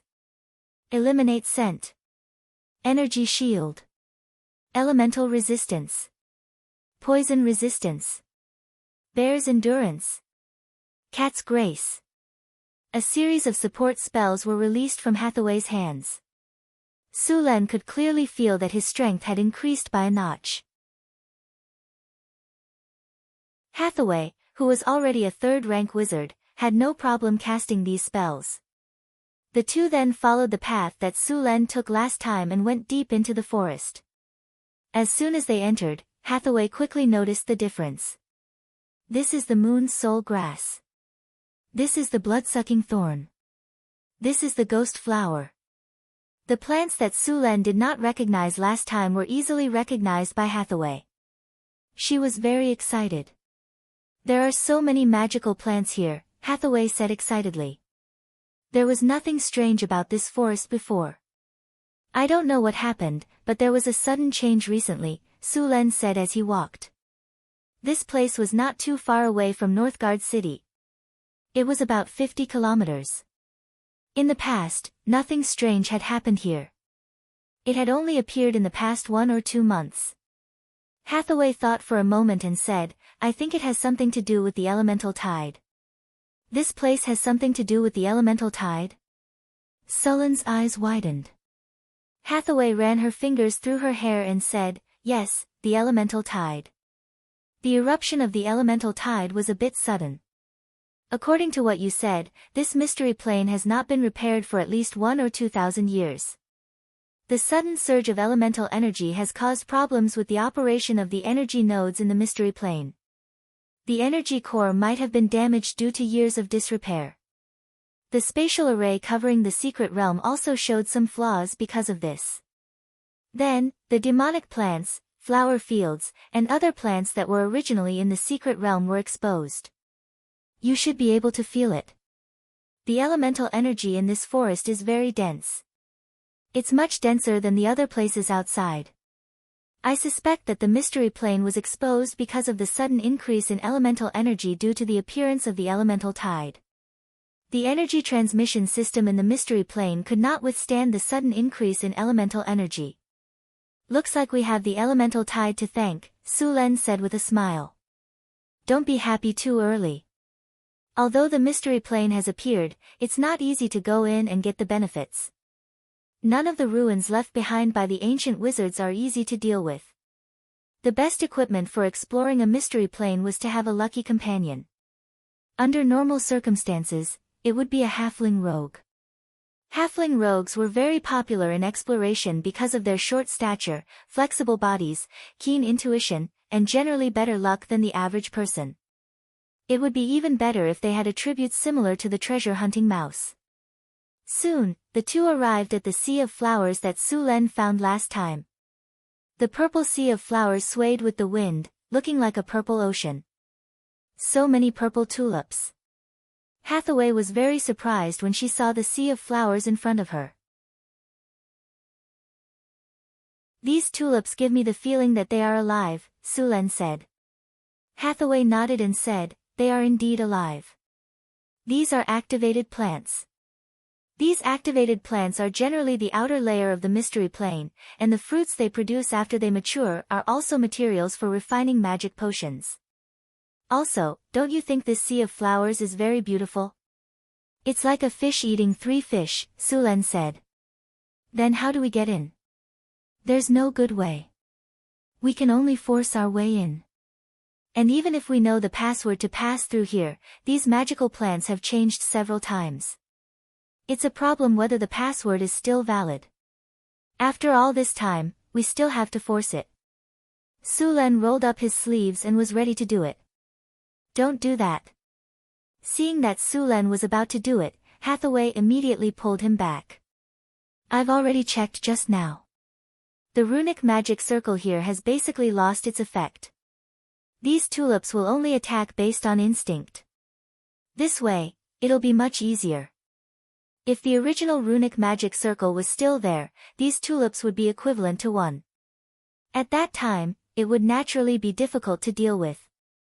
After Sulen and Hathaway cast a defensive spell, they entered the Sea of Flowers.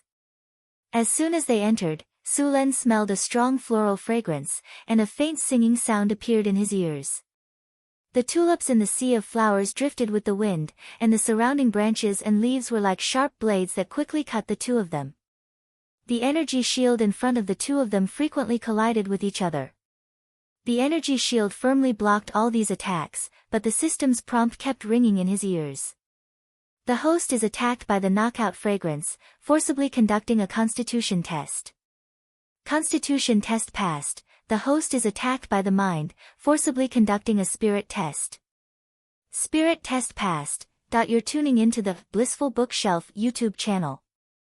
We're so grateful for your support, and don't forget to subscribe to join us on this incredible journey through captivating stories. Your generosity through donations truly makes a world of difference, as it's the primary source of revenue that allows me to expand and enhance this channel for you.